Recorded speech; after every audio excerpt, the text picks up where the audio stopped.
Well, welcome in. It is the kickoff hour. It is the Rick and Bubba Show. Helmsy alongside Greg Burgess. And we're Speedyless. What up? So, how are you, Greg? No Speedy. It's been a while since you've had to run in there and do that and then come back in here. Adler not with us this hour. He joins the Rick and Bubba, the big two. Yeah, I like to call them the big two. We're not big enough. We're not big enough to roll in here at 6 a.m. I don't blame him. If you're listening live, it's 5 a.m. And we're in the middle of a lunar eclipse, I understand. Watch out, Bubba is fired up about it. He's been texting this morning, and I hope he keeps his eyes on the road. Seriously, is he already texting about it? Bubba's, hey. He gave us a heads up yesterday, and I appreciate. Sir. Listen, I appreciate heads up like that. First of all, you know how things, and I do the same thing. It says check noon out, and then he said moon. He'll noon. Misspell a word. Well, my fingers do that too. Matter of fact, you got some that correct themselves. It causes problems too. I get that, but the other day I do it all the time. He texts something. I wonder what the noon looks like. Let me see if I can find it. He texted something the other day in regards to time and the clock, and he put claw instead of clock. Oh, wow. And I think it was claw, may have been something else, but I thought I had missed a story. Like I thought something was going on with his presentation of whatever he was saying, and then he misspelled. I thought he had something else he was trying to talk about. I even read it to Amanda and was like, what does this mean to you? And she was like, I have no idea. She goes, maybe it's got something to do with... And it was clock? It's supposed to be clock, and he put claw. Okay, that's a little different. And anyway, so I struggle with that a minute. But I do love it when he gives us things that none of us in this room would ever know was going on if he didn't text things like last night and go, hey, guys, just a heads up.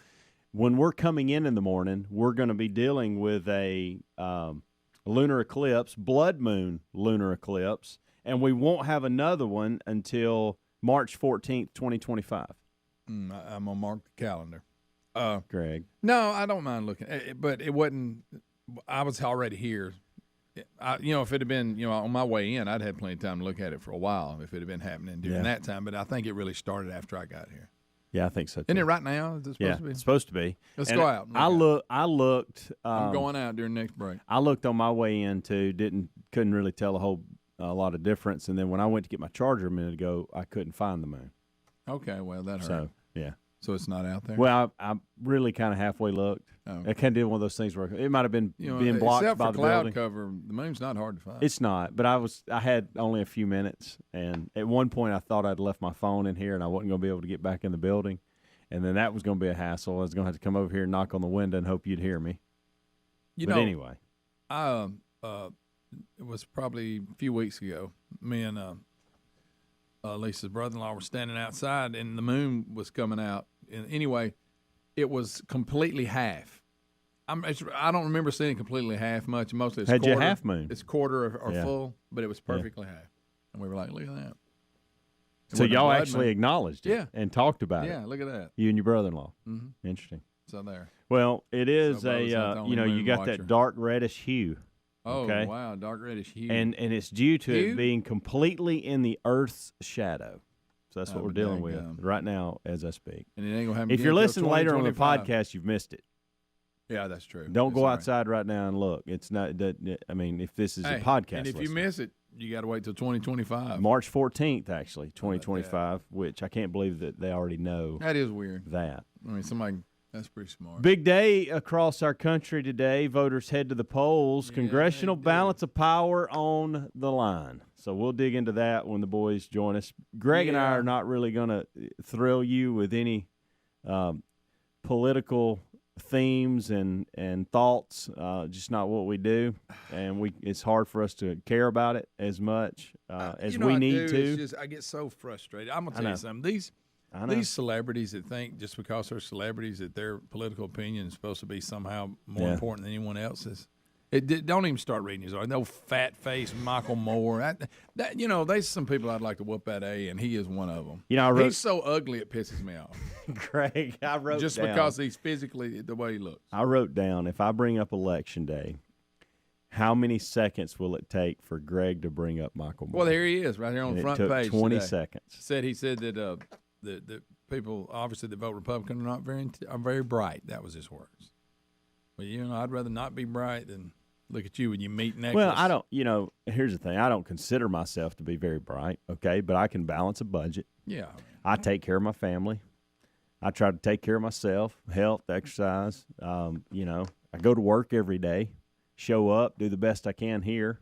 I think I'm on record for that. Really, outside of that, love Jesus. Outside of those things, I really don't care what Michael Moore or anybody else thinks. I just take care of my inner circle. The arrogance that they truly believe that their opinion is somehow a little better than anybody else's. Well, we got 35 Senate seats up for grabs today across this great land, and you got all the House seats, 435 of them, amongst. Then you got, of course, governor races, I believe, and you've got amendments out the wazoo. Try to keep up with that. And but big day, and we'll talk about it today. The guys will, but really tomorrow is where we'll really get into the results and we probably won't discussions. It won't be cleared up for a week.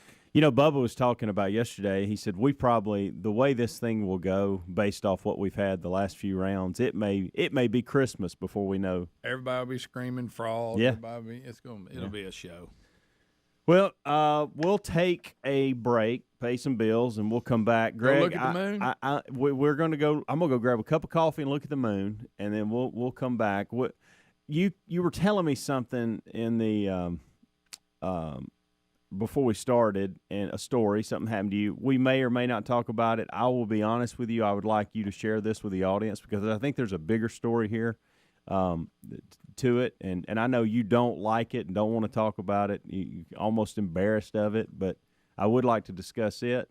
And I've got a little friend that's returned that's in my world now, and I want to talk about that. And I don't know how to deal with it. And I really need Speedy here, and he's not here today. No, he's not. His son is having a little procedure on his hand. It's a baseball. I don't know if it was a baseball injury, but he's getting it resolved for baseball purposes. Plays college baseball.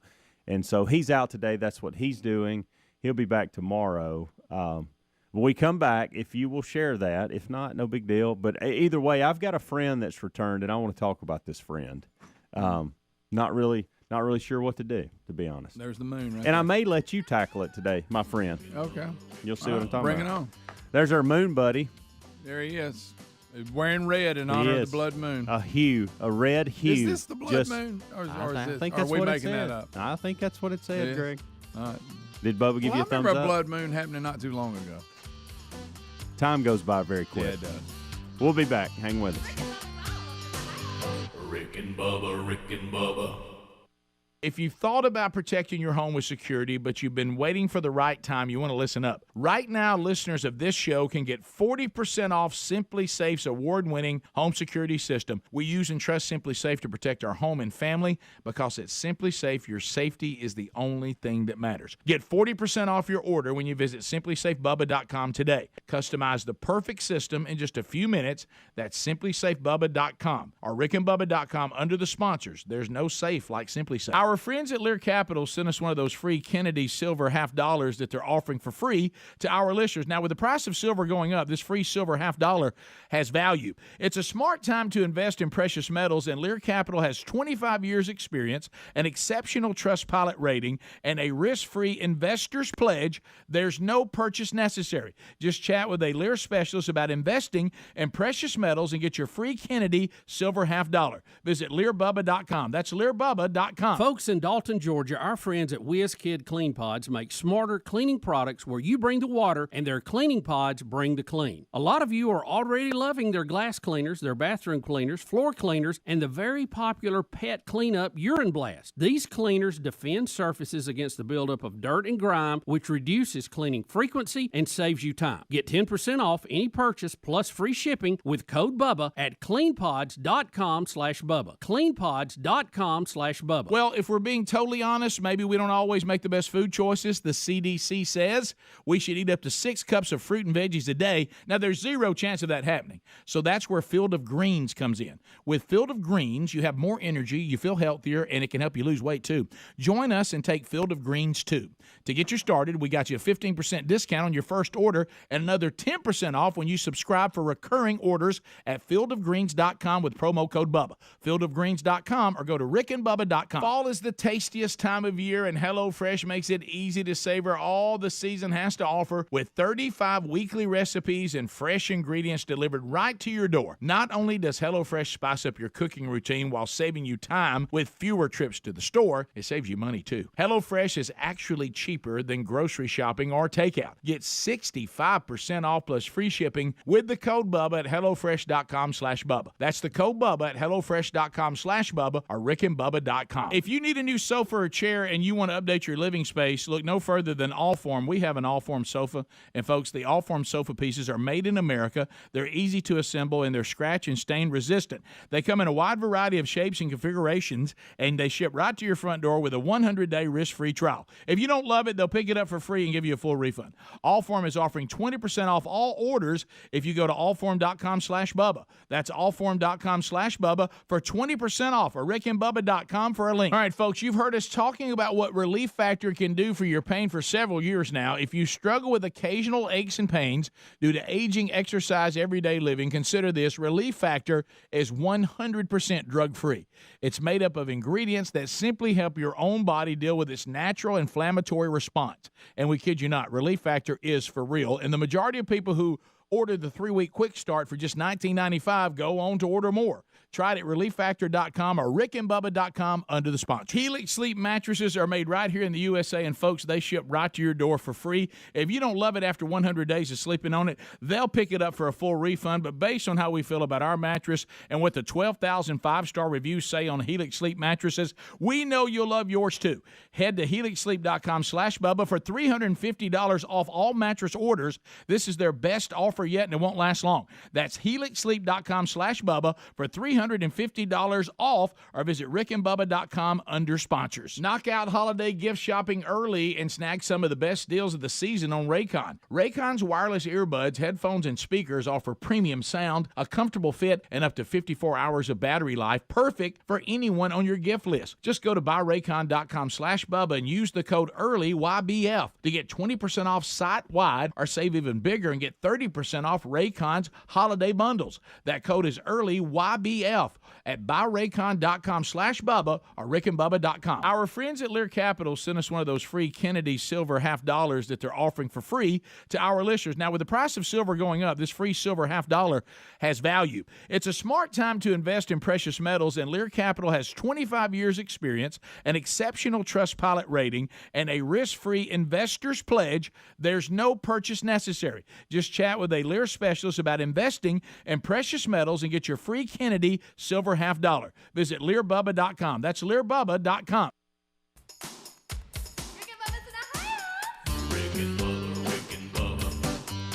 Welcome in. 21 minutes after the hour. It is Helmsy alongside Greg Burgess. We're just kicking things off here on the kickoff hour, the Rick and Bubba Show. Speedy out today. He'll be back tomorrow. Greg, you couldn't find the moon either. You made fun of me. I made fun of you. We're in the middle of if you're listening live, a blood moon, lunar eclipse.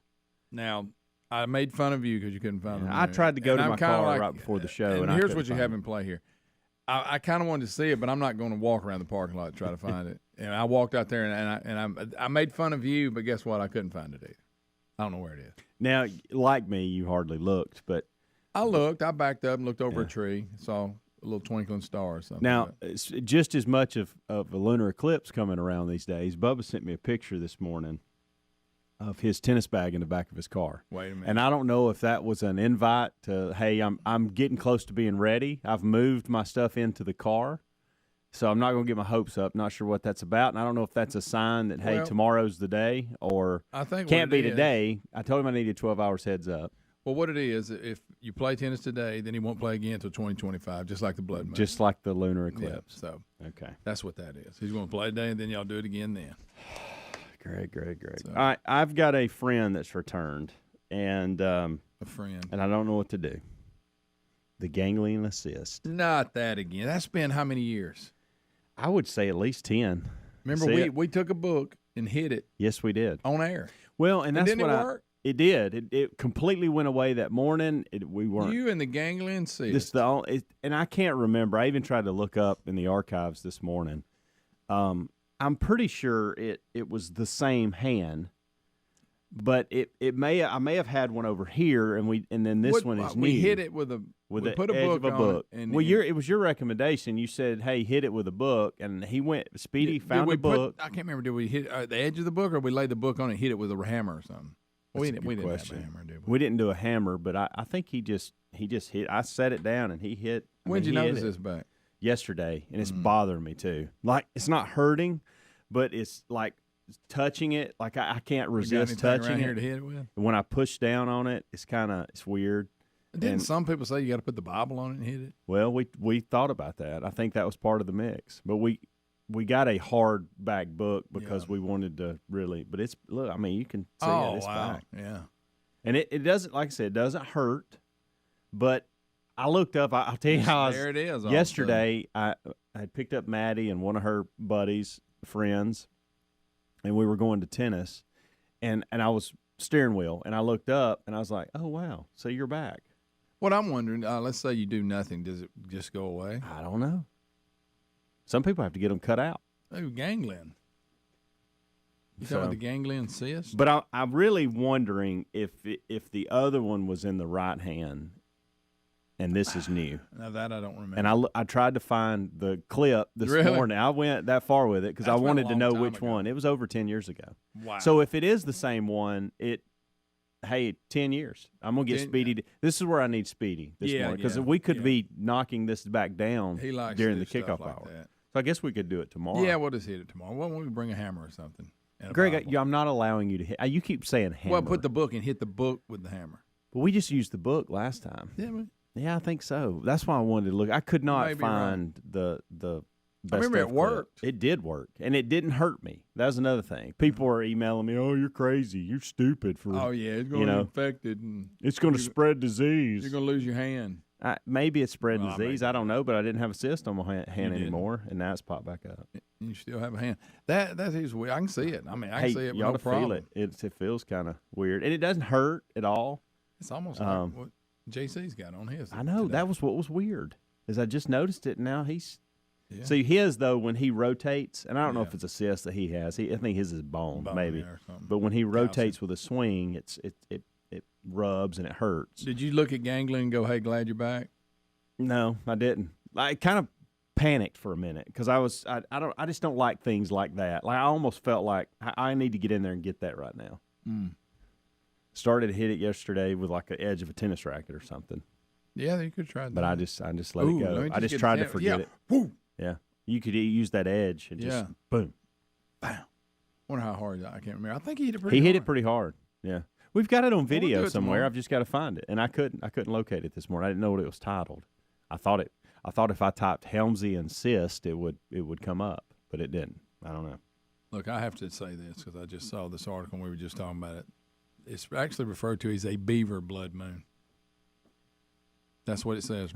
Beaver blood moon. You flipped your computer around, and neither one of us can find the moon, so it doesn't matter. Nope. Why do they not? It seems like we've talked about this before, why they call it the beaver blood moon. So you're just going to throw that out there and not have any other information other than the fact that it's a beaver blue. They're just telling we have an opportunity. They don't tell me why. Beaver blood moon. Beaver blood moon. That's what it's called. Yeah, Rick's come in now, and he's thinking about the cyst. I know. Hey, it was 2 a.m. to 5 a.m. Is that why we didn't see it? Maybe that's why we missed it. I just saw it. Did you see it? Where is the moon? Like right now? You go out here, you got to look to your left. It's up to the left. Okay, that's why I missed it. You talking about the beaver? The fact that you missed it, Greg, moon? it says. But right now it's really fading. It's almost dark. Okay. We missed it. I'm gonna Google why they call it the beaver. We can go the next. Let's not do that right now during the break. During the show. Well, I was just curious. Okay. There's no. Did you? You don't even know what Rick just said. He said go out the door and look to the left. Well, he also said it was fading. Well, but that's part of the eclipse, is it not? It's covering it up. That's the whole point of the eclipse. I don't know. Would you quit worrying about the beaver blood moon? That's what he said. Okay. Well, you forgot about my cyst all of a sudden real quick. This particular one is nicknamed the beaver blood moon eclipse. Since any full moon during the month of November is called a beaver moon. I didn't know that. There it is. Any full moon during November is called a beaver moon. Why is that? What's the beavers doing this time of year that you got to bring them in with the moon? Why is it not the armadillo? I don't know. Blood moon. For some reason, Or the November, any November full moon is a beaver moon. But why, Greg? You got to have more information than that. Know. They get out and swim. Why is it not the white-tailed deer? I don't know. It's weird. It doesn't say that. All right. I'm sure I can find it at some point. I'll find it before it's over with. You'll find it before it's over with. Mm-hmm. So you're going next break? Oh, here's a spiritual meaning behind the beaver blood moon. There we go. He is. I'm sorry, people. He's lost in his computer. Okay. I got you. No biggie. All right. There it is. There's a picture of it. So I'm gonna wait. I'm gonna wait till Speedy gets back and deal with the cyst. Got it. I got it. Since you don't care about it anymore, and you've moved I'm on done to with the this. beaver My blood last moon. fact. My last fact. It got its name because it falls at a time of the year when beavers are working continuously to build themselves dams for the winter. That makes sense. There it is. Makes perfect sense. Got it. Anybody wants to know? He got it. Anybody wants to know? Just ask me. Every full moon in November is a beaver moon because this is the time of year they're building their dams, getting ready. I bet for the the beavers winter. could take care of my cyst. Oh yeah, I bet they could take that tail and slap it. Yep. All right, well, we got a lot done that hour. Okay. What an hour, Greg. It's a segment. That's true. We'll be back. Hang with us. Rick and Bubba, Rick and Bubba.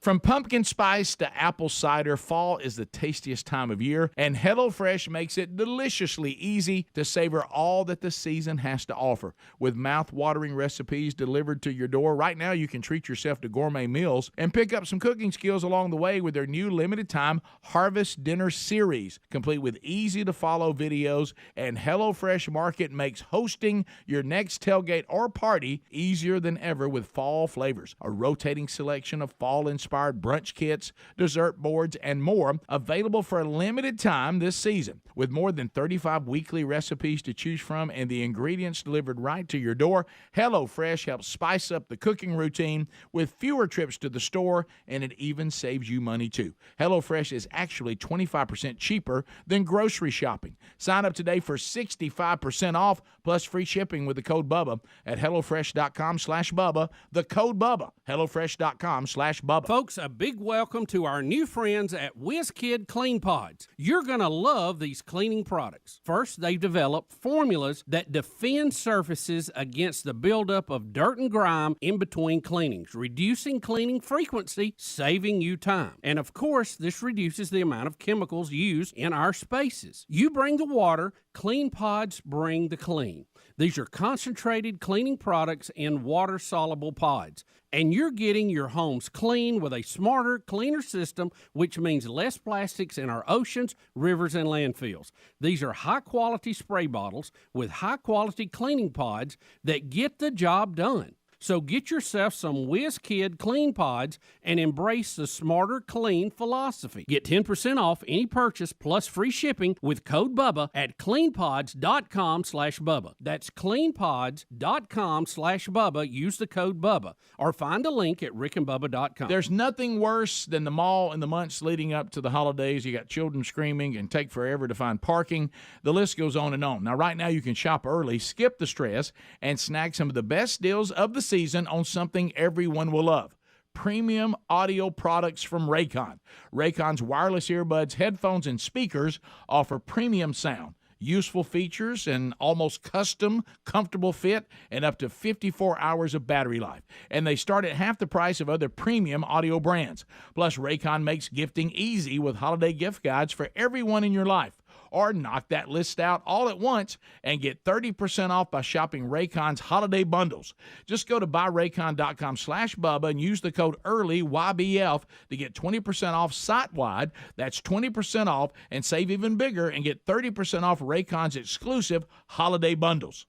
That's code YBF at buyraycon.com/Bubba. or rickandbubba.com. Our friends at TheraBreath have some good news if you have bad breath. Try TheraBreath Fresh Breath Oral Rinse. TheraBreath is dentist formulated by Dr. Katz himself. TheraBreath doesn't mask bad breath like those burning alcohol mouthwashes that can actually irritate sensitive mouths. It's alcohol-free and free of gluten with no added dyes or colors. Find TheraBreath in all your favorite retail and drug stores. Look for the bright orange cap or online at TheraBreath.com. You can find a direct link at rickandbubba.com under the sponsors. TheraBreath, confidence in every capful. Attention, all you coffee drinkers. There's a brand new brew that you definitely want to make part of your daily ritual. If you enjoy delicious, good coffee like us, My Coffee needs to be your new drink. It's organic, which is so important because if not, then it contains chemicals banned in this country decades ago. You've heard us talk about MyPillow for years on this show, and now they've got My Coffee direct from the mystore.com website. Go to mystore.com, enter the code BUBBA to save 25% off your order of My Coffee, or find a link at rickandbubba.com. Prices on just about everything are still rising, but thanks to CarShield, you don't have to worry about how much it will cost to fix your car when it breaks down.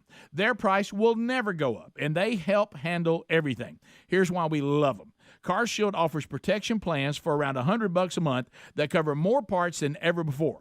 When you need a repair, you don't have to deal with the paperwork or the headaches. You can also count on CarShield to help take care of you when your car breaks down and you're stuck on the side of the road.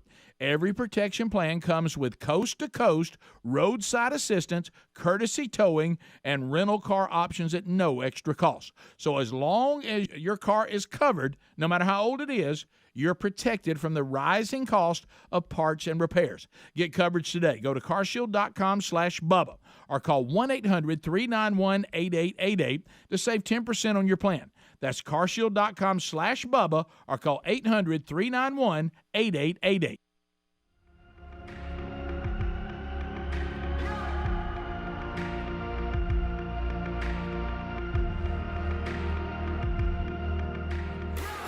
Oh, good morning, Mr. Allen. I hope you're not too mad at me. I was running a little bit late this morning, and I was hoping you wouldn't be too mad with me.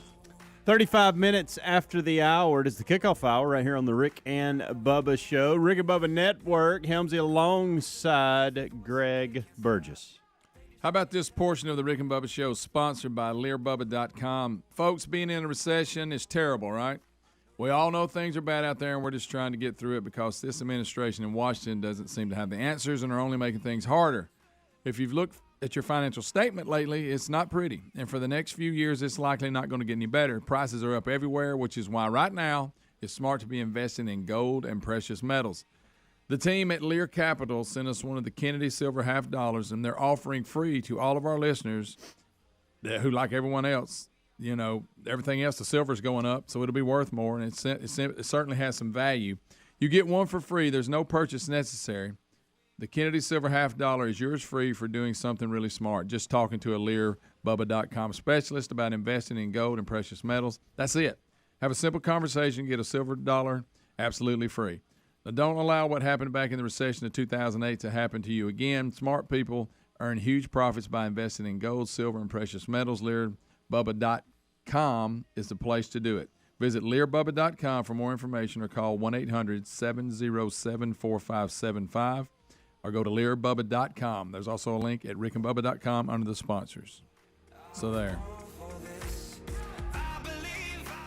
Well done, Greg. Yeah, well done. I got hung up. I got to check something real quick. A lot of stuff about a silver dollar in there. They say it a lot, and it kind of runs over. I want you to listen to this. Blah, blah, blah, blah, blah, blah. Okay. All right. I was wanting to know what that was. When I pulled up Mr. Allen, I saw here it said blah, blah, blah, and I thought, what is that? Oh, that's our little activist. And what is otter short? Otter? Yeah. I don't know. What is that? So we're looking. This is the instant replay we get all these sounds out of, and they're labeled, and Helms is going to. Isn't this an indictment? Okay. Oh, otter from. Yeah. Okay. Animal House. Yeah. Greg, that's it. We're getting ready for best ofs coming up here, and we'll have one coming up on Black Friday, and then we'll do weeks worth of Christmas. Yeah. And I'm still trying to get used to the board and trying to figure out what all we're doing. So I saw that and I thought I had to play it. Blah, blah, blah. Big day in our country today. We talked about that. The guys will break it all down as voters head to the polls. Congressional balance of power on the line. Speedy is out today. He'll be back tomorrow. My ganglion cyst. I keep calling it a cyst. It's not an assist. A cyst. I keep saying a cyst. Ganglion it's cyst. Cyst. C-Y-S-T. Yeah, we're going to get a book out and hit it tomorrow. And so it is back. I don't know if this is a new one like that or it's the one that Speedy knocked down for me 10 You think your haircut had anything to do with 10 years ago. No, Greg, I do not think I noticed you got one of them, too. Well, I got it on Friday. Really? So why? I don't understand this. Yes. How did I miss it? You were with me for 5 hours. Yeah, now that I think back. 5.5. Matter of fact, you were actually with me for 6 hours yesterday because we had a meeting after. I don't know. Sat right across from you in there. Sat right here for 5 hours. Notice. And this is the first time you're bringing it up. My bad, bullet head. Sorry. Questions from the audience. Something that we have been doing for a couple weeks now. And somebody sent me a question. I think her name was Tammy. And I thought, these are good questions. And so we started, I tried to get Speedy to put us together a theme, some theme music. He wouldn't play. I don't think he likes these. I just don't You don't think he's big on them? I don't think he's big on the QFTAs. Well, But I think they're good questions, and I'm getting a ton every day now, and I'm printing them out. They're getting involved. This is good. Alex checked in this morning. This is actually a buddy of mine, and he texted me this morning. So I'm just gonna throw this one out right out the gate. Oh, he went round and went straight to the source. One of them is a valid question coming up because it was something we're going to have to think about, and we're going to get this question from our wives and our kids and those type of things. The other one is just off the wall, and I can't wait to ask you. But one of them, what do you want for Christmas, Greg Burgess? If you had if you could have one thing for Christmas, be realistic here. Your family comes to you. We're talking about material things, not like health or your kids. Correct. Yeah. We're going to be shallow. Something you need or want. They don't have to be outrageous. I would want one of the side-by-side. A side-by-side. You know, the ATV things, the two-seater. I want a four-seater. Really? Yeah. Didn't know this. Oh, yeah. Looked at a few, but then I was just not a good time. Seriously? They like them. They do like them. They like them a lot. I want one of them. Okay. That's good. Yeah. That's good. I want a new Apple Watch. I need a new Apple Watch. So that's me. I've considered the Apple Watch. I know you have. I don't wear watches much, but I consider it one because you can keep up that running thing and all. Yeah. That's pretty cool. The running thing. Yeah. Thought about one. All right. Probably ain't gonna happen. So you want a side by side? I did not know that you were. I'm saying I'm gonna get one. I won't, but yeah. All right. This one is going to be whatever the real word. I've heard them called side by sides. I don't know what. No, I know you want it's a utility vehicle. You want. I mean, how about that? And I want an Apple Watch. For those of you out there that have endless money that are thinking about gifts for Greg and myself, he'll take a side by side. Me, a little more low maintenance. Apple Watch. There you go. Greg, this one is bizarre, but I have to ask it. This is not me. This is Alex. If you had to be a woman, who would you be? See, that's weird. You can be one woman. That's weird. Who would you choose? Who would I be? Mine's easy right now. Let's see, Beth Moen. Greg, please don't be like Speedy. Be serious. You know, I'm the serious one of the bunch. Just me being a woman. I mean, it ain't that I'm trying to be a woman. That's not it. See, I got to get past that. Yeah. You have to be somebody else. It can't be another man. Who would you choose? This is Alex's question. I so appreciate it, Alex. Thank you. I'm going through sports in my mind. I'm going Gisele Bündchen. Oh, wow. That's who I'm picking. So if I got to be a woman if I got to be a woman, Brady? I just divorced him. She's worth a lot of money. She had her own money. She didn't need Tom's money. Yeah. Yeah. I see where you're going there. Good part. She's, that's who I'm going to be. If I have to be a woman for that. Have to be a woman. That was my first thought when I saw this question. I'm really having a hard time with this one. And I'm trying to and it's unfair. I give Gisele, you these. That's who I'm going to be. That's hilarious. Wow, man. I told you it's tough. That's just and I'm being weird. honest. When I read that question, Gisele is the first person that come to my mind. Like, well, I'd like to be her for If I got to be a woman. I was going to be the Queen of England, but she didn't make it. Her or Iga Swiatek, which is a tennis player. Okay. I'd like to be her if I had to be a woman. We can move on. I'm going to move on, and I want you to continue to mill that over a little bit. It's weird question. I know, very bizarre. That'll make you think. This one from Daniel. Hey, Daniel. If you could automate one part of your daily routine, what would it be? This can be at home or work. Doesn't have to be just here at work. It can be at home. Even if it's something that's really not possible? Yes. Yeah. If I could you're somehow just dreaming. automate where I could get here, something would bring me here, like I had a car that knows its way here. Yeah, well, we're getting there. We're getting close to that. And I don't have to drive it in the morning. Don't bother me that much on the way home, but in the morning I'd really like to have that. Elon Musk is working on that for us. In the mornings. Yeah. For my commute. Okay. Speedy wants somebody to come up with a technology where we can just beam ourselves to places. Yeah, but we're not going to do that. Right. But we are close to what you're talking about. That's what I'm saying. I mean, listen, honestly, 2 or 3 years away from that. Sure. Mine would just be, can I sleep? Get rid of all laundry and dishes. That would be my 2 things. Just automate those 2 things. So, and that would make the dishwasher's not good enough. You want to load and unload. Yeah, unload, load. That's I won't wash, fold, put up, hang up. If I could automate it that way, that is the biggest 2 sticklers in our family right now. That's a good one. We got a lot of dirty laundry and a lot of dirty dishes. It would put them in, take them out, fold them. Does it put them in the closet? Yes. Hangs them up puts them on hangers. I like that. Hangs them up. That's a good one. If we're just dreaming. That's a good one. And that's why I think when they come up with this robot technology, that's why I'll invest in a robot to do all these things. Yeah. Those 2 things. I am so done. And it's not, what would you name it's everybody's. Because it'd have to be a female. It would? Not really. It's just like when people name boats girls' names, So that's not true either. Yeah, it kind of is. I thought it was more themes. Maybe it is. I don't know. I don't know. Salty comes to mind. Okay, there you go. That's good. We're salty. Somebody get salty. Salty. Good night. All right. This from Landon. Do we have time for this? Let's take a break and we'll come back. I got one more I want to ask you. This is an interesting question. Wait a minute, I got it.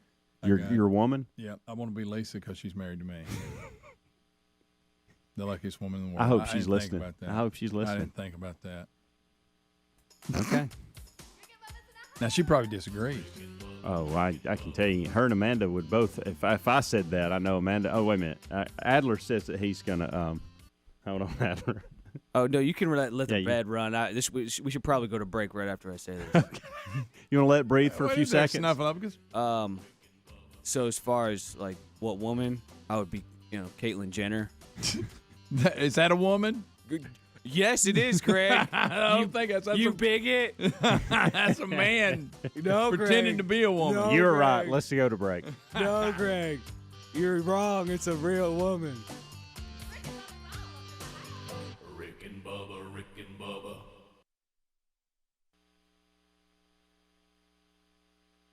I'm getting vaccinated with Prevnar 20. So am I, because I'm at risk for pneumococcal pneumonia.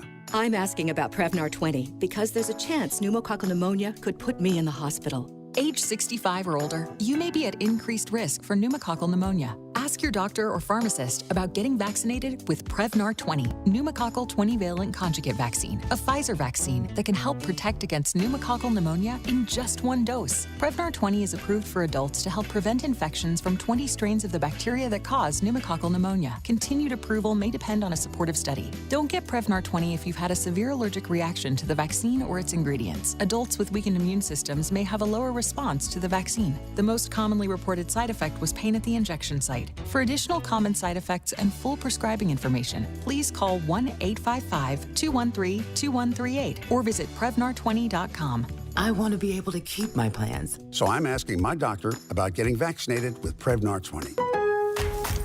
Provember is back at Lowe's, and so are the savings. Power the possibilities with savings on the DeWalt tools you trust to get the job done. Like the DeWalt 16-piece reciprocating saw blade set. Was $29.98, now $19.98.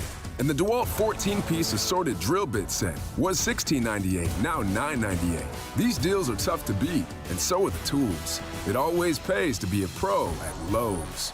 Offer ends 12/28 while supplies last. Selection varies by location. ABC Wednesday, the CMA Awards is live, and it kicks off with a must-see all-star tribute to Loretta Lynn. With performances by Carrie Underwood, Luke Bryan, Miranda Lambert, Morgan Wallen, and more.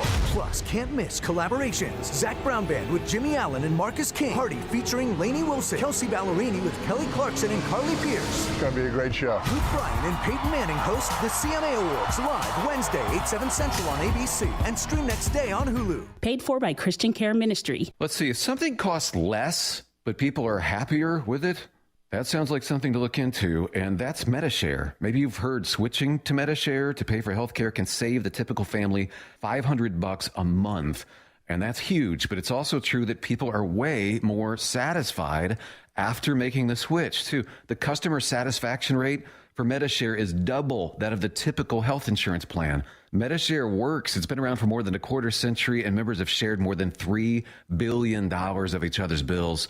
People love having telehealth and a huge nationwide PPO network. So, yeah, you can save a ton and like it better. Imagine being happy with how you're taking care of your health care. So if you're self-employed or part of the gig economy, or you just want a plan you're happy with, you can call right now and get a price within 2 minutes. A very, very smart use of 2 minutes. Here's the number you need. 855-51-BIBLE. That's 855-51-BIBLE. 855-51-BIBLE. Well, if we're being totally honest, we don't always make the best food choices. The CDC says we should eat up to 6 cups of fruit and veggies a day, but if you're like us, we don't always have the time or energy to make that happen. So that's where Field of Greens comes in. With Field of Greens, you'll have more energy, you'll feel healthier, and it can help you lose weight. We all want a simple nutrition plan where results so powerful that when we take our next physical, the doctor compares our old lab work to the new lab work, and he says, hey, keep doing what you're doing. This wonderful product is powered with a full spectrum of essential vegetables and fruits, plus science-backed herbs and prebiotics. It can help you stay healthy, plus it's organic. So join us and take Field of Greens, too. To get you started, we got you a 15% discount on your first order and another 10% off when you subscribe for recurring orders at fieldofgreens.com with the promo code BUBBA. That's fieldofgreens.com. Use the promo code BUBBA. Folks, a big welcome to our new friends at WizKid Clean Pods. You're going to love these cleaning products. First, they've developed formulas that defend surfaces against the buildup of dirt and grime in between cleanings, reducing cleaning frequency, saving you time. And of course, this reduces the amount of chemicals used in our spaces. You bring the water, Clean Pods bring the clean. These are concentrated cleaning products in water-soluble pods. And you're getting your homes clean with a smarter, cleaner system, which means less plastics in our oceans, rivers, and landfills. These are high-quality spray bottles with high-quality cleaning pods that get the job done. So get yourself some WizKid Clean Pods and embrace the smarter, clean philosophy. Get 10% off any purchase plus free shipping with code BUBBA at cleanpods.com/Bubba. That's cleanpods.com/Bubba. Use the code BUBBA or find a link at rickandbubba.com. Rick and Bubba's in Ohio. Rick and Bubba. Pass the gravy, please. Rick and Bubba. Welcome in, welcome back. Whatever the case, we appreciate you making us just a little part of your day right here on the Rick and Bubba Show. Helmsy alongside Greg Burgess, kicking things off. Speedy out today. He'll be back tomorrow. And the guys and Adler, who you heard last segment, join us at the top of the hour. Greg, one more question from the audience, QFTA, and then we'll move into some other things. Maybe more than one, but I definitely want to get this in because this is a good question. From Landon. Hey, Helms, was out grilling, listening to you guys, and started thinking. I love the fact that Landon's grilling and listening to us. That's a good combo. How do y'all feel about the wives grilling? In our house, we both cook in the kitchen, but she never touches the grill. And on the other hand, my mother-in-law does all the grilling at their home. Would love to hear your thoughts. Well, does Lisa grill? No. Okay. I do. Amanda the grilling, doesn't either. And you know why I think a lot of that is because growing up, my dad did the grilling. That's the way I saw it. Yeah. And that's the way I do it. Now she handles all the other, but when it comes to the grill, I like to get out there, and that's my world. Yeah. I'm not the greatest at it. I do some things really well, some things I need to work on. But no, it's just, I mean, it wasn't like we made a conscious. It's just I've always gravitated towards the grill. Like I say, because when I was growing up, my dad, he cooked anything that came off the grill, my dad cooked. I never remember seeing my mother on the grill. Our house is very similar to Landon's, where we will both cook in the kitchen, but I normally am the one to grill. Now, I will give Amanda credit. She knows how to turn. We have one of those Blackstone griddles. So I'm interested in those. She knows how to turn it on, and she knows how to use it. But anytime we're both there, she'll say, fire it up, I got chicken. Fire it up, I got this. Fire it, whatever. I bet it does chicken good. But here's the thing. Our dynamic is if we are using the grill, then she's in the kitchen and I'm out there. Yeah. It's never reversed. I've never once been in our kitchen cooking while she's out grilling. No. For some reason, I do the grilling. So there. Might grill today. You don't never know. Kind of in the mood. Couple of just quick one liners here, or one line questions. If your wardrobe could only be one color, what would it be? I would be towards either the blacks and the grays. Yeah. Black. Well, I say black. I don't know. Maybe not. So let's just do this. Dark colors. Pants. But you said one, though, right? Yeah. Your pants can be khaki or gray or blue jeans. I always go toward. If you'll notice, I wear a lot of black, and I don't know why. So black. Okay. Blue would be I love me. Johnny Cash. I'm a blue. Greg. Maybe that's it. Blue's my favorite color. My Maddie asked me that yesterday. She said, "What's your favorite color?" You talking about 2 days ago? Navy blue, dark blue. No, more of a royal. Oh. Yeah. Okay. Yeah. What is the silliest way you've accidentally injured yourself? Well, and it's been on the show. This is the worst one. Is when I jumped out that window to land on that trampoline and hit the ground on my butt bone. Craig, that's it hurt. You don't understand though. You've ever hit your butt bone real good? It hurts. I actually broke my what is it when it gets down? Is it S1, S2? It gets past the L4, L5, S1, S2. I know I broke my tailbone, but there's nothing they can do That's what I did. No, that's what they told me. And I laid there on that trampoline. I jumped out of the window. Rick talked me into it. It's about 2 stories. Sure he did. And I forgot the trampoline was worn out. I mean, a lot of the springs were missing, so I hit the ground. Boom. And I mean, I laid there for a long time. It was horrible. I like to never got over it. I moved a mattress from, I don't know if it's upstairs to downstairs. Yeah, it was. Or no, it was from upstairs. Yeah, it was upstairs to downstairs, and I slipped, had socks on, and there was some hardwood steps, and I slipped halfway down and busted my rump and didn't realize how bad I had done it. And I was having some L4, L5 issues, and so it was time for me to go in and get an MRI anyway, and the doctor was like, hey, you've got the disc issues, and we'll resolve that. But your tailbone is broke, like you've cracked. Yeah, and it's just like a broke toe. It's just got to take time. Nothing you can do. He's like, so, but he told me, he said, but that's where a lot of your pain's coming from. Yeah, and it took a while. Yeah. And I stood, like when we were at the old studio, we had where I was sitting, it was higher and I could stand, and I stood for like a month or so because I couldn't sit down. I can remember driving I could to lay work. down or stand up. I'd drive to work and I'd have to I couldn't sit still because it was terrible. Moving on to I blame Rick. He talked me into it. Sports story. Not sure if you gave anything to Monday Night Football last night. Did not. Didn't even know who played. Ravens and Saints played last night. The Ravens took care of business 27-13. Lamar Jackson play well? He did. Third straight win for the Ravens. So they're playing good. He's fun to watch. Saw a kid last night. I want to say he's a younger player. I don't want to say he's a rookie, but Roquan Smith, the linebacker, he was a breath of fresh air. He would, and here's why I say that, he would make big tackles at big moments, and he would just run off the field. Like if it's third down, there was no scene. It caught me off guard. I'm like, aren't you in our culture today? Aren't you supposed to be celebrating what you were supposed to be doing for your job? Yeah. But it was really nice to see. You know, if you make the game-winning tackle or touchdown or something, I can see. But just a routine play, and that's all it was. We don't have to stand up and do every hand motion there is, and I mean it's one play. You know, the next play they may go the distance. And he may do that from time to time. But when I dialed in, take the excitement out of it. But I'm just saying a lot of times we're going. It's 3rd and 5. I watched maybe 6-7 minutes of the game, and when I tuned in, He made a big play on second down, which was a huge hit. Made a big stop on third down that forced the Saints to punt. And in both situations, simply got up and on third down just ran off the field. Yeah. Did his job. Like, wow. Did his job. Real quick, get this in before we go. World Series, winning Astros. They sprayed and drank $400,000 worth of 50 cents champagne at their post-game party. $400,000 worth of what's 50 cents? What do you mean? Is that the brand? Oh, 50 cents. Yeah, the singer. Yes, rapper, singer. 50.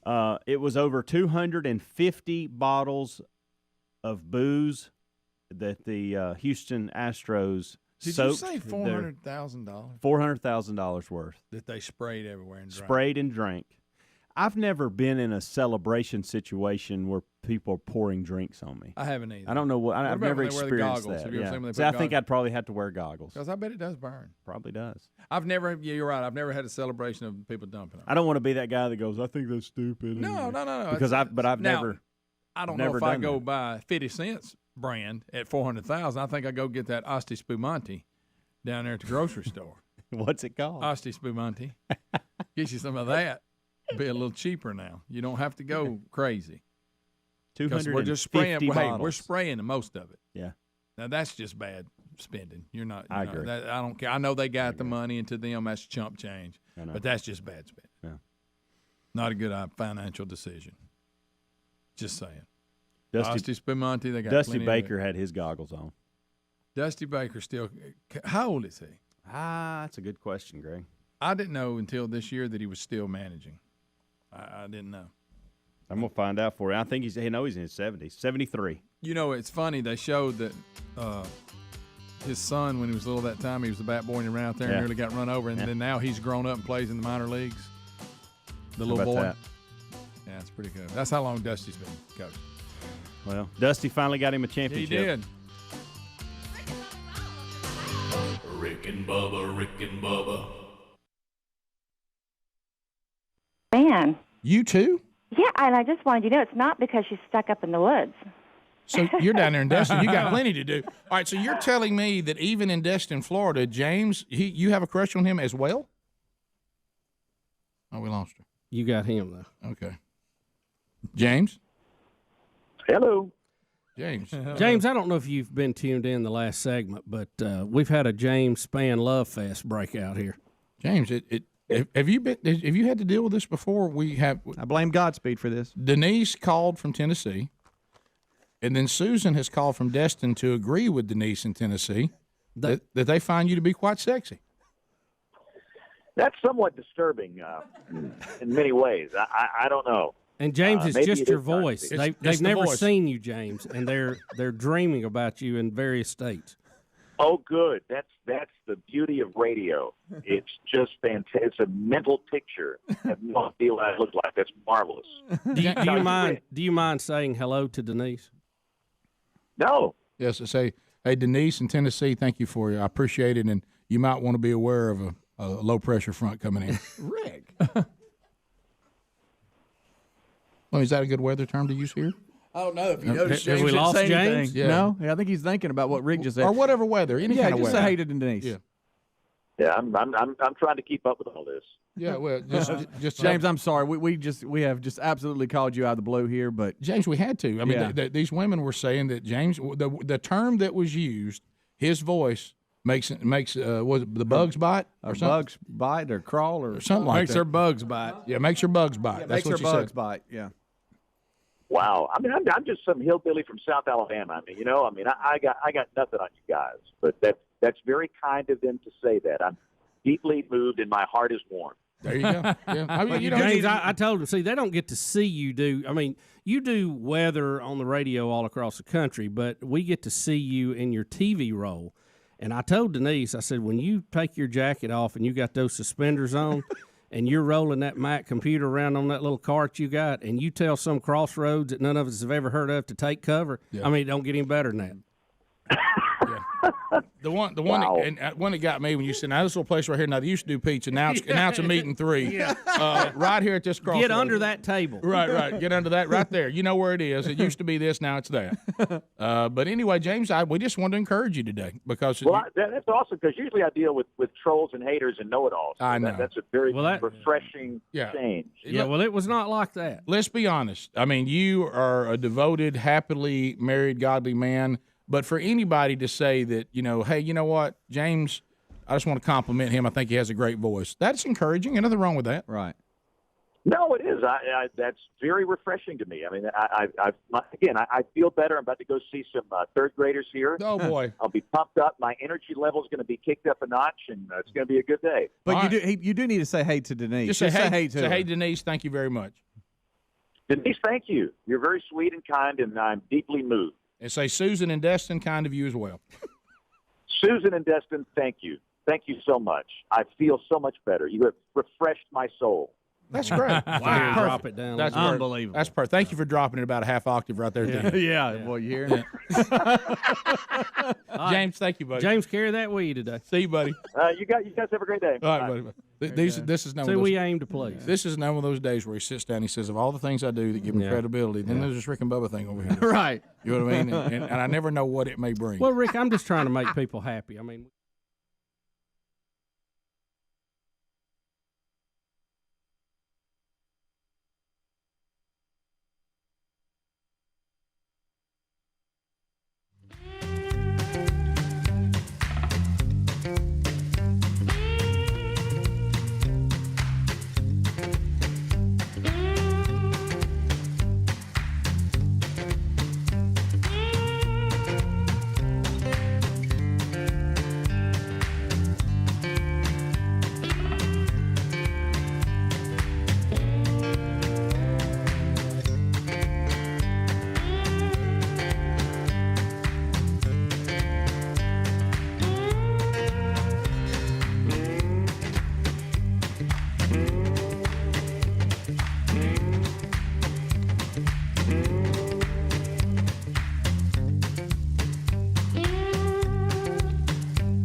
How about 6 minutes past the hour? How are you?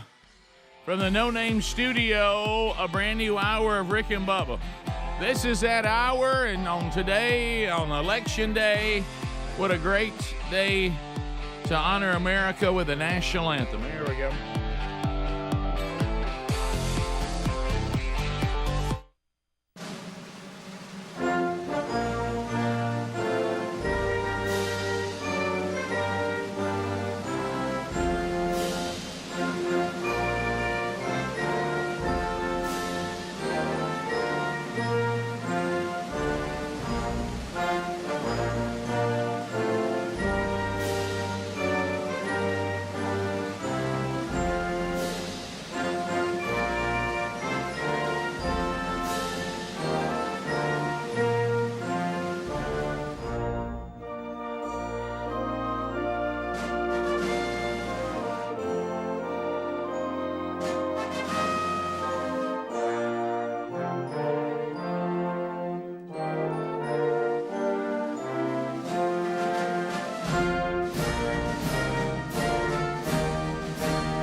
It is 8 minutes now past the hour.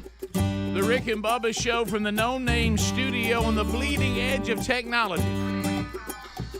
Come with us as we take another journey.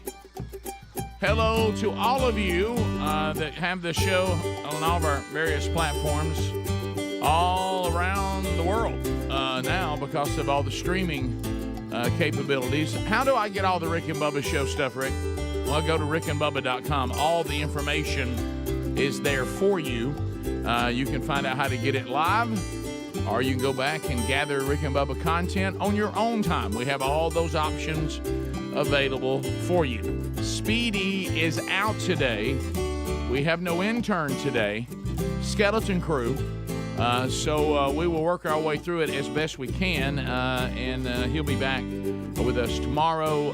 We'll update you on that. I think Kickoff Hour updated you too. Nothing serious, but he is away taking care of family responsibilities today, as he should be. So Greg and Helmsy gave you a Kickoff Hour. Adler settled in to his office here to give you the YouTube experience, both live and archived, and also cranking out some best of hours for you that you can capture on our YouTube channel, on our podcast channel, on Blaze TV, and on terrestrial TV stations who carry that hour at different parts of the country. So let's get him in here. The silver-tongued one, it's all that's left.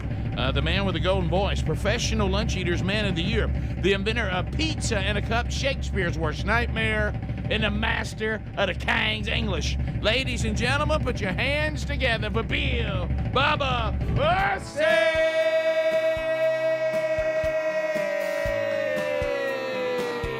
Howdy, Bubba.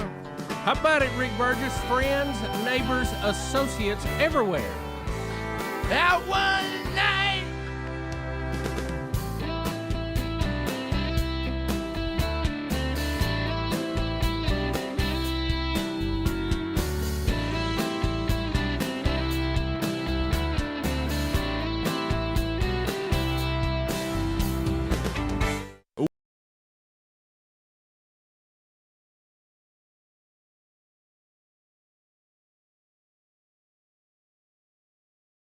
Again, what happened? Well, what a strange day we have here today. Three things going on, Rick, that are very strange to all be happening at the same time. Are they? We had an eclipse this morning that for our part of the country is probably ending right now. Yep. I got up, I think I was going to the bathroom about 2 o'clock, and I thought somebody had pulled up in our yard with headlights on. It was so bright outside. Yeah. And then when I came to work, we saw the blood red moon. So that's kind of, with all our technology and things, still some of these things that happen in nature are some of the most eerie things when you look at them. Oh, yeah. We have that. We have an election day today where we're going to go and choose our government and our direction in the future. To have those two on the same day is kind of strange, I think, to begin with. It is.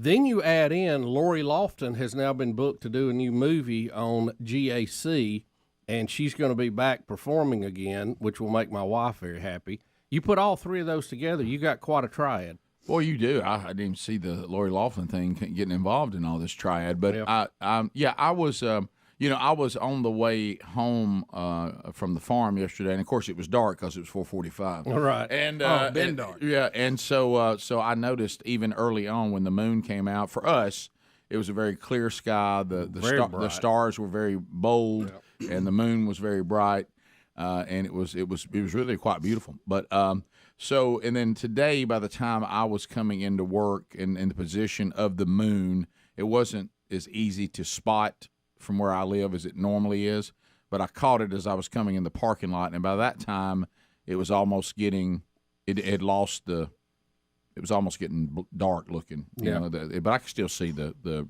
what it looks more orange than red to me. But I couldn't beaver moon. I couldn't help but think. Greg wants everybody to know it's a beaver moon. Listen, I do because I remember all the different moons. This is the time that the beavers build the dams. I didn't know that may explain something.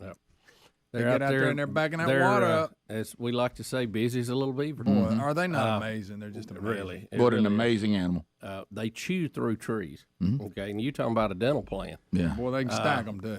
That's rather amazing. It's amazing. You know, animal. I couldn't help but think when I saw the red moon, how the flat Earth people look at that. Don't do this to yourself. Well, I was just wondering what they were thinking about when they saw that, because obviously something has moved between the moon and the sun. Right. Something got in the way. Right. And if you look, you can kind of see it's got a curve to it. But anyway. By the way, how is the Artemis launch looking with this hurricane? Rick, the last information I had on it yesterday. I'm sorry, moon made me think of space. Right, I got you, and that's good. That's a fair question. Yeah. The last I heard from NASA is their plan right now is to ride it out on the launch pad, but they will review that again today. If the storm is picking up, they know exactly how much wind and rain that all that can take, and if not, they'll have to roll it back in the vehicle assembly building, and if they do, of course, it'll be scrubbed. But the last I heard, they're going to try to ride it out, but that, like I say, that'll be an hour-by-hour decision. So really, all that could do is make your trip as uncertain as it possibly could be. Yes, absolutely. Yeah, right till time to take off. And you're like me. I'm a plan person. I don't like when it's like that. I want to be sitting here. I want to be sitting here knowing I leave at this time. This is when we're going. Yeah. This is when I'm getting there. This is when I'm getting back. You know. And these launches just don't. They do not cater to that mindset, do they? No. And they really can't. I mean, I'm not getting on them. There's no way they can. You know, it's like hunting. Yeah. There's no guarantee you're gonna harvest a deer when you go. Mm. You make the best plans. You go, and then you try to go. Weather has a lot to do with it. Other issues, and you just do what you can do. Trying to launch rockets is very similar. Mm-hmm. You're at the mercy of a lot of different things, and you just hope that they all line up. Yes. But our crew, we're ready, and hopefully that will take place. Have you picked up another Space Bro, or is it just you and Hunter? Yeah, we've added some Space Bros. Bros. I was the reason I'm bringing this to up, fill in for Admiral. and Rick's going to look at me like I'm crazy when I say what I'm about to say. But I was going to tell you, and it sounds like that this is a no-go because of that. If it does get scrubbed, I'd like to be in the mix for the next one. Okay. How about that? If it does get scrubbed. I'd love for you to go. I wish you'd go for this. Really, well, I tried to work that out, and I can't. Oh, really? So, yeah. Even that day when I said if I'd have known 48 hours, I actually went back and said, can I make this work? Right. And I couldn't. You talking about get scrubbed like your head? See, this is the second time. I did this Friday. I Y'all know. had 6 hours. It's delayed. You must have wore a hat. I had a lot on me Friday. Rick, I didn't notice the bullet. I didn't notice the bullet head till this morning. Yeah, I didn't either. You realize I came in. I came in like a whirlwind yesterday. So I think you went back and got more taken. I do too. I thought the same thing. I didn't. It's you thought I thought Did you it get wasn't short enough, so I went back and got more. That's happened though. Did you get the Floby out at home and touch it up a little bit? That's what happened. I go low, boys. Go low. I know. Look, good for you. 4-1. Good for you. I used to go 6-2, and I've even dialed it on back. You know what? 4-1. When I see that haircut, you know what I think? Hoorah. Hoorah. I like the way it feels like artificial turf. I do find myself wanting to come over and rub it. I really do. See if I can't get a little luck off of it. Oh, yeah. If you was a redhead, I'd be rubbing it right now. I like the way he rounded that widow's peak. Rick and Bubba, Rick and Bubba.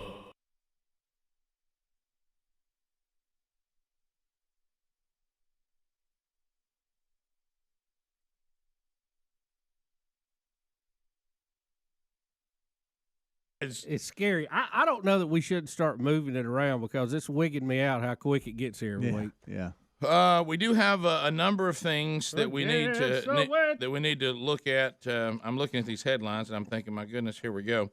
But is this Dolly Parton story? That's true. Okay. Oh gosh, have fun with that one. I didn't get to that one. We called that one. That's a profit story. Yeah. Do you remember when we started talking about all this and we said, well, what about the old Dixie Stampede? Mm-hmm. And there it is. You change the name. Yep, that one. We'll look at that. I see we've got a wrestler trapped in a bathroom on a plane. On the way to Monday Night Raw, I believe, right? Well, that's not good. Lane Kiffin said that the backup quarterback that came in would have transferred if he'd not got to play against Georgia. So we've got all sorts of little things to ponder today that we'll unpack just a little bit. and also your phone calls at 866-WE-BE-BIG. We'll get those done for you as well. Now, as far as those of you that are new to the program, Wheel of Meat Wednesday means there is a wheel. It does have cuts of meat on it, thus the name, and also other prizes and potential pitfalls.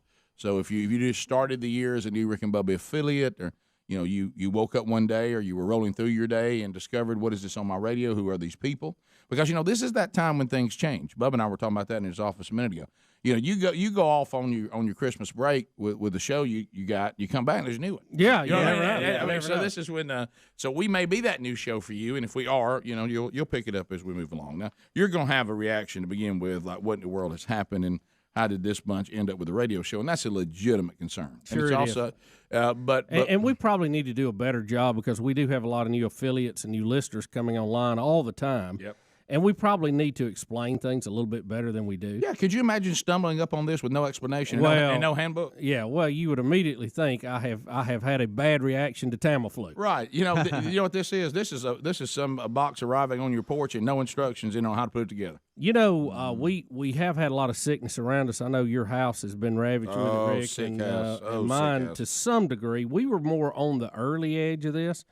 But it always reminds me of, I think it was it 98? We call it the February of Death, where everybody was sick. I thought about that the whole month. It feels like this. We were down to like a half a person doing a show. Yeah. Just to keep the transmitter on at one time. It was really, really bad. And it feels like that again. It was, watching our house right now, because what's happened at our house is my wife always says that anytime sickness comes to the house, that I brought it in, never got fully sick, passed it on, and then moved on with my life. Right. She always thinks that I'm the one, because you the one out there gripping Typhoid, and grinning. Rick. You're in there gripping and grinning all the time. And if I ever hear that you feel a little bit bad, that means everybody else is going to be real sick. You'll come in, drop it off, and move on. And I got to be devastated to go get in a bed and say I can't move. And the number of times that has happened is very few. Mm-hmm. So usually I'll just keep on rolling and treat the symptoms. And because last time I checked, when's the last time anybody went to the doctor and they can do anything for you? Yeah. Other than tell you it's viral and good luck. So you treat the symptoms, you let it run. Yeah. But so the flu actually came in our house. We finally had a flu test, came back positive. So that kid. Well, how did they test him? They do the nose swab thing. Have you ever seen how far they put that up in your nose? Oh yeah, taking your brain. Boy, it'll go. They take your brain looking for that stuff. So make those eyes water. Because Sherry, when Sherry was sick and was was talking like Demi Moore, they deemed her no flu. They deemed me no flu. Mm-hmm. Then we had one got the flu, and so he's been quarantined. And our high school has been ravaged where our kids go. Did you see that email yesterday? Oh, yeah. They're not even counting absences anymore. It's so bad. Well, here's what you know why? Somebody came back who was afraid they were going to miss something. Well, I'll tell you what it was tied to exactly. And brought in the flu and gave it to a bunch of other people. Here's what it was tied to, and they've removed this because of so many people are sick. In our school, if you want to exempt an exam, you have to have an A average, and you cannot have been absent more than 5 times. Well, people were saying, I'm going to have to end up taking an exam because I'm sick and I'm not missing too many days of school. So people were coming back trying to stay under that requirement in the spring so they can exempt their final if they got the grades. And finally the principal said, hey, we're waiving that off. Stop coming to school if you're still sick. We're never going to get rid of it if you keep coming. We appreciate the effort, but killing us. We're going to waive that. Okay, so because of special circumstances. So please don't come up here because you think that's the deal. Rick and Bubba. Pass the gravy, please. Rick and Bubba. Ooh, it brings me 21 minutes past the hour. The Rick and Bubba Show. 866-WE-BE-BIG is our number. So a couple of things coming up. We have heard this season a couple of times from Dickie Nadmeyer, and people are asking, will we hear from him again this week after Alabama's second loss? Again, we always allow space, but there's somebody else we haven't heard from in a while, and Auburn fans would say to the Dickie Nadmeyers of the world, "Cry me a river," okay? Because to be an Auburn fan is a much worse situation right now, and we have not heard from Dippin' Dan. I mean, and you understand. Quiet. Yeah, you understand why he's gone silent. I mean, there's just nothing really to say. What are you going to say? But I think today our efforts are to hear from him because we have not heard from him yet. I like it this whole season. So that's that is likely to happen on the show today. So we have that, and of course, a lot of the show today, and we don't have to spend the whole show on it. I don't think any of us really want to, but we will continue to remind you. Today is a really, really big election day. I mean, it's midterm time, baby. Well, it seems like every time an election comes up, it's the biggest one we've ever had. Mm-hmm. But I think, with and really, this is the sad part. I hope that the folks that we're pulling for win today. But the sad part is that the country is so split, and there's so many people who are supporting candidates that I think are just nuts. Yeah, I know. I mean, that's the thing that's scary to me.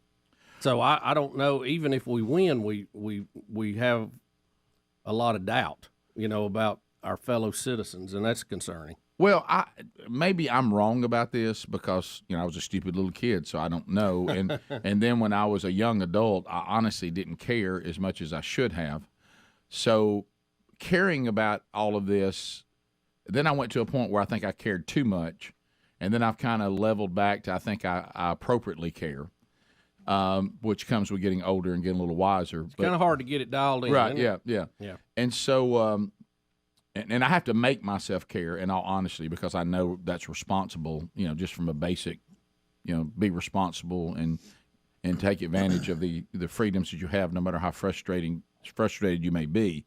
But anyway, it seems like that the era, to your point, Bubba, of I'm looking for people that I want to vote for is kind of over.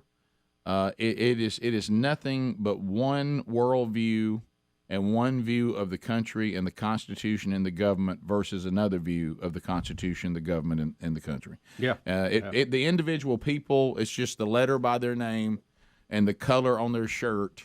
Because if we truly were vetting out the human beings, some of these people wouldn't stand a chance. Yeah. And the fact that they do, and I would include the sitting president right now, with his obvious struggles with his cognitive skills, that it is all about we just want to keep our team in power. Yeah. So today, if you don't like the Senate and the House being run by the team that is running it now, and you think your team could at least minimize the damage that the opposing political view is doing to the country, then you have to. Today's a day that you get to put a break, put some brakes. Tap the brakes, and make it more difficult for them to implement the things that you think are going to destroy this country. Well, I know history was kind of boring when we were learning it, but as I've got older, I have a much deeper appreciation for it. Mm-hmm. And it just seems to me that we have a mindset in this country of a group that want to be socialist,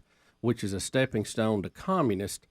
And they oppose freedom, and they oppose free enterprise, and they oppose you being all that you can be based on your decision of what you want to do. And it's just it's like a slow fade that way. And I just, history just says that system does not work. Now, it also says it's an easy sell to the uninformed masses. Oh, yeah. And it sounds good. You start handing out checks, baby. We're all gonna prosper. We're all gonna share the evil few that have hoarded all the money. We're gonna get them, and before you know it, you're Venezuela. Right. So I don't know. I don't see what these folks see. What appeals to them in that system, because history has shown time and time and time again it doesn't work. And most of the people promoting this, if they really love that system, they ought to move to a country that has it already. But you don't see them wanting to stream over to China anywhere because they don't. They go, well, what? You don't get to do this. You don't get to do that. You can't, decide who you want to, marry. All this, and they're shocked. But that it's like they don't even really realize what they're asking for. It seems like. Well, I will say this, and you touched on it, but I've had conversations because it doesn't seem to make any sense.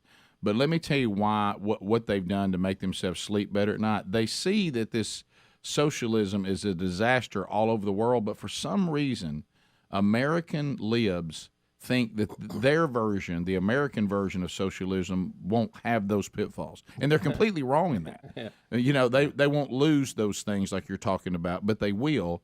And it's really gotten down to this. You have one view of the government, which would be very close to the Founding Fathers, that says, let's take the government out of your life as much as we possibly can so you, the individual, can maximize your God-given potential through maximum liberty and freedom. You go do it. The other point of view says, let's have a massive central government so they can take care of you and they'll provide the things that you need. You won't provide them for yourself. Right. And that second one leads to disaster. Adam, did you have a comment? Well, Biden responded recently during one of his last speeches here, just in the last day or two. There were some people outside that were protesting, and they had signs that said socialism on them, and Biden tries to just completely divest himself of that. If you guys want to hear this 10-second clip. Yeah, I heard it when he did it. It's a joke. I love those signs when I came in. Socialism. Just give me a break. What idiots. Socialism. Well, I'm not the one that looks like Walter the puppet. Right. Well, also, he did. Does he not know what socialism looks like? Because he gets up and talks about principles that come from the socialistic point of view all the time. Now, I would say in his current state, he probably doesn't know he's doing that. But I know those that are writing what he's saying know it. Well, let's see. If you, as the president, can decide what these private companies do, far as their oil and gas research, if you're going to write off student loans, that's socialism. If you want to take over, if you want to take over health care, that's all socialism. I don't know if you just don't know the definition of socialism, or you're just lying to everybody. Right. I don't know which one it is. What you're doing is taking us towards socialism. Yeah, absolutely. Shutting down the country through the power of OSHA. Yeah. During the pandemic, give me a break. Give me a break. EPA. Give me a break. All this stuff. Bottom of the hour. Bubba, Rick and Bubba.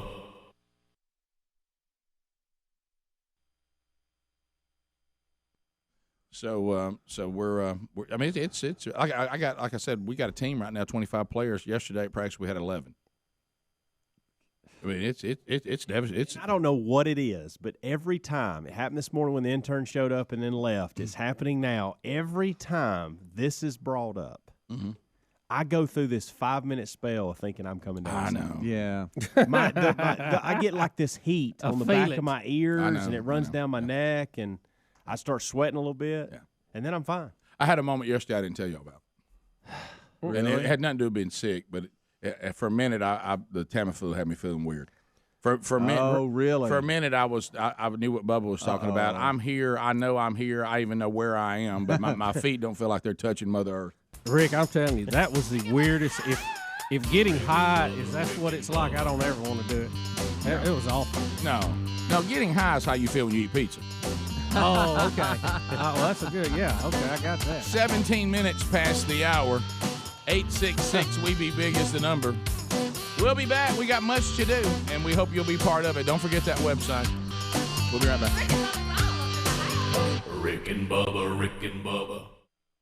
Let's go ahead. Look, we might as well lower our heads and just lean right into it. The first Year America of 2018. Year America, as we have now become, revisionist of history. We now not only want to revise our history, we don't want to be exposed to it at all.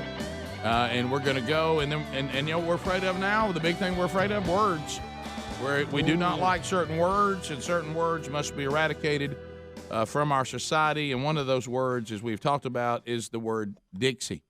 It is as we look at this, it appears that once again we've got ourselves. And you remember, and what I love is when we got a profit star for this one.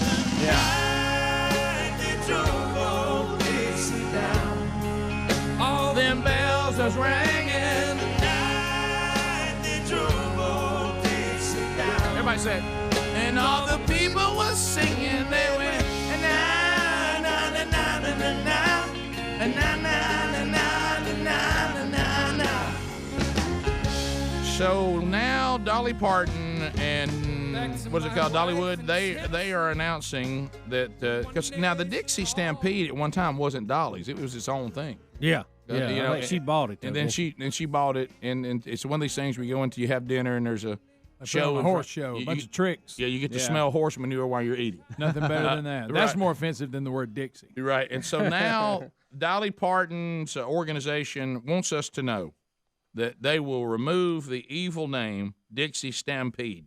It will now be Dolly Parton's Stampede. Doesn't sound near as good. Which really, now that could get that right there. Well, there's a visual. Now, I was about to say, now you may have problems with Harvey Weinstein. I always thought that the whole Dolly Parton entertainment enterprise in Tennessee was misnamed anyway. Dollywood just doesn't really fit it. It should have been Dolly Hills. Mm-hmm. Can I get a rim shot over here? You are. Well, I'm just saying. How about this? I'm not going to call it Dolly Stampede. It's the Dixie Stampede. That's what it's always been. Good enough for everybody. See, this is what I don't understand. So let me get this straight. No, who cares? We have, Greg, we have persevered through having that thing called Dixie Stampede. How long? But right now we've decided we can't go on. Do we Tonight, have to stop it? Rip down the letters. We can get. Let me ask you this: when the Dixie Stampede name gets changed to Dolly Parton Stampede, I'd like to know how many of you who don't have a job right now will magically have one. I'd like to know how many of you who are trying to find a way to get out of a bad situation you're in suddenly will be out of it. I want some of you that think you've been overlooked at a job because of your skin color. Magically, that will be changed. What does I think people will start treating each other better. What will this? This is a bunch of feel-good-ism that does not accomplish anything. And by the way, I still want someone to clarify for me that the word Dixie is a word that shouldn't be used. Yeah, I'll give you some of the stuff. The flag you just hate. I'll give you all that. No, I understand that. I'll give you all that because people have actually taken that flag and they've used it for things that if you want to get upset about that flag having a bad name, you got to be upset with the people who gave it a bad name. Yeah. Can I ask something? The song Dixie, was that actually written by an African American man? I've heard that. No, it's gone back and forth. I remember one time we even tried to say today's the day. We get to the bottom of it, and the history of that song is so convoluted. Just when you think you have it, you look at another story and it will contradict it. The last I saw about it, it was somebody who put it in one of these vaudeville shows, and it was supposed to be kind of almost like a white trash Christmas kind.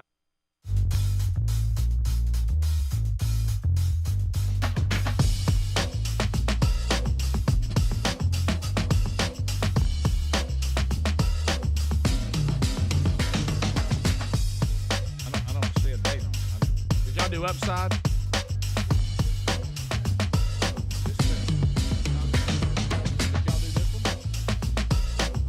Oh, I see. It is 35 minutes past the hour. Rick and Bubba's show. Thanks for being with us today. Man, this app, everybody's loving it. Upside.com. Use the code Bubba25. Now the Upside app is free for you to download. Go get it. But when you go to do the first tank of gas to kind of get it rolling, you use the code Bubba25, and you're going to get at least 25 cents a gallon back. I know nobody could use that. Of course, the current president wants you to know he's lowered gas prices. Not where they were when you took over, my friend. But anyway, so Bubba25, get 25 cents at least back on the per gallon on the first tank, and then at that point, let the savings begin. Well, not savings, but the cash back begin on every purchase going forward. Now, you're going to get a lot more back with Upside.com than you do with any of these cash reward credit cards or loyalty programs. 3 times more cash back with Upside, and 3 times the savings will add up really, really fast. As a matter of fact, current users are earning more than $1 million every week on cash back. So that probably has a lot to do with that 4.8 out of 5-star rating that you see at the App Store. Upside app. Look for it, or just go to upside.com. Go ahead and get it for free. Use our code Bubba25 and let the cash back begin. And also there's a link at rickandbubba.com under the sponsors. Okay, so Bubba, let's take a look. See, since today is the day that we as Americans have our first opportunity to take an administration that we think is out of control and see if we can't slow them down. and make it extremely difficult by putting the opposing party in control of the Senate and the House. You know, this has been done before. Yeah, historically, usually the party that does not have the presidency, doesn't have the White House, picks up seats during the midterm. Right. There's been a couple of exceptions to that. George W. Bush had one. But most of the time they pick up seats. I will say, for the economy to be as bad as it is and to have inflation at a 40-year high, the fact that it's not already a complete, just a cleaning of the house is odd at best. But the country is very divided in the way that they look at things. Really, it's almost 50-50. And that's, to me, that's really the thing that is most concerning for me as an American. I'll tell you a little interesting tidbit on the Clinton administration and the Clintons' presidency. A lot of the things that the Clintons now brag about, that Bill Clinton and people who love Bill Clinton brag about things that happened in America, they happened because of 94. And no one wants to talk about that. It was really when the Republicans took over and opposed him and kept him from making some of the mistakes he was going to make. And some of the things that we saw that were good that he credits to himself now actually were done by the Republicans taking over the House and the Senate. Now, that you have to go back and really research that. No, you're absolutely right. Bill Clinton went along kicking and screaming because he had no choice. That's right. Newt Gingrich went in, became the Speaker, and the Republicans ran on a thing called Contract with America. You remember they had 10 points they were going to do. Right. And they went in and got it done, and the economy turned around, things got better, and Bill Clinton got credit for it, which is fine. I think anytime things go in a positive direction, I don't care who's getting the credit for it. Let's just move forward. Didn't know Luntz was now working on the what is this on CNBC. CNBC. Yeah, he's been with them for a while. Is he want us to be okay with this hairpiece? I mean, this has to be the worst looking hairpiece I've ever seen. All right, but anyway, all right. So let's go to these quotes. Yesterday, the president he just told that he's going to be shutting down. I mean, he's going to take coal and shut the whole coal industry down.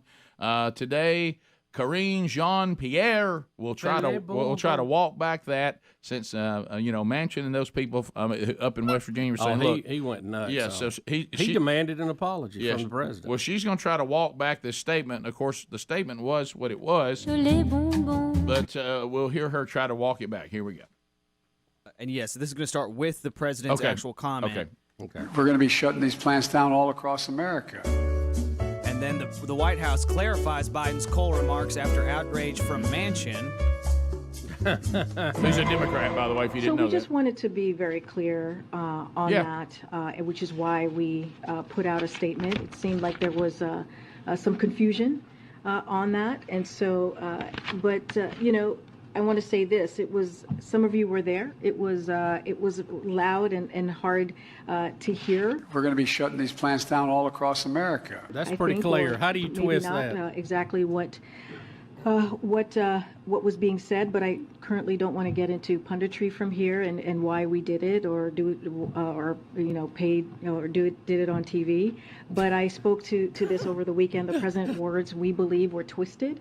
I personally believe that U.S. Americans are unable to do so because some people out there in our nation don't have maps. Adler, play the clip one more what time. What in the world? I want to be just totally clear. What in the world? How do you twist these words?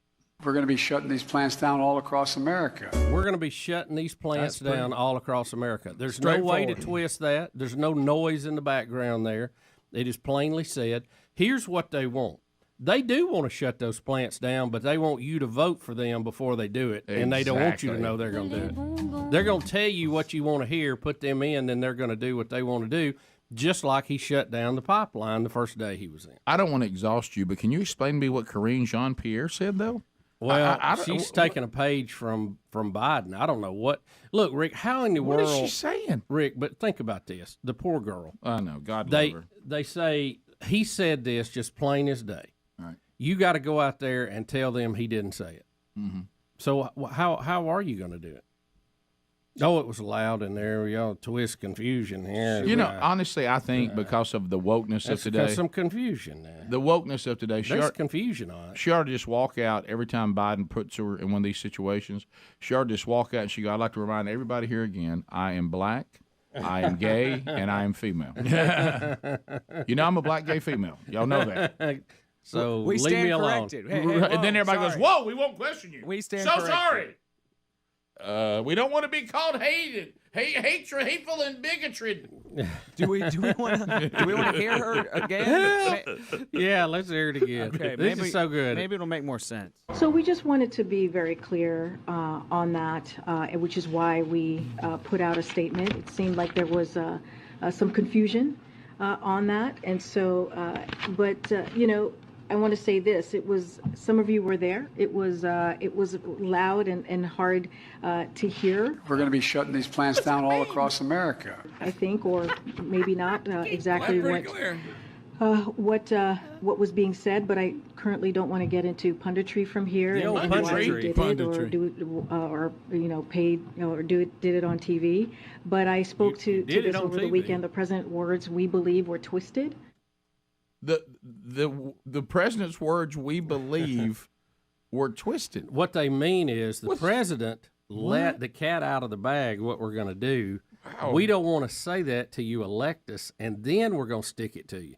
Now, don't miss this. The next one, Biden is going to claim that MAGA is dangerous, but then they're going to show us, we're going to see videos of the leftists and how violent they were and all the riots. It really is a fake world that we're living in. Yeah. My wife said to me last night, she goes, when y'all start talking about a fake world, I kind of understood what you were talking about in the beginning. She goes, you talk about y'all hitting the nail on the head, that we are living in a world that is completely make-believe. Yeah. It's all propaganda and fake. And so here comes this. This is classic from all the tyrannical governments of the past. They call you what they are. Yeah, absolutely. Donald Trump and the MAGA Republicans represent an extremism that threatens the very foundations of our republic. MAGA Republicans do not respect the Constitution.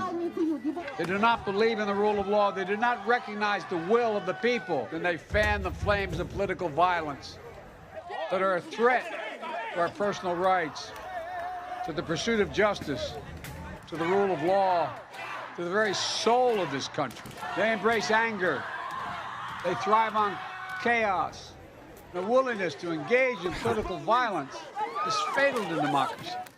More and more talk about violence as an acceptable political tool in this country. There is no place for political violence in America, period. None, ever. Well, there you go. And all the noise and violence that you heard in that clip was from the summer of riots, Antifa, and a whole lot of other. So I don't even understand this 1C. What is he doing here, Adler? Who's he talking to? A historically black college university, and he tries to give them a compliment. Oh no! Oh boy! Not when a white leftist patronizes black people. Not that.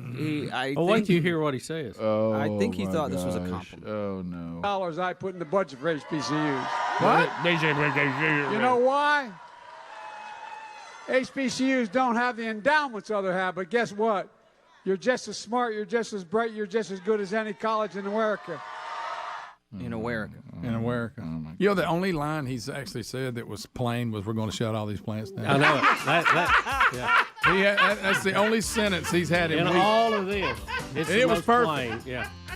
That you could actually understand. Didn't stumble, didn't chew it up. He chewed up everything with that. Oh, he said it perfect. Don't you know Jean-Pierre's like, can he not chew that up too? Yeah. Then we can say he said something different. Oh, what an embarrassment. All right, today you can do something about it with these midterm elections today. Mike Leach next. Rick and Bubba, Rick and Bubba. And that it was almost done with a tongue-in-cheek comedy deal of, life in Dixie and the South. But if you listen to it, there's nothing in it that is inherently racist. It doesn't talk about anything other than cotton, which cotton is now we can't considered racist. Well, right? like you said about your mother, God love her. She picked cotton. Yeah, and my mother-in-law, to hear her talk about picking cotton, good gosh. That big old toe sack. Yeah, and so I think cotton, my mom cotton made is not me, racist. I think she made me pick corn just so I'd get a taste of it. Bubba, cotton is not racist. No, it's actually slavery is evil. Right. The Jim Brown, all laws and all that. Yeah, what was that? Am I saying it was Jim Crow. Jim Crow. My gosh, Jim Brown. Sorry, Jim. Jim Brown. Jim is Crow the running back. Hey, Jim Crow that wears African hats. Right. Segregation, water fountains, bathrooms, all that terrible, horrible. Shouldn't have happened. But cotton in and of itself is not racist, and the word or the song Dixie isn't racist. It just isn't.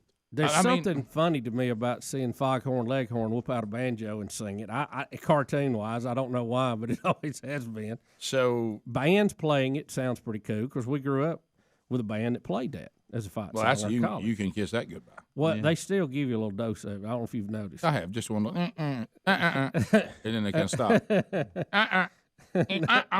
But they'll be in the middle. So but I go right on. But I go back to this again. If you're someone from the African American community and you want to maximize your potential in a country that allows that, and you say, you know what, we're moving forward, and it's obvious there's been incredible change. Praise the Lord for that. And of course it's not over. There needs to be more. But if I reported to you today, say, hey, good news, I changed the name of Dixie Stampede to Dolly Parton Stampede. How you like him apples? I mean, do you go, hey, man, thank you. Golly, thank you so much. I don't know that you feel an immediate impact from that any more than you did Confederate statues being pulled down last month. Right. I don't know that it really helps you. But has there ever been one person that's even said, hey, I went to Gatlinburg and I drove past the Dixie Stampede and I didn't like it. I didn't like seeing that. It hit me right in the face. It didn't. First of all, you'd have to have African American people in Gatlinburg, right, and Pigeon Forge, and I've only seen 3, right, and all 3 of them were white people, right. But I'm just saying, when you first brought that up years ago, now every time I go, if I see a couple that happens to be mixed race, they will holler at me and go, hey, we're them. Well, just like thanks, Rick. Just like, but let me tell you this, just like certain types of entertainment, certain things, whatever. Is there anything that is more white than Pigeon Forge and Gatlinburg? And watching taffy being made through the big glass window? From a cultural standpoint. No, not really. Yeah, we'll be right back. Rick and Bubba, Rick and Bubba.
It is 8 minutes to the top of the hour.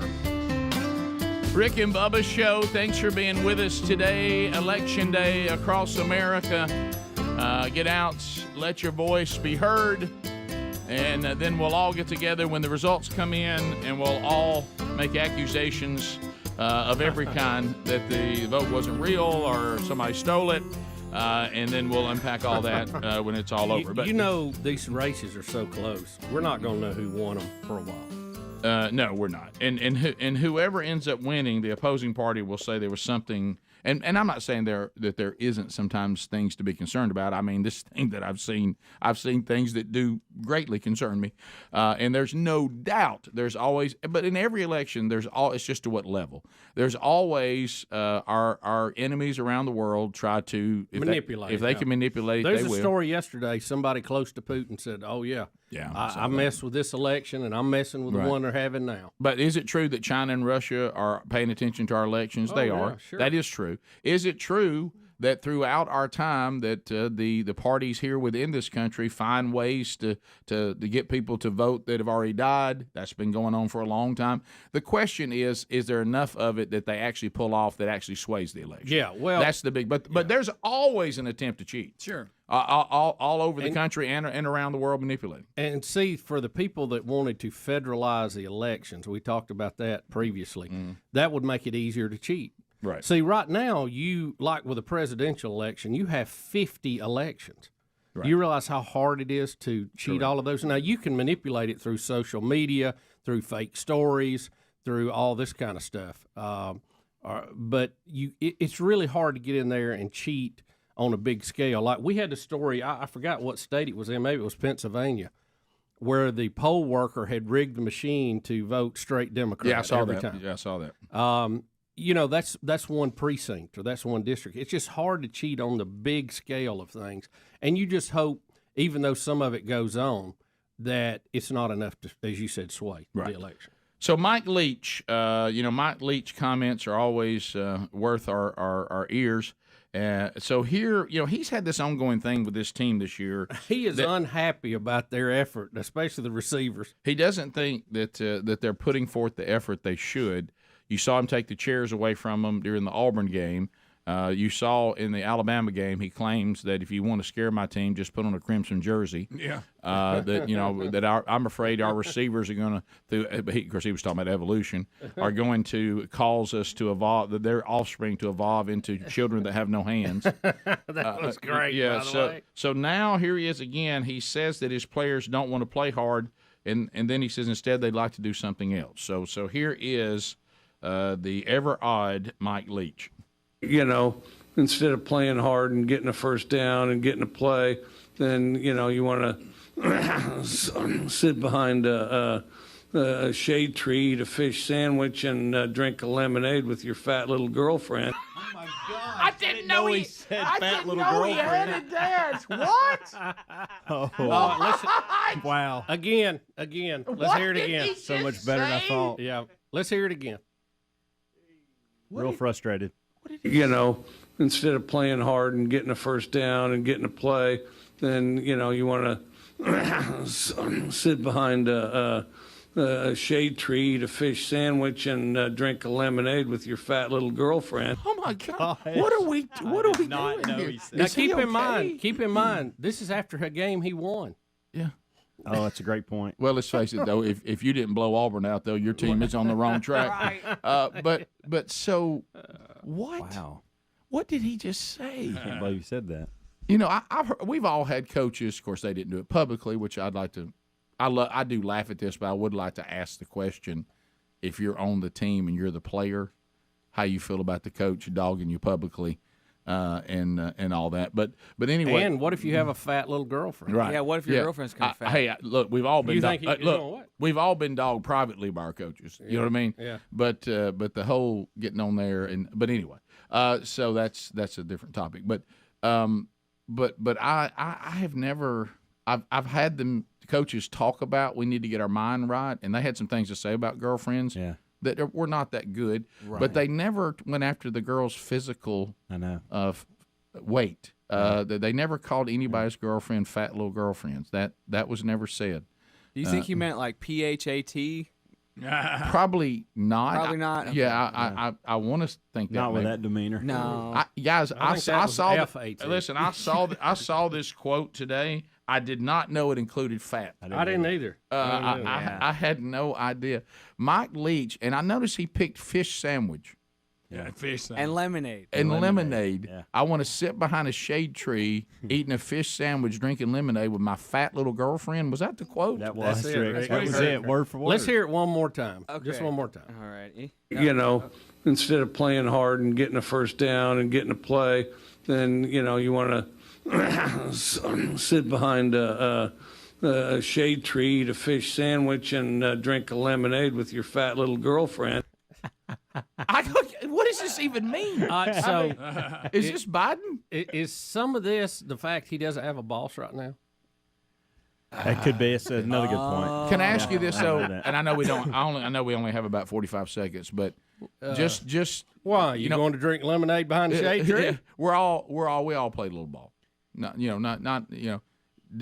as a player, does this motivate you or does this infuriate you? I think it can work both ways against your coach. It depends on the individual. In the dressing room, I think the odds to challenge you are there. Doing it at a press conference can lead to, man, was he dogging us out there and saying we don't play hard and all we want to do and our girlfriends are fat and.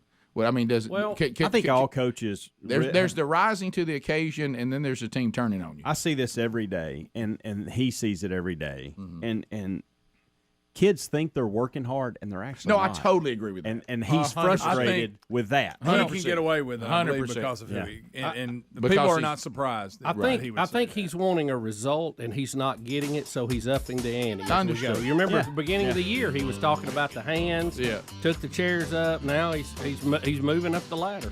And if I got to be honest, that sounds like a good time to me. That sounds like a great time. I would like to know what kind of fish sandwich.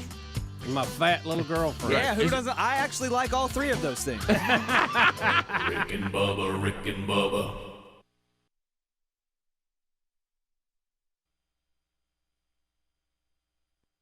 Wacky world.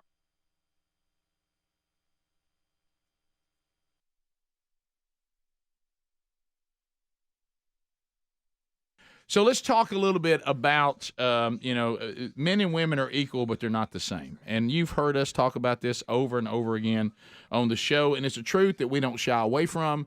And here's the deal. When it comes to grooming, men and women are equal, but they're not the same. Okay? And Manscaped.com was created to serve men and the things that we need to do in order to be, have proper hygiene. And I'm talking about they take care of everything that we need from head to toe.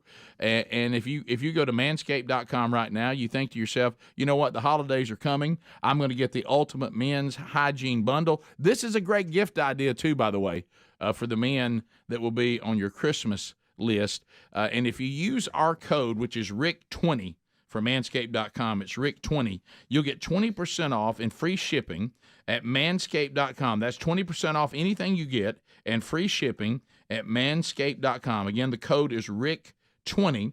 And the items that they have, and Bubba, you and I have talked about this, just the quality of the items. I mean, Rick, it's built better. It's got a good feel to it. It's weighted right, and I love the little light on it. Yeah, and when you're talking about the trimmer, and the weed hard whacker. to see someplace. Yeah, it is, and it's got that light. Here we go.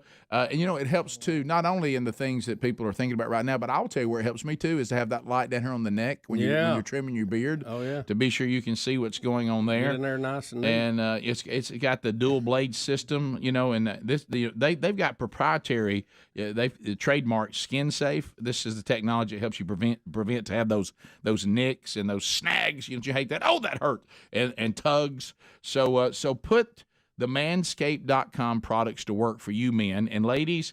A great idea to buy for the men in your life. Go get 20% off and free shipping at manscaped.com using the code RICK20. We love these products.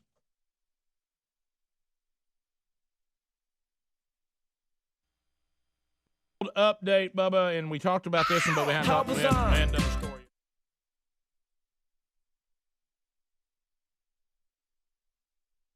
Ooh, baby.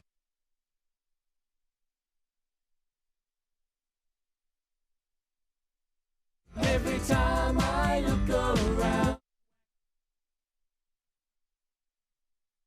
I feel good. Bubba, I am not familiar with the WWE much at all. I know what it is, but I don't know any of the current characters, and certainly don't watch it. But I do know it's big business, and they were doing a Monday Night Raw in Miami, Florida, and Heath Slater, I know fans of WWE know who this is, said he found himself in a very awkward position the day before New Year's Eve. I guess the story just now coming out. And said that he was trying to get to Miami, Florida for a Monday Night Raw. And at some point in the flight, he said, I got up to use the restroom, and I got trapped in the restroom and could not get out. The door lock stuck, and a team of crew members on the flight had to break out the restroom by unhinging the bathroom door, saying they could not. It wasn't just a little mistake that they said, hey, do this and you'll be out.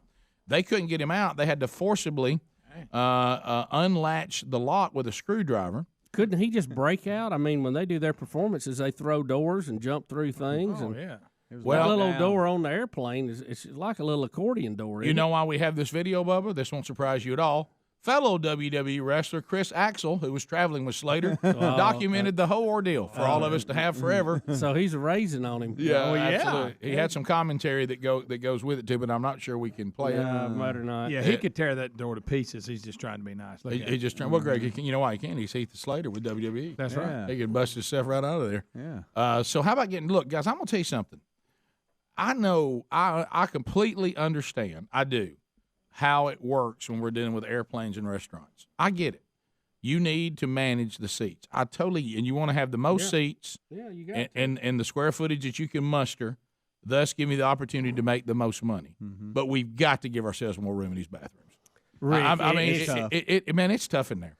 Rick, look, after that last stunt I pulled going to the White House, I think I can go anywhere. I'll give you that. Look, it is ridiculous. I mean, you go in that bathroom, and if you're a man, you put your head against the wall, which is slanting down at an angle, by the way. Right, yeah. And you bow your legs out to brace yourself in there, and it's a that mess. frees your hands up. And I mean, it's just tiny. It's like I've been in closets bigger than that, you know? I mean, it's ridiculous. And to what happened here, I've noticed the way that door has to be folded and the way the lock works. I never get in and out of it smoothly. No. There's always a little bit of a moment where I think I'm trapped. Hey, it doesn't operate good. Have you know how a normal American airliner looks, but you've seen these luxury airliners like the Arab Emirates are flying now, where you almost have an apartment in there. Yeah, I wonder what their bathroom looks like. I mean, you got like your own recliner. You're in your own room. It almost looks like the old railroad car setup. But, boy, they got it dolled up. Just like they like it. I bet they're proud of that seat. Oh, yeah.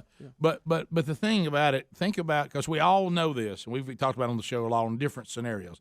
You know, the thing you have to, when you go through the process before you declare that you're hurt, that one, you know that he went, all right, trying to get out. Yeah. All right, hey, Greg, look, Greg, hey, this is on me. I'm doing something wrong, and you try all the different scenarios. And you don't want to say you're stuck because somebody's going to point out that what you're doing, you just didn't do one simple thing that you didn't notice. Right.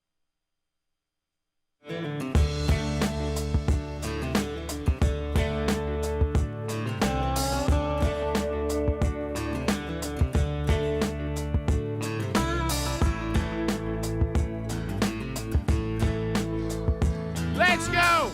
6 minutes past the hour. No Name Studio, bleeding edge of technology from Bama to the world. It is the Rick and Bubba Show. Speedy out today. He'll be back tomorrow. Adler has got YouTube for us. Helmsy, the real Greg Burgess, all here today.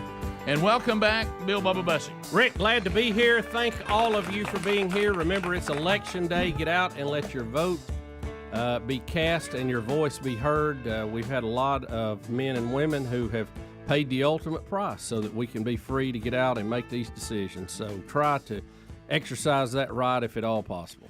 So let's I got a question I want to ask you, Bub. We got a lot of updates today we're going to try to get to. We hoped to find Dip and Dan today. We have not heard from the nation's most rabid Auburn fan. Dickie Nadmeyer, after a second Bama loss, we're delaying that as usual to give him time because in the past we made the mistake of talking to him the day after. It's not a good interview. You don't want to be. It's just not a good interview. You don't want to be on Monday after a loss over the weekend. So anyway, we'll get to that as we did last time. It's been a while since we've had to try to find Dickie twice in one season about losses. But anyway, so one thing I do, so I listen to the kickoff hour, and here's what I think I heard. Okay, because we all should listen to the kickoff hour. We should. And I think I heard this from Helmsy. Of course, again, I was trying to find the red moon, so I could be wrong, or blood moon, or whatever it was. Beaver moon. But yeah. Hey, guys, talking, I guess, to Greg and then letting us all know, got a coded message text from Bubba, a picture of his tennis bag in his car. Oh, correct. So, you get messages. You're talking about a subtle hint? You get messages from time to time, right. and even with the text, you're right. like, what are they trying to say there? Right. And then you get pictures, and things are pretty self-explanatory. Right. So this morning, no text, nothing text as far as actual words and description. There was simply a picture to me and me alone with a tennis bag in the back of a vehicle. And there it is. And I don't know. Was this after watching you fall yesterday? I don't know how to take this. I don't know if this is, hey, I'm ready, right. or I'm getting closer to being ready. Can you zoom out just a minute? I want to show something else I think is funny in this. I've got two AEDs there in the back seat, There you go, just in case. Bubba, you just... Not one, but two. Yeah, in case one don't work. The batteries actually went dead on them. They started beeping this weekend, so I got to go. I got to get them replaced. But how funny is that? The irony of that. So I know that Helmsy said, now, because stand back. Well, I've been watching your commitment to this new healthy lifestyle, and so I know you're gonna make fun of me eating chips. No, I'm not saying that. That's Frito. That's between you and I don't know who it's between, but the I will say that. So now I know Helmsy said that he would hit balls with you, tennis balls, if he got a 12-hour notice, right? And that's all he needed. Is this his notice? Well, this is me trying to figure out when I can do it, and it'll be like, hey, Helms, I may not be able to give him the full 12. I may just go, hey, Helms, are you available? Do realize when you... And if he's not, then he's just not. It's not a problem because I don't know when I'm going to be able to cut loose. I got to go vote today. I don't know what that crowd's going to look like. I got some other things that are flexible meetings I'm trying to work in. Probably need to hit the accountant too. And so... that would be good. Yeah, and put that at the top. Let's smooth that one up. And take an AED with that as well. Yeah. Because you're going to need it. Go in, wire it up. Right. But I definitely I need to hit a few volleys. Just get out there and move around a little bit. And so it's going to be very little movement. Just so I can wrap my brain around this, are you wanting to do this like right after the show one day? Is that your mindset, or are you thinking like afternoon, or what is your? What was the purpose of the coded text? Yeah. Well, I'm putting him on alert. I'm gearing up. Just, I'm getting so much closer. I mean, it's kind of like a rocket on the launch pad. Right. You know? We just don't know when we're going to light it. Are you thinking that we might light that rocket like right after the show though? See, this will help me in my planning because I'll just make sure all my stuff's it'll be in the more car. like 1 o'clock. Ooh, it'll be right after lunch. Yeah, that hurts a little bit, but I can make it work. Yeah, right. Yeah. Have you got a clinic or something? Well, I mean, you live a lot closer here than I do now, and so once I get home, I don't like to come back this way. Right. But I will. I'll make an exception for this. That's right. We'll you're on alert. I think you're on alert. I think I am too. Look. Was it the video yesterday? All I can do is go to the line, and we'll just have to see what happens, and then we'll call the play. I noticed he's ignoring that question. Speaking of the I'm sorry. What was it? The video yesterday? No. This was already in the works prior to that, but yesterday that was funny though. Listen, speaking of the video, of the video. Oh my goodness! So I go home and I'm on. And Lisa said something about now. Did Bubba fall? And I said, oh, you got to see this. So I go for the big laugh. Well, she didn't think it was funny. Oh no! She said that's terrible. She said, don't you think he's been through enough lately? She was serious too. She didn't think it was funny at all. Been through enough lately. That's what she said. She said, God, that's not funny. She said, bless his heart. And look, I was waiting on her to be over. Look, Rick, this was her look. She had her man in her mouth. She was like, Oh, I know. Well, I said she was serious. Okay. She was like Lisa, mad at me because I thought it was funny. I had to have it's okay to laugh at it. Well, It is funny. I had to have a similar conversation, not to that level. Revisit it. And here's what I said. And Bubba, remember, I credited you with this yesterday, and the world needs to know this. And I had a similar conversation. Not to that level. Oh, because funny Sherry not at quite all. as soft-hearted as Lisa, but Sherry did want to know, did we do that to Bubba? I said, Bubba brought that in That's himself. what I tried to Bubba tell brought you. that in himself. We did not bring that We in. didn't sneak it to No. his house. Listen, Y'all still in. I probably need to have more concern about stuff like this, but it was too fun. Rick, play. You know that car crash sound effect you've got. Oh yeah. Adler, play and put the volume up so you can hear the leaves, and let's hear the car All right, crash. let me when I find hit it here. Oh, that's No, not don't it. Sorry shoot about me. that. Wait a Sorry minute. about Come on, now he's Sorry got enough about that. problems. Car crash. And he been through another By the one. way, I could That's play after that. our tennis match. By the way, I could play that, and you. I'm in such bad shape. You're gonna love it. I just want you to hit volleys. I'll Just feed don't let volleys it all be a day long. pickleball thing all over again. All right, all right, Adler, let's. All right, here we go. Leaves. All right. Yeah.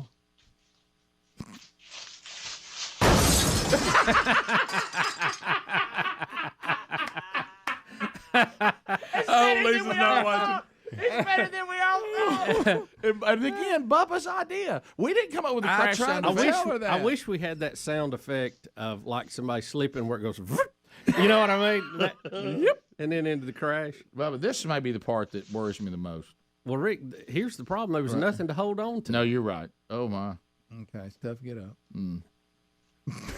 Come on, you can do it, big man. Come on. And he's up. There you go. Did you like the way I got up on all fours and just secured for a minute? And Well, it's funny you said that, and we'll I guess settle. on our video features, but we'll play too. You know, this new thing that every time I try to work with Gary, I look over, he's got his phone out trying to video me doing stuff. Filmmaker. But anyway, honestly, and Helmsley's probably not there yet. Greg probably is. Adler definitely not. Speedy probably not. But things that like, think about it, this is not some big adventure, but things that used to be so simple. Me like climbing up into the back of a truck and then trying to get back down out of it. In the past, it was, whoop, I'm up, and then whoop, jump back out. But like, we have no cartilage anymore, so there's no bounce to when we land. So literally, I have been injured just like jumping off from a truck bed back down onto the ground, and the jar of it. I wouldn't even try. I mean, everything I have to do now, I have to go, you know, I mean, you have to really ease around I have to now. butt bounce off the bed now. Because you don't know what, you know what it is, Bubba? With me, I don't know what's the next thing to come loose. Yeah. You know, you're just. A lot of rusty nuts and bolts. Everything. You'll go, you know, something like that. So, we were. It can be hip, it can be back, it can be knee. Yeah, we were filling up feeders yesterday. You know, looking back, when I thought to myself, I'm going to get 2,000-pound feeders, that's a good thing once they're full. But when it's time, to fill them up, hey. Have you seen the? Well, I'll tell you in the break. All right, we'll come back. More Rick and Bubba coming up right after this. Rick and Bubba, Rick and Bubba. So there's a lot of time you keep going, this is on me. Yeah, you piddle with it. You piddle with it. Then eventually you have to say, okay, I'm stuck in here. I can't get out. I don't think I can get out. That's And in the first one, don't you usually start the first one hoping there's someone outside the door? Hey, man, I think I'm stuck in here. I think I can't get the door open. Help me out, pal. And then there's nobody waiting. Hey, I think I'm stuck in here. And you hope you can get that seat that guy drew the diagram on that he's sitting next to the toilet. I have it in my office. I look at it. You talk about possibly one of the funniest things I've ever seen. Do you want me to go get it? I can hold it up. Possibly. All 5 pages I didn't say of it was. I said possibly. It would was be a in good my one. top 10 Yeah. of things that made me laugh so very hard. Yeah. Speaking of that, you know, Rick pulled a good one yesterday, Speedy, and I hate you were not there to see it. We were, should we go into all that yet? I was trying you to. want to come back It was and do an it? elevator. Well, I'll just tell you this part. It was an elevator. Yeah. And it was Which one only are you talking about? a 2-floor deal. You know, Right. you had a basement, and you had a main, you had an upstairs it goes Correct. to. Well, 3 floors, I guess. So the basement one, something is wrong with the door, and you can't get it to come open. Okay, even when it should come open. So I'm in the basement, and I'm trying to load my equipment on it to go upstairs, and I holler up and say the door won't open. And Rick knows exactly what I'm talking about, and he starts screaming, "Bubba's stuck in the elevator." That's so good. And people start running everywhere. I hear feet just. I didn't realize there would be such a response. So they believed you? Oh, yes, 100%. Well, you're convincing. Yeah, it was. Well, what's so bad? And we do this stuff to each other so much, I didn't even really make it. I did it just so calmly. Right. Yeah. Well, you got to like hit the door with your butt twice, lean on it, push the button, spin around, then use both hands to open the lock. I don't know what's up with that. It's a system, huh? It's a bit, I mean, it's good night. Yeah. So was it a muffled? I'm stuck. I can't get out, I just said the door. I said I can't get the door open on the elevator. Yeah, and what I which told I him wasn't was gonna he lug that box up the stairs. Nobody wanted that. I told him How that. big a box was? Just an Big. afternoon. And it had a roll on Yeah, roll you know, around it. What were you carrying? You would have thought the Stones were in town. Rick, you told him to kind of pull back a little bit on what he's Well, taking. I did pack light in yesterday. his world, he has. I But packed it's still real light. we still got a long way. Rick, he's got a box it needs an elevator for, and that's packing light. Well, it's got wheels on it. Yeah, you just roll it in the elevator and push up, and then it goes up, and it's up there when you get up there. It is. You can't go up the steps with it. It's not. It's cumbersome. It's not conducive to steps. But what's in it? Why do you have to have that? Pants, Pants. I guess he's saying undershirt, I was close. shirt, coat, backpack, boots. Okay.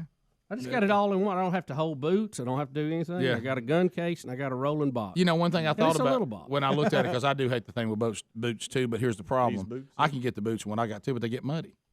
Yeah. Well, mine wasn't muddy. Oh, mine were very muddy. How did you get in?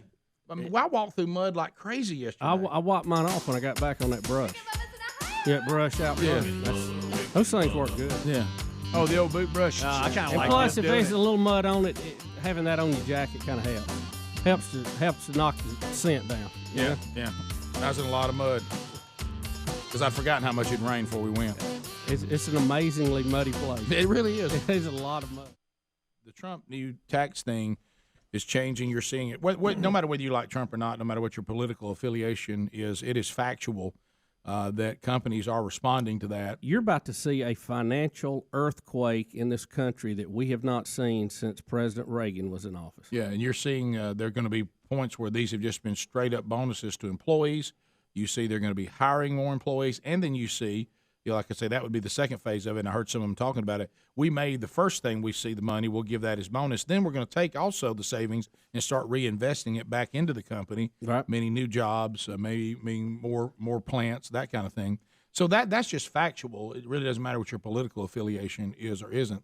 That is happening. Yes. And you're going to see a lot of repatriation of money, I think, that's going to create a boom in capital available for these growing businesses to have, and it's going to be good for everybody. Also, a note: it won't be near as big as a Toyota Mazda plant, but the Kimber. You just said Toyota Mazda again. Yeah. Isn't this new one Toyota Mazda? Yes, yeah, I'm saying what I'm about to tell you won't be as big as that, but also in the news. Also in the news, Kimber. If you're familiar with their handguns, they're going to be moving a plant from New York to Alabama. And why would they move from New York to Alabama? Well, because the business environment is better here, Correct. and you have a workforce that is capable of doing what they need to do. Bubba, you said you saw a list now, the top 10 most dangerous jobs in America as we finish 2016. Yeah, this comes.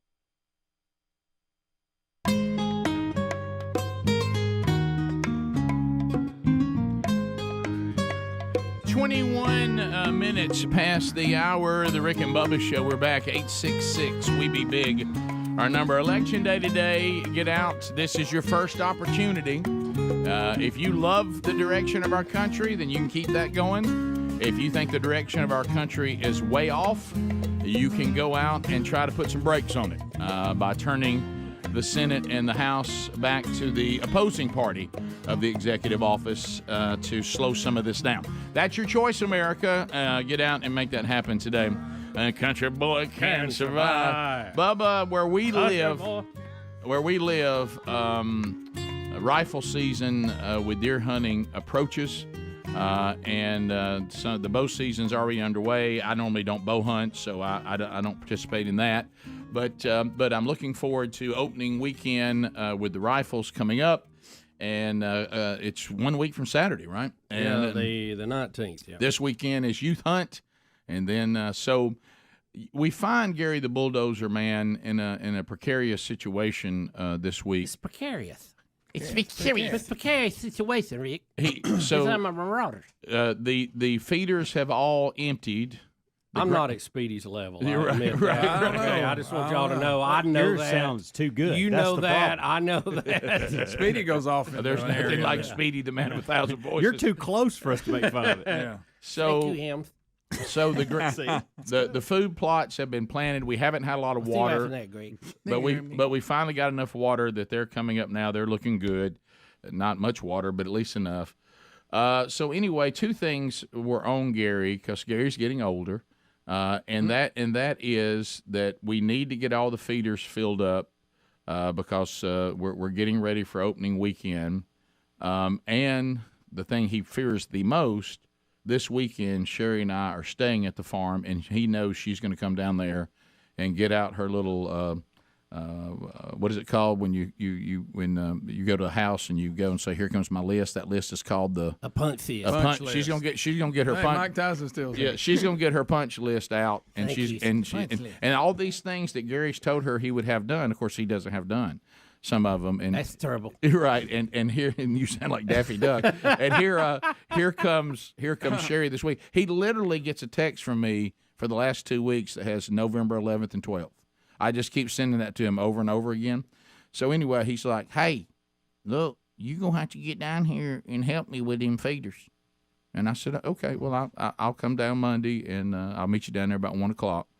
And so Gary, the thing I want him to realize is, Gary will not let any young people work with him because they're all worthless. Right. Hey, right. you can't get them to work. All they well, do. He said they wanted to sit under the tree, eat fish sandwiches, drink lemonade, and talk to the fat girlfriend. All they want to do is sit there under the shade, eat a fish sandwich, drink lemonade, and talk to their little fat girlfriend while looking at their phone. That's Now, what I said. His thing is, you try to get work, you look over there looking at their phone. That's all they do. Right.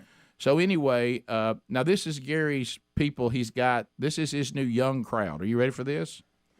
He has one of my neighbors that has started helping him. He's 62, Right. and I'm 58. This is the youth movement. Yeah, this is the youth movement for Gary. Okay, who I think is 5 or something like that. So anyway, maybe so Gary. You need to meet Gary's brother. So what you're going to see He's here, like normal. Oh yeah, I've never met Gary. He's hid his brother from me. I asked him about that yesterday. Ain't no need for you to meet Kelvin. So anyway, So I'm here. I met Kelvin. And what we do is we back the big truck up. These are stacks of feed, okay? And so pallets. We use the pallet to stand on for the big feeders because you gotta be able to get up high. But the problem is you gotta cut them open and then them go in with and so Gary, he's on me. So when you get the bag up, you've got to have what we have is a box cutter. Yeah. You got to have the box cutter in the other. Yeah. And keep in mind these are 50-pound bags. You don't just pull the string and open it up. Yeah, well, some of the bags you can, but because which we did last time. But now he's brought another brand. We've had a hard time. The supply and demand on feed is awful. And so now he comes back. He goes, "Hey, where's that razor blade?" I said, "Gary, last time we were just pulling the string." "No, I didn't get that this time. I got this one's been bags we had before. You got to cut." And I said, all right. So Gary gets back there. Of course, he tries to film everything. Yeah. Gary thinks he's a social media star. He's an influencer, on social media. Hey, people. Content creator. Hey, everywhere I go, everybody says, "Hey, don't I know you from somewhere?" You still ain't very I don't like that kind of stuff. I like to be private. I'm just a hard-working guy. I ain't no radio star. And I'm radio star. But anyway, so here he is, and he catches me not following the proper steps, and then the thing that all of us hate that happens when you're trying to do this. So here we go. Here we go. Take care, Gary. Hurry up. Take your knife. God almighty. That beats anything. You can't cut it without the knife. I don't know. As we fight against our redneck image. Yeah. Cut it like I told you to, all the way from one side to the other. Hey, like that. That's all right. Greg, please watch you this. You learning? I'll have you a farm man here before long. No. Run away. Where'd it go? And that'll stop the whole thing up. Sure, huh? I'm getting better. Listening here. So anyway, I found out real quick.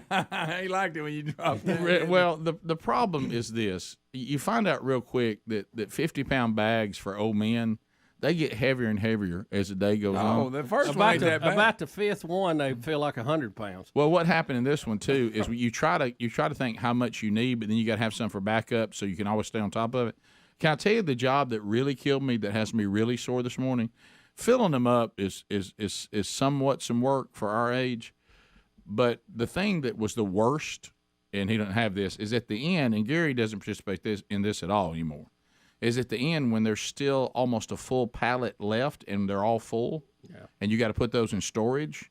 So now you pull up a vehicle, and I've got to stand in the big truck and throw them into the little truck one after another, and then you go dump them and come back and load it up again. Now let me tell you, that's the one that really, like that'll get you. And I've got arthritis in my hands, and look at me thinking I got it right here, and then I drop the stupid. But what about watch me reach for the knife as soon as I get up there and look, and I'm like, and I don't have it. I done left. That beats anything. You can't cut it without the knife. That beats anything. Notice I'm rocking my Rick and Bubba hunting hat. Yeah. He don't know what he's going to do. By the way, it was 82 degrees yesterday. It was. Oh. Yeah, what in the world? That's all right. November, guys. Now look, now watch. Now the heavy. Oh, the bag's got him. There goes the bag. How many did you drop, Rick? Just one. He said if that don't beat it. If that don't beat anything. Well, Bubba sent Adler what I need, though. I mean, this is old school the way we did it now. Well, there's a high-tech way to do it. Now, of course, with high-tech comes a high-tech price tag. I know. Adler, roll this here. This is what you need. You just blow the feed into the feeder. Right. This is a product. Are they proud of these? Oh, Rick, what you talking about? Give us a price tag. You know it. I don't know on this particular one. Did you get it, Adler? Yeah, I'm just queuing it up. Queued to about 15. Oh man. So they fill up them troughs, aren't they? Well, you can fill up anything. Yeah, right. But I'm just saying. See, it's like a 3,000-pound hopper. There. Oh, it's a hopper. And it just blows it. Hey, put it in the hopper. It just blows it in there. You got to fill the hopper up. Yeah, well, they're just showing you how it works. Oh, so I still have to fill that hopper up. Yeah, no, you have somebody do that, and you just take that with you, tie that to the truck, and bring it out.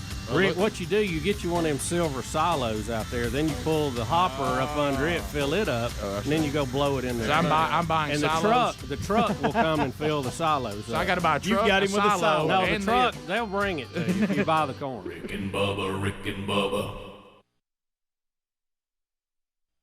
From the Department of Labor and their statistics department, and I just thought it was interesting. Number 10 is grounds and maintenance workers. Really? I thought that was a little high for them, didn't you? Wow. The 10 most dangerous. What? Because of the equipment, I guess. A lot of equipment. Yeah. A lot of equipment. A lot of these have to do with the equipment they deal with. If you look at it, number 9 is first line supervisors of construction, trades, and extraction workers.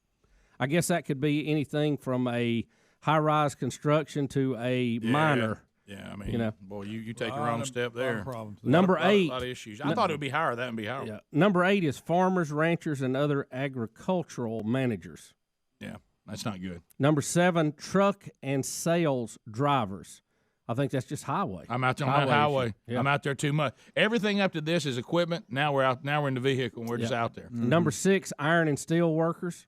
I think that's a lot obvious. of fire. Yeah, we've seen that. Number 5, and this has to do with equipment again, trash and recycling collectors. I had to strange it. Well, you remember when I first saw the robot arm get a trash can, and I was mesmerized. Oh, wow! Yeah, I couldn't believe it. So follow it around. Can I land there for just a minute? You won't drink out of your hose pipe. May I land there for just a minute? Because I've been waiting. I've been waiting because you want. I don't want to. And this is just me trying to help. Mm-hmm. That's all I'm doing is trying to help as a consumer and a client. I'm very thankful for the people who do the incredible job of, our country's very good at getting rid of garbage. You know what I mean? You got garbage in your house. You ain't gonna have it in there very long. Somebody carries it off, and it's great. We bury it, plant pine trees on it. It's all good. When we went to the robotic arm, and I certainly understand advancements in technology, and I'm for them. Okay. There was a time when we had to get out of the truck all the time, and I know now we don't. Yep. Can I just say this as a client of all? Would it kill us to shut the top back on the can? Would it kill us? You know how it takes your can and slams it down, the top falls off and goes off on the other side. Sometimes it lands on it, sometimes it doesn't. Yeah. Because, see, when it doesn't, and then it rains, you know. Well, and it washes it out. Now the It's can's nice, now isn't the it? can's been filled up with some very nasty water.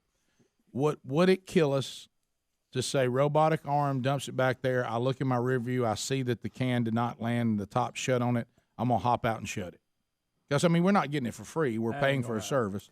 Would that kill us? Rick, I think a simple programming change, they could fix it so when it starts to set it back down, it tilts it forward for a second and then sets it Yeah, back. something like that. The only flaw I see in this is the cans almost always are left with the top wide open, and then here comes the rain. And I'm not too sure You know what I mean? they don't Yeah. use that so they can tell what cans they've already got. They don't get confused. Well, it's bad to have the top laid open Yeah, like that. because some fly open, some don't. Just how it lands. Yeah. I know what you're talking about. Yeah, number I mean, four. I'm just a minor adjustment. Just minor. Number 4 on the list. This is the most dangerous jobs in America, according to the Labor Department. As of 2016, the last complete year we have the numbers for. And I thought this one would be higher, Rick, based on me watching them work. Number 4, roofers. Yeah, roofers. Rick, those guys, they unbelievable. I don't know any of them that have on safety harnesses. I never see that. Do you? They walk around up there. And hey, they run around a up pack there. of shingles. You realize how heavy they I know. are? Look, they move around on those roofs. Like squirrels up squirrels there, up huh? there. They really do. Unbelievable. Number 3, aircraft pilots and flight engineers. That surprises me because there's not that many Gregs. I know. You would like to. What you'd does like something to else see kill that them? number go further down. wouldn't But does something else kill them? How can they be sitting there at number 3? I don't. I guess there may be a lot of little ones that we don't ever hear about. Maybe. I mean, Bubba, you got it at number 3. I know that's where they got it. I mean, and what do Well, we always hear? Oh gosh, planes don't hardly ever crash. Now, Why are they sitting up here at number 3? Well, think about this. Number 2, fishers and related fishing workers. Well, now you've seen those fishing shows Out on the water. When they go out there. Oh, after Deadliest Catch. Deadliest Catch. It's called Wicked Tuna. How about that? Wicked Tuna and Deadliest Catch are named that for a reason. Them crab, they do. I think the ones that do the snow crabs up there, the Deadliest Catch, that is considered one of the most dangerous jobs. Well, that one, it looks like it's the perfect storm and everybody's about to fall overboard. That's Deadliest Catch. That's that time of year when them. I've you get never them seen crabs. y'all. I have. crabs. That water's rough and it's cold and it's bad. I have never seen Wicked Tuna. Oh yeah, Wicked Tuna's right up there with Deadliest Catch. Number 1, and I kind of understand this one. Loggers. Oh yeah, Number a lot 1. of things can Number hurt 1. you out there. How about number 1? Think about it. All everything they have, you can hurt you. And it's have you seen loggers work lately? Oh, the the equipment technology they've is got. incredible. Oh yeah. It's like Transformers, and they're so giant. Rick, it's they got those unbelievable. claws. They'll grab that tree and.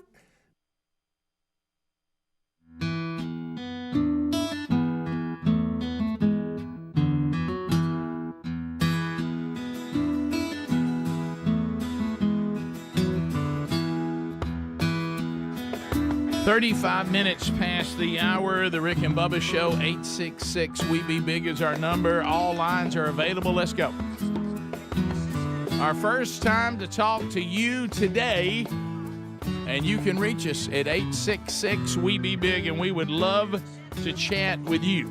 The real Greg Burgess takes the helms, or the helm. A minute ago, he had helms in a headlock and was scrubbing his head. But anyway, he takes the helm. So anyway, he's ready to go, and lines are available to you while you are dialing. And if you do now, you will get in, and then we'll do the troll, which means the line will move quickly in front of you. Only 30 seconds per call. HelixSleep.com/Bubba. We all need sleep. Speaking of Greg, he and Lisa have theirs, and they love it. All you got to do to get this customized mattress delivered to your home is simply go to HelixSleep.com/Bubba. Why do I want to put the /Bubba, Rick? Because it's going to save $350. That's why. That's a $350 buck slash, and you type in Bubba, and there you go. $350 off. They customize the mattress. They'll ask you what sleeping positions you use. Are you a side, back, stomach combination? One of them more prominent than the other. You like a soft mattress, medium. You like it firm. They've got 16 different styles to choose from. Go to HelixSleep.com/Bubba. Once they figure out how you sleep, they customize a mattress for you, and then they send it to your door, and you can sleep on it for up to 100 nights. If you don't love it, and you will, if you don't love it, then they'll take it back. You're going to love it, so you'll keep it, and they'll give you a full refund. Multiple chiropractors and doctors of sleep medicine, they call this the go-to solution for improving your sleep. They love this mattress. Voted number 1, too, by GQ and Wired Magazine. HelixSleep.com/Bubba. Save $350 and get your mattress customized today. Let's start with Noel out of the Sweet Home, Alabama. Trolling. Keep them phones a-trolling. Here we come, phone trolling, phone troll. Noel, 30 seconds, go. Hey, guys. Hey, buddy. Noel. Last week. Hey, good morning. Hey, buddy, go ahead. Hey, when Dr. Oz and Fetterman were debating last week, I would have loved to hear Dr. Oz after Fetterman got to talk and pull a Gabby Johnson and rah. Pull a what? I don't really know what that Gabby was. Johnson from Blazing Saddles. Oh, okay. See that's I'm a little young, believe it or not, to know Blazing Saddles to that point. I'm aware of it. If Greg had been in here, he would have known. Greg would have known that. Sorry, buddy. Gary, welcome to Rick and Bubba. How are you doing? 30 seconds. Go. Good morning. Hey, buddy. I just saw a guy at the intersection about 20 minutes ago waving an American flag, and I felt comfortable to yell Trump 24 because he wasn't stomping on it or burning it. Roll Tide, praise God, God bless America. All right, let's get praise God before Roll Tide. But yeah, that's good. Yeah, so Alan in Alabama. Alan, go ahead. 30 seconds. Good morning, guys. Love you. Hey, I was just going to talk briefly about Karine Jean-Pierre talking about we may not know for several days who the winners are of some of these state elections, and that ain't how it works, y'all. So it's going to be funny to see which states seem to have some sort of a delay going on. I bet I can name them. But yeah, but we'll see. Randy in Huntsville, 100.3 The River. Go, Randy. Hey, boss. How are y'all? Good. Great.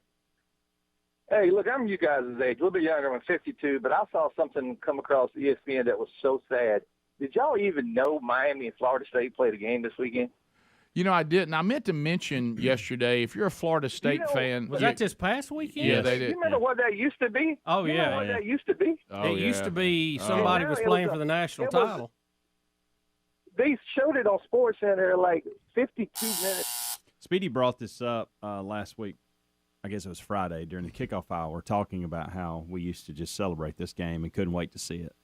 Yeah, and he Florida State, by the way, you've made a good hire, and you're working your way back. You're getting better. Yeah. And Miami, I don't know what's happened there. That program, as Randy just said, Florida State Miami was appointment television. Couldn't wait to watch it. What a game it would be. And you couldn't wait to see which way Florida State would miss a field goal to lose it. Right. Nobody cared about it this weekend other than Miami fans and Florida State fans. Do you remember how many times Florida State missed a field goal? Oh. You remember one? Bobby Bowden ran on the field. He thought they'd won, and somebody said, no, it was wide left. Oh.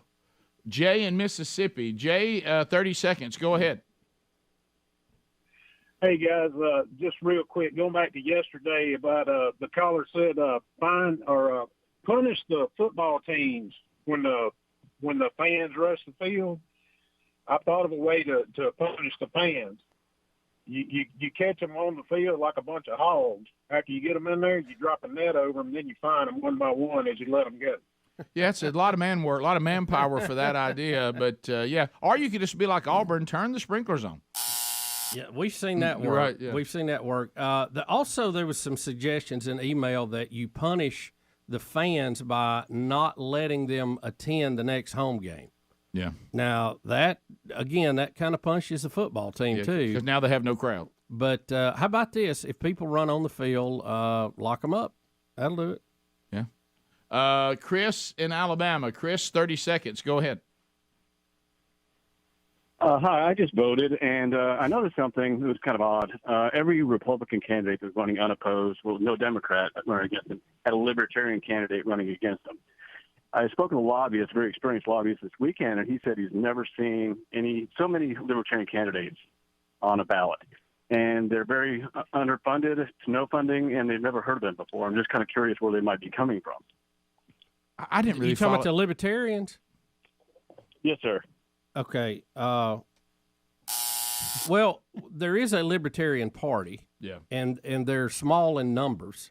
Thus, they don't have the budgets that some of the bigger groups would have. But they are allowed to run on the ballot if they want to, and that's why you always see that. There's always some what I call down ballot parties. The Libertarians have one. They're one of the larger outside the big two, by the way. But you'll have a socialist party, you'll have a green party, you'll have 2 or 3 of them usually running for stuff in some parts of the country. Let's continue. Mike in Tennessee. Mike, 30 seconds. Go ahead. Gentlemen, the easy way to solve the problem is to do like the lottery does, have serialized barcode ballots. They can do that in federal, state, and local elections, and to eliminate a lot of this political rhetoric and stuff like that, go to the simple majority win, Well, I understand what you're saying. I wonder how you can keep the anonymity of the voter with that, because you could give everybody a barcode and theirs go in, but then I don't know that people want their vote looked up later on. You know what I'm saying? Yeah. Here's the problem: how do you make sure that everybody only votes once, but yet you keep their vote anonymous? Well, when you do these mail-in ballots, they verify them, and then once they open them and they go to that inside envelope, there's no name on it. So if you insert something at that point, you don't know where they came from. Listen, the best way to do it is everybody shows up at a poll, you show your ID, you go in and vote. That is paper ballot. That's the only way to really do it and make sure. And you have the paper ballot that you can back up and go check versus what the machine says. That's the really in our state. I have to say they have got pretty good at this. You go and hand them your driver's license, and they scan that code on the back, and they know exactly where you're supposed to be, if you're at the right place or not, and if you're signed up to vote. Now, it is racist that you had to identify yourself. Well, just like it is at the bank, just like it is at the hotel, just like it is at the movie theater. Right.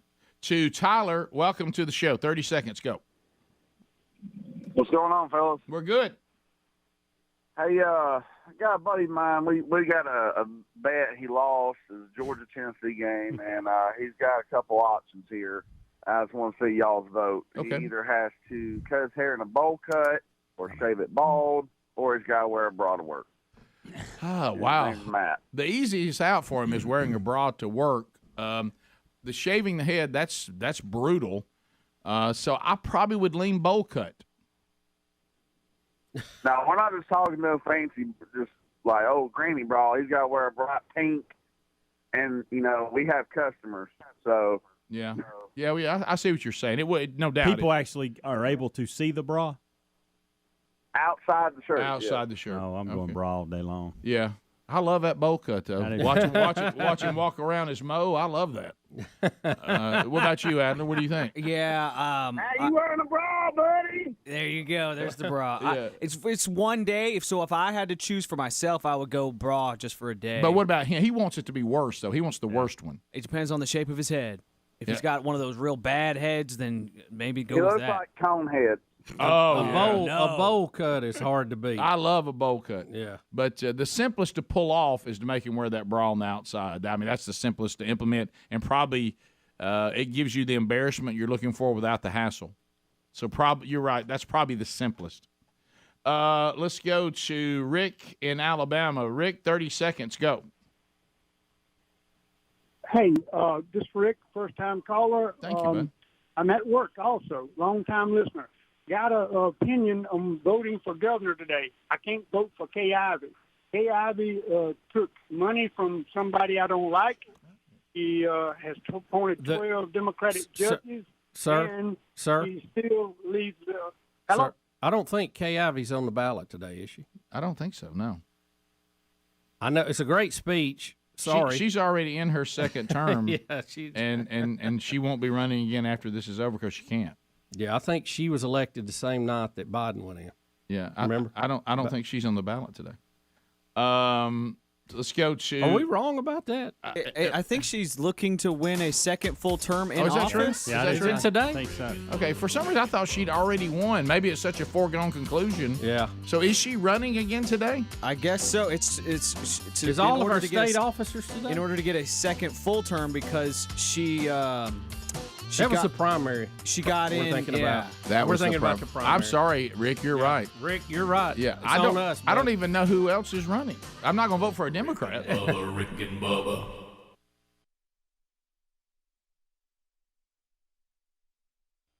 I mean, and throw that thing around like I throw a toothpick around. It's unreal. There's a lot going on there, like Greg said. I like to watch Axeman. How about transportation accidents? 40% of the deaths, and it was 632 truck drivers, 116 farmers, 62 groundskeepers were killed. Good night. But surpassing Driving. falls, trips, and slips were workplace violence to become the second most common danger at work, including homicides at work, which was up 20%. But when some people think of homicides at work or workplace violence, they think of some disgruntled employee that's going to shoot the place up. They said it's actually from robberies or assaults that have gone bad from customers and resulting in deaths at work.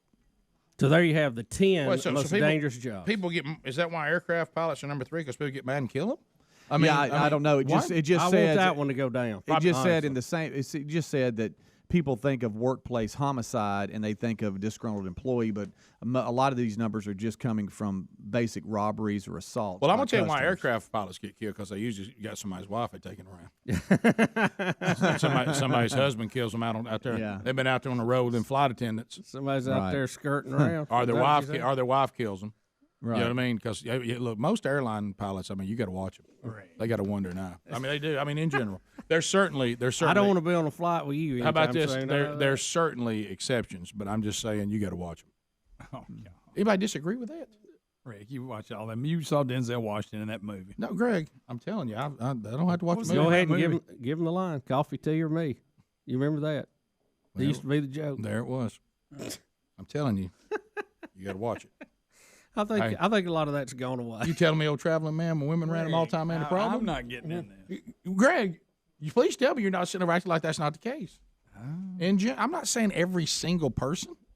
Look, would you want to be associated with every single person in our business? But most people in our business are nuts.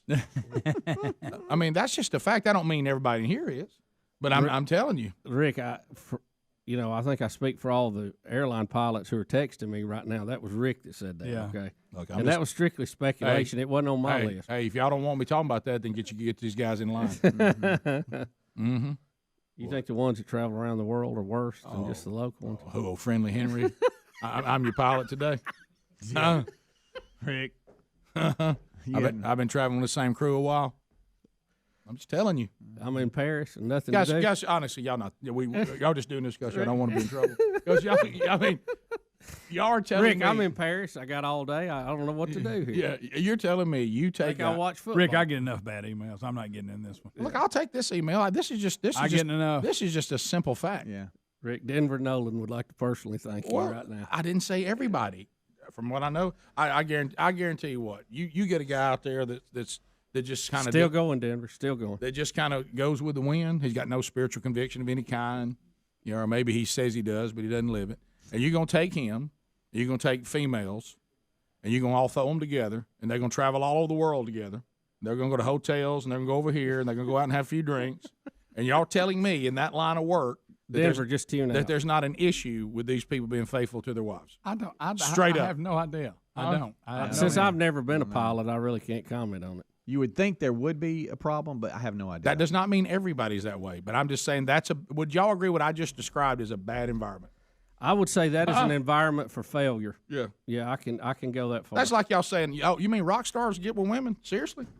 I mean, does that mean every rock star does? Yeah. A lot do. Yeah. Well, every. Pretty much you're right in that, maybe. Probably so. I'll go with you on that. We all on tour. We got backup singers. Got women wanting to get in the dressing room. Yeah. I mean, the only difference between them and airline pilots is the uniform. And the guitar. And musical ability. Rick and Bubba, Rick and Bubba. Thank you for being with us. How about this? I've got something I wanted to address with you guys and ask you to give me some. I don't know what to do with it. I'm trying. All right, so you know that I absolutely love cornbread. Oh, yeah. It may be one of my most favorite foods on earth. I love cornbread. I love it. My mother made cornbread every single day. I'm sure there were some exceptions, but it was at least 5 out of 7 days if it wasn't every day. There was always cornbread, right? Every meal, and then always sitting over whatever was not consumed over on the stove with a paper towel across it. Go over and get you a pig. We had cornbread all the time. So Sherry and I. Rick and Bubba's in Ohio. 8 minutes to the top of the hour.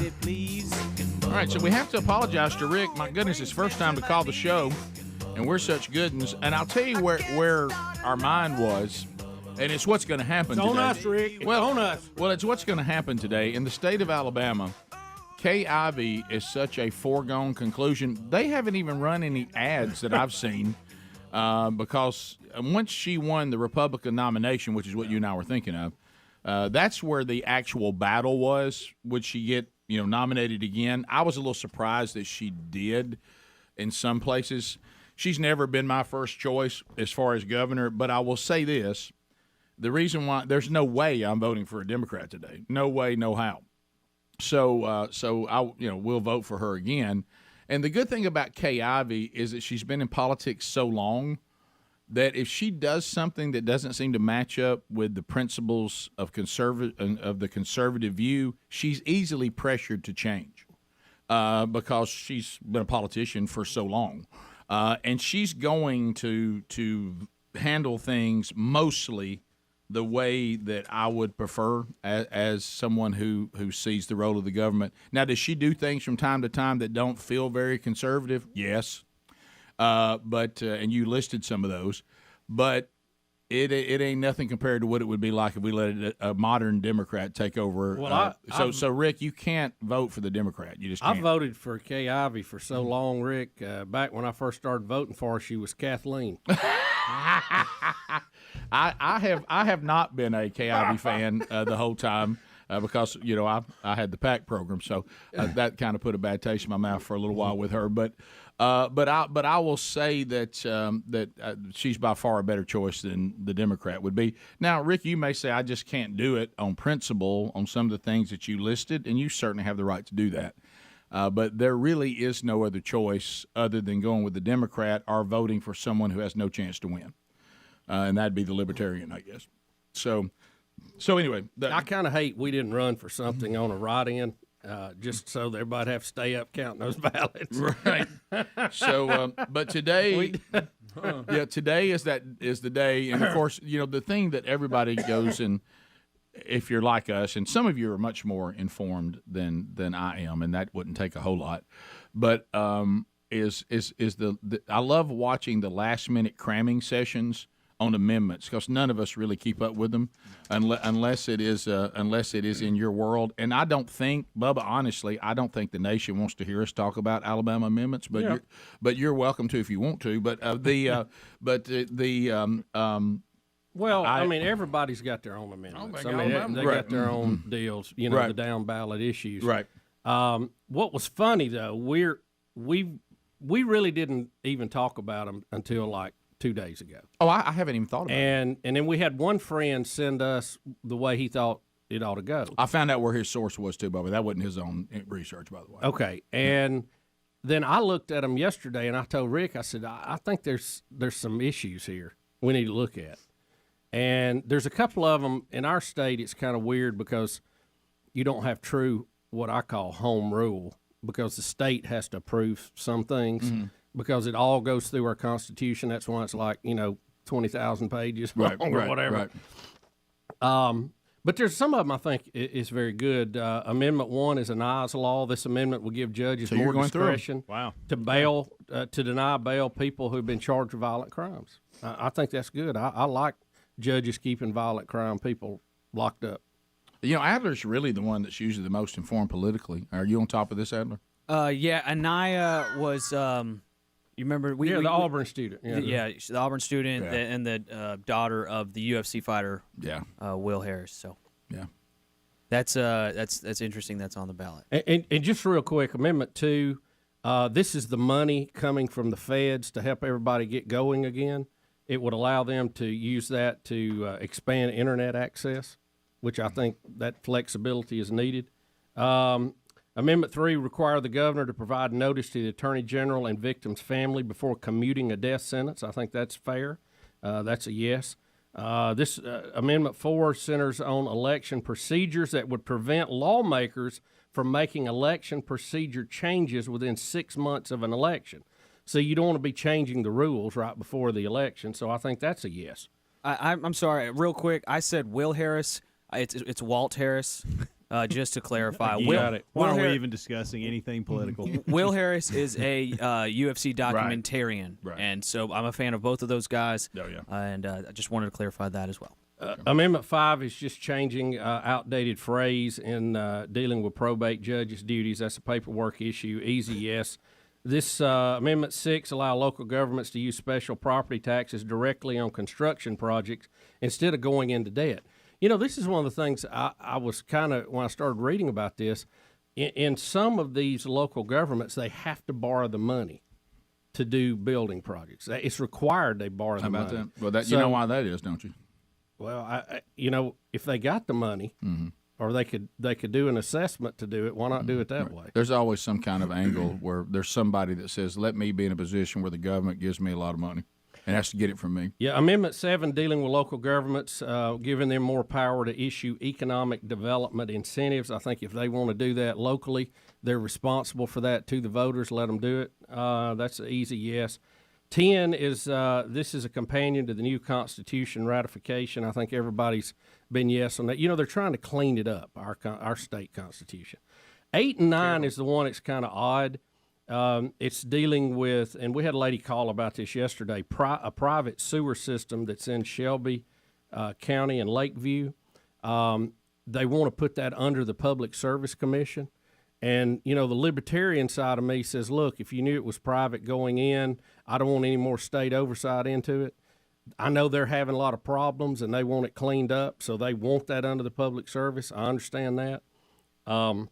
And I think the company declared bankruptcy yesterday, if I heard the news right. So, to me, they're all pretty much yeses except 8 and 9, and then that's kind of how you fall on that, you know, allowing the government more control of that.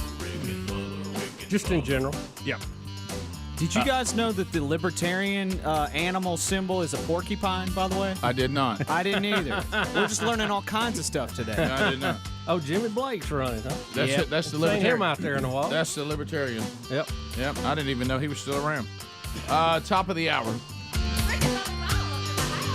Rick and Bubba. This February, we'll have been married for 22 years. And my wife's a great cook and loves delicious food like I do. And we were talking about it last night because on those years, my cornbread situation was when I went to see Mom. Right. Okay, or if I did something, maybe if, went to see Sherry's family and my in-laws and somebody there had some. Sherry never, because she was not a big bread person, Sherry said was never learned to make cornbread. And the reason why I never really pushed it is because cornbread, when you're trying to do better, does not make the list. It's way too good for that. Those that are trying to get you to do better with your calorie intake and all that, they never have parades for cornbread. Okay? So cornbread became something that I would have every blue moon when I would visit my mom. Okay? So Sherry got on this kick back over the last vacation of talking to like her sister-in-law's mother, who makes incredible cornbread, and then my mother over the break. And she got caught up on trying to do it. Just, I guess, like when people cook, why can't I want to pull this off, okay? And she just kept working at it. And learn how to take care of one of those iron skillets, where you wash it. It starts with the skillet. Yeah. Right? And so thankfully, the first few tries, they just didn't get it done. Okay, and she knew that, I knew it, And there was a side of me, because I am trying to do better, and I've lost some weight, and I don't want to go back. And I didn't know what to do. I didn't know whether to hope and pray she would get it right. Or be glad she didn't. Or be glad she didn't. Well, then came about 10 days ago. Oh, boy. And I remember where I was. I was standing just off from the kitchen. The year was 2018. If you turn right, it's down that hall to the laundry room out into the garage. You can kind of figure that area in the house. Got it. It's just off from the kitchen because all kitchens look the same now in the modern houses. They have to have that island in the middle for some reason. Yeah. And I saw her pull that skillet out of the oven.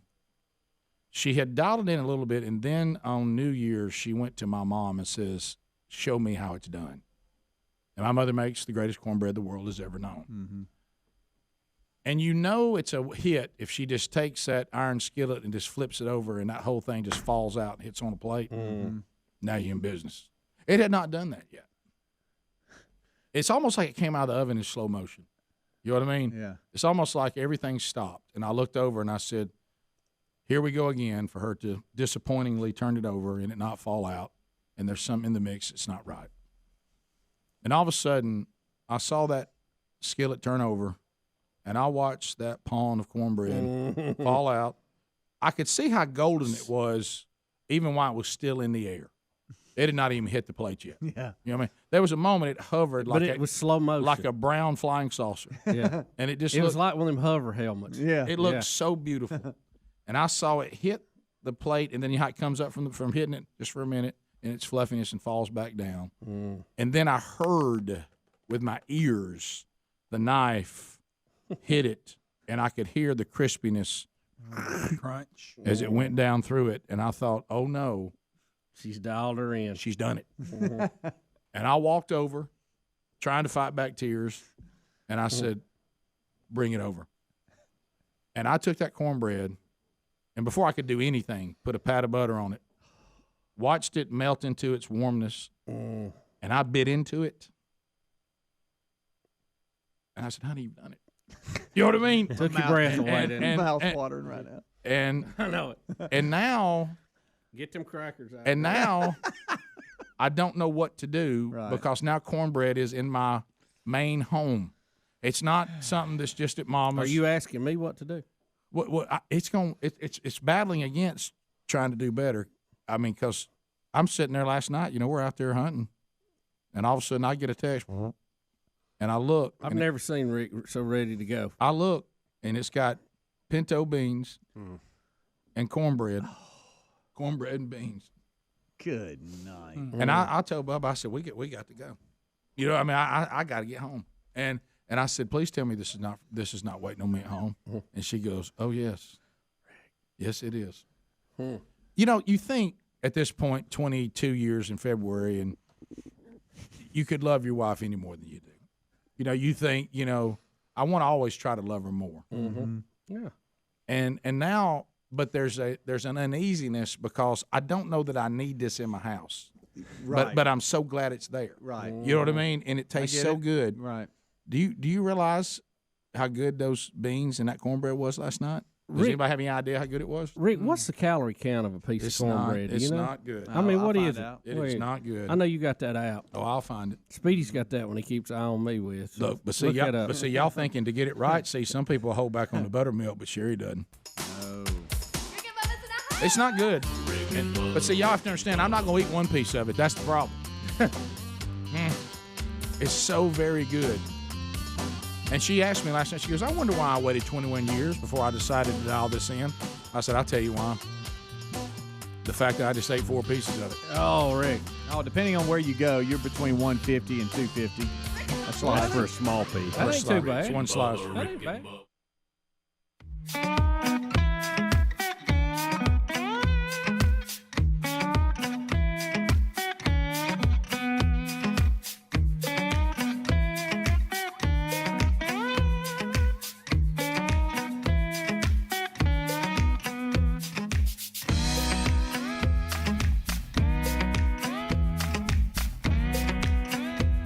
It is 6 minutes past the hour.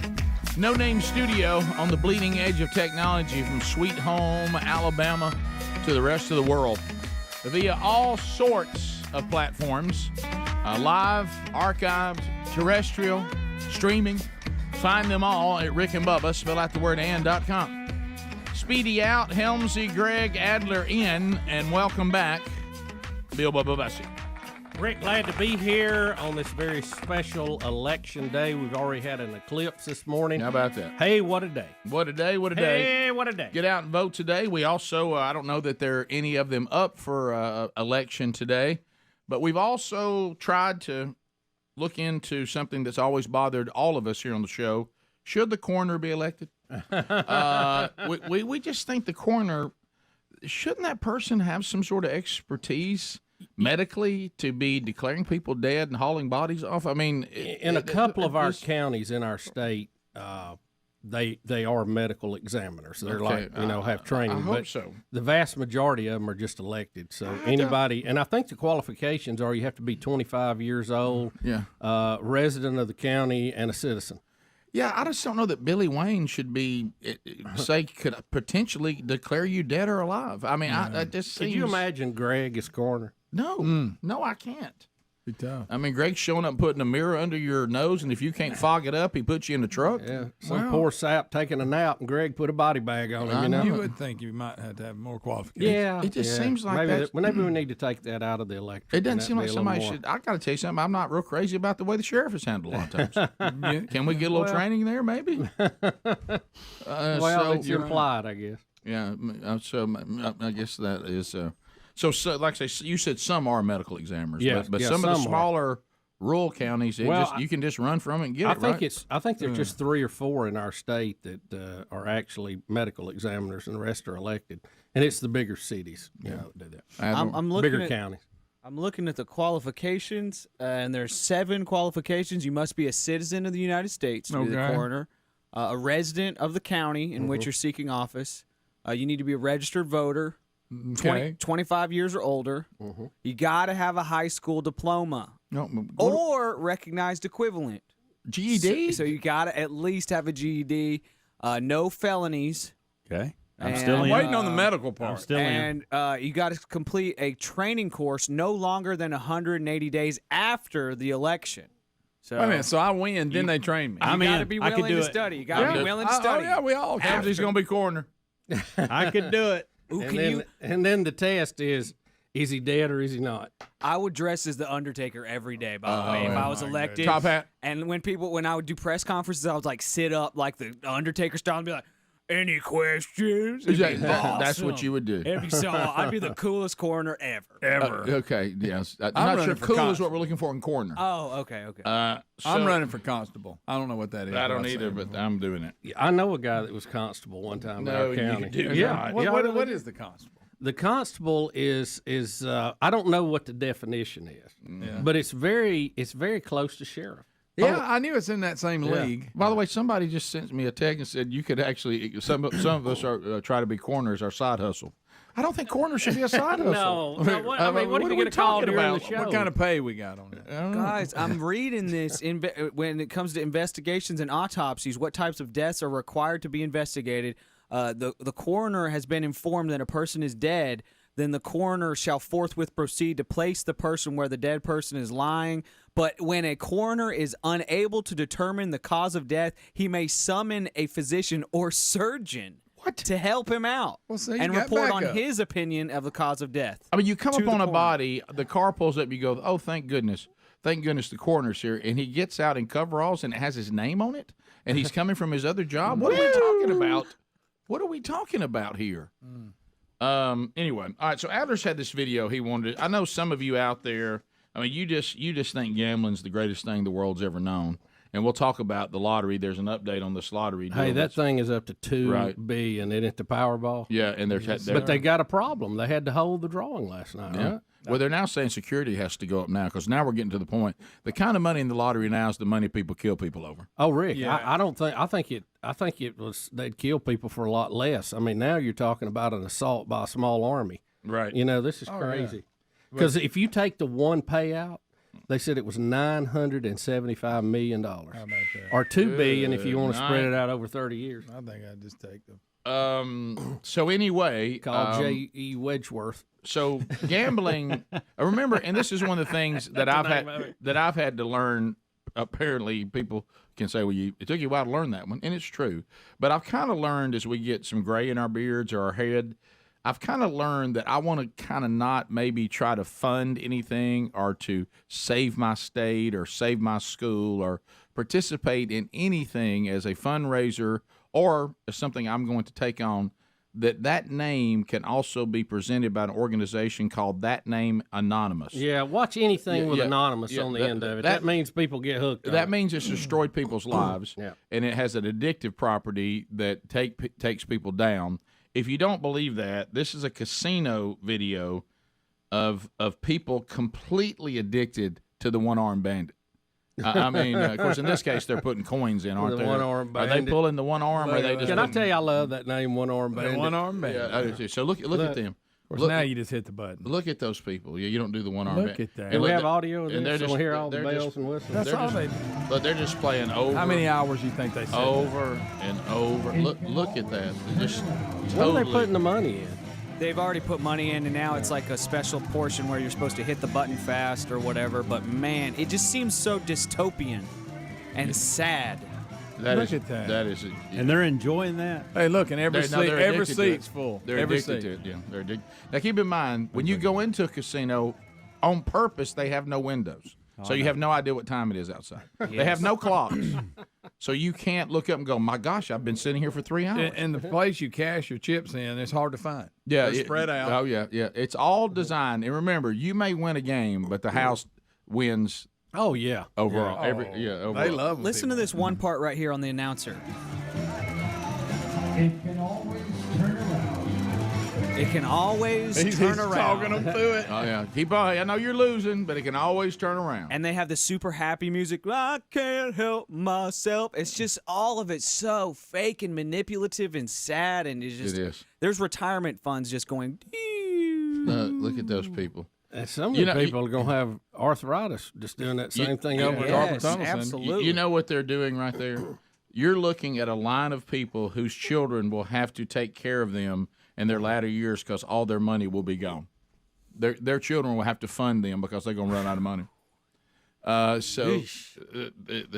It is. And we ought to look at that the next time that we think, well, what's the big deal? Let me tell you, you ever let the gambling lobby come into your state, your state will turn into a one-party state, and it'll be the gambling party, and they'll run it all because it's bad stuff. And there's an example of it right there before your very eyes. All right, we'll come back. 866 We Be Big, and we'll continue to work through today. Dip and Dan. Have not talked to Dip and Dan about the state of Auburn, their coaching search. We've heard from Nadmeyer after the Tennessee loss. We have not heard from him after LSU, but we will this week. But today, we think we may get a call from Dip and Dan on the state of Auburn. We'll be right back. Rick and Bubba, Rick and Bubba. If you need All right, so you were telling me also, and I heard the kickoff hour talking about this, it's been a while ago, that we had a story out of Arkansas now where this guy's admitting that he murdered his wife because she changed the channel when he went out for a smoke break. Rick, it seems a little severe. 58-year-old Tony Thomas of Carlisle was charged Monday with capital murder. Investigators say he admitted he killed his wife during an argument after she switched TV channels in November while he was outside smoking. He was watching a football game, and he came back in. She had turned the channel. How dare her do He that? told the investigators that he blacked out. He came to. He was standing over the woman with a knife in his hands. You know, we often talk about that sometimes that football's a great game, but it's a lousy god. Yeah, here's a perfect example. If you step out for a smoke break, and if somebody changes off football, you'll kill them. You really got to look at that. I mean, you've really got football out of whack. Rick, and just for giggles, let's say he did black out. But he was blacked out by the trauma of her changing the channel. That's of the ball. correct. Don't Yeah. forget that. That's the correct. That's what caused it. And honestly, I mean, while they have a great history, the Hogs have not been that good the last few years. No. Yeah, that's a great point. it frustrated us when we did the story in the kickoff hour because of the details. We felt like there were some things missing. Oh, yeah. I still want to know what football what game he was watching, was. and they don't say that. Was but it even close? He did call the sheriff. He turned himself in. So. Well, and that's what I was going to point out is Have you seen him? I did find a story. Yeah, we were just showing it on RBTV. He looks like a villain from Lord of the Rings. Arkansas Online has a little bit more information, and you'll love this, Greg, this line. Now, a woman is dead, so I'm not making Let's fun not of forget that. He did call the sheriff's office and asked the dispatcher for a meat wagon and police because he had just killed his wife. He referred to it as the meat wagon. Witnesses said they heard glass break and went in to the living room where he was standing over her. Witnesses say he went outside and covered her with a blanket and tarp and waited on police. What game was he watching? It doesn't say what wow. football game, and I am upset. And I'd like to know, like Helmsley said, I'd like to know what she was turning it to. Yeah. And I kind of want to hear the 911 call when he says you need to send a meat Is there a TV package on that anywhere? It might have a little more info. There is also he is unexcusable, but I want those details. Habitual offender because he's been convicted of felony crimes according to the charges. So it's somebody the police know. Oh yeah, no shock there. Oh my goodness gracious! Yeah, no bond amount Tony, was set for he him. snapped. Yeah. Keep in mind, there's a person whose life has been taken because a man went on a smoke break during a ball game and returned and it had been changed to something else. Yeah, blacked out. Mm-hmm. I was so upset that my football game, it had been. Now keep in mind, I've been on a smoke break. Okay, so I've left the air for just a second to smoke a cig or something. So the game must not have been at a critical point if you're taking. Well, it might have been a smoke commercial break. In all fairness, yeah, it might have been a commercial break, and he was trying to time it. But why not just tell her to change it back? Greg, now wouldn't that have done it? That seems like that would have been the way to go. I mean, you couldn't see it anyway. You were smoking. Once you're back, just tell her to change it back. Right. And say, hey, don't change it again. He may have been having a little carryover from a previous disagreement. I believe so. I believe we're not getting the entire. No, I'm on.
Minutes past the hour for those of you that may be new to the program. College football down in the old deep south where we're from, it is unfortunately an obsession, and many times it looks an awful lot like idolatry and religion. If you think that you know rabid football fans, our home state can produce some of the classics. And so to kind of represent fandom, we've got two characters that we hear from during football season from time to time, and it's one of the nation's most ugly rivalries, and that's Auburn, Alabama. Nadmeyer, of course, the world's most devoted Bama fan, and Dippin' Dan, the world's most devoted Auburn fan. And we have not heard from Dan in a while, and the Auburn football program is in shambles, and they're in a coaching search, and Dan... we have him. Dan, how you doing, buddy? War Eagle. Hey, am I on the air? You're on the air, Dan. Good to hear from you, buddy. Is this the Rick and Bubba show? Yes, Dan, it is. Where's Speedy at today? His son is having a surgery, and he's with him today. Okay, hold on just a minute. No. Hey, you know that cup? Let me have that cup right here. Okay, I'm back. Listen, the reason I don't call this show is one, because I got an echo in my ears driving me crazy. But other than that, right? If Nadmeyer keeps calling this show, and you talking about somebody with no intelligence, he don't know. I mean, listen to him talk about footballs about like Bubba talking about healthy eating.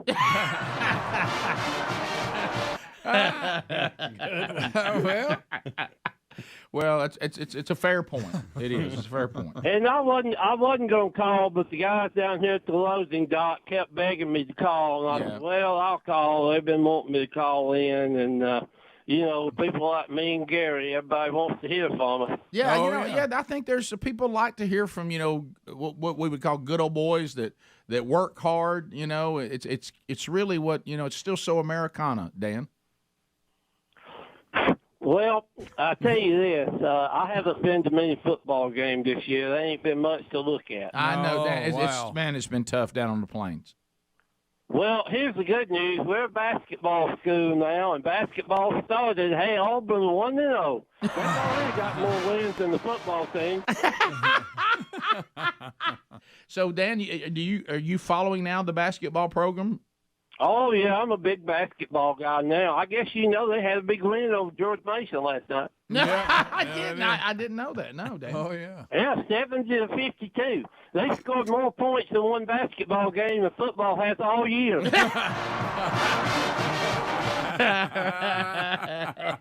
that's sadly true, Dan. It's not even close. It really is. And listen, there's a lot of speculation about the new football coach. Right. I got an answer for it. Hang on just a minute. Okay. Yeah, I got you. Okay, all right. I say let Bruce Pearl do it. So you want Pearl to coach basketball and football? Oh, yeah. It's been done before. But look, you can't argue with his track record. He wins. No, he does. You're right. There ain't no doubt about that, Dan. You're all over that. That'd be something new for Auburn to hire somebody that's actually a winner to coach football. Dan. Come on, I tell you, they know how to make a splash high, don't they? What about old Cadillac? What do you think of him? That splash highs are like somebody doing a cannonball. They go right to the bottom. At the bottom. Greg was asking, what do you think about old Cadillac? What about old Cadillac? You think he's a candidate now? Listen, I love Cadillac. He's good to have on that coaching staff, but I don't know if he's head coaching material yet. He will be one day. He's going to have to get faster running up and down that line. He got himself choked up. You okay, man? Watch that tobacco juice. Well, my cup's running over here in more ways than one. Right, yeah. So you got anybody that you'd like to see at Auburn, Dan? Well, I tell you, I'd like to see Bruce Pearl. I mean, let's face it, he's turned basketball around. Is that a harder job than that in America? No, you're right about that. What do you think about prime time? Yeah, there you go. What about Dion? Oh, I'd like to see prime time down there. Add a little excitement to it. I heard the announcers talking about Matt Rule and all these people. Who cares about Matt Rule? Right. Yeah, I don't, Dan. I have to admit that. No. Hugh Freeze, Lane Kiffin. We got the former Baylor coach. That'll do it, Nick. Well, the recruits will be lined up at the door for that one. What about Lane Kiffin? Yeah. Oh, Lane, he'll bring a little excitement to the party, won't he? Boy, he will. I'm telling you, especially over where the sororities are. Well, at least he moves the ball. At least you'll get a touchdown or two every now and then. Yeah, well, you will. You will. No doubt about that. Yeah. Now, are you think getting rid of Harsin was the right thing to do, Dan? Well, let's see here, Rick. Let's just look at the numbers. We're paid millions of dollars to win football games. What do you think? Well, if what you were paid for you're not producing, I guess then, you're going to see some scrutiny. I agree with that. Yeah, if you're making a few $1 million a year, people kind of want some product out of that, some production. You know what I mean? I know. That's what they told Bubba and I at the last negotiation. Yeah, there you go. Yeah, I mean, if I'm down here at the loading dock and they're paying me and I ain't loading boxes, guess what? I'm out. Now, where are you? Have you been noticing, Dan? And I guess, being the world's most rabid Auburn fan, you probably have. What do you think about the success that Bo Nix is having over with the Ducks? Well, I'm glad for Bo Nix. Bless his heart, he's run for his life for 3 years. It must be nice to have a pocket to throw out of. He seems to do pretty good. Yeah, it's amazing the difference that makes. I've seen people on the FBI most wanted list that won less than the Auburn quarterback. What now? Are you taking any? Is it almost like some comfort to you as an Auburn fan to watch Bama lose 2 this year? Boy, I tell you, the Bama fans, they're sad, aren't they? They are. They're really sad. I heard that the mayor of Tuscaloosa was taking everybody's belt up. Dan! Come on. Wow, Dan.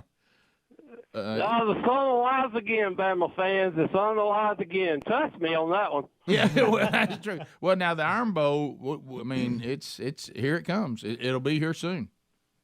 Oh, Vic, it's gonna be sad. It's gonna be sad. We ain't got the bullets to shoot in that game. You know what I mean? Would you be for just letting Bruce Pearl coach that one just to see how it goes? There you go. Oh yeah, I'd like to test him out on that. I think he'd do a great job. Look, it ain't gonna be any worse than what we've had. No, it won't, Dan. I know it's been tough, and it means a lot to us that you would take time to call us. Anything else for the Auburn Nation before we go to break? Well, just for the Rick and Bubba fans. Okay. I would like to suggest you don't let Nedmeyer on. Because your ratings, they go right down the tube every time that idiot gets on the air. Right. Glad to see the Auburn-Alabama thing is not what we say it is. Yeah, Nedmeyer. Well, let's admit it. Nedmeyer is about as bright as a 30-watt light bulb. Oh, you couldn't even read a book under that. Well, Dan, it's good to hear from you. And, as we always hear the Auburn fans say, wait till next year. There you go. We got pretty good at saying that, Vic. Let me just leave everybody with this thought. Wiggle. See you later, buddy. Thank you, Dip and Dan. Look, he's down, but he's truthful. You know what? I mean, he pulls 0 punches. 0 punches. We'll be back. Our number's 866-WE-BE-BIG. Dip and Dan weighs in on the state of Auburn football. We'll be right back. Rick and Bubba.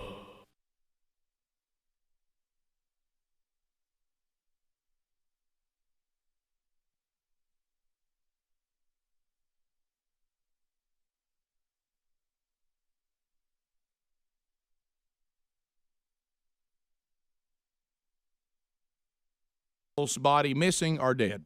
I guess you've heard. Apparently, he's come out against the O. But you don't go against the Oprah. The O is kind of like a Clinton with a lot more money. You know what? That's good. I mean, that's well. This maybe she got the kind of money she can buy the Clintons and set them at the curb. Well, maybe not as much more than the Clintons as we think. I'm talking about money you can actually see and that she owns and says this is mine. Okay. You know what I mean? You mean verifiable income and bank account. The Clintons got money they claim they don't have. O's just telling you, I got it. Hey, look, I mean, you watch me, I'll move. I'll go get Weight Watchers and turn them around. Well, it is kind of hard because I remember when Hillary claimed they were flat broke when they got down to the 15 million net asset level. So it's Well, the guys were just telling us that Seal, I don't know why he's chosen to do this, that he's come out and he's calling Oprah a hypocrite after everybody loved her speech and everything.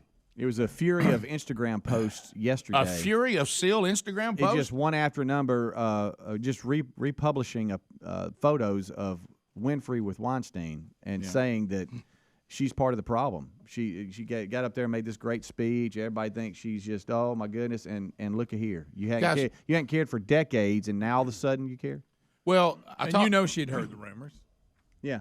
Well, yeah, Greg. I mean, that's they all half of them up there now with their pins and their black clothes and all that.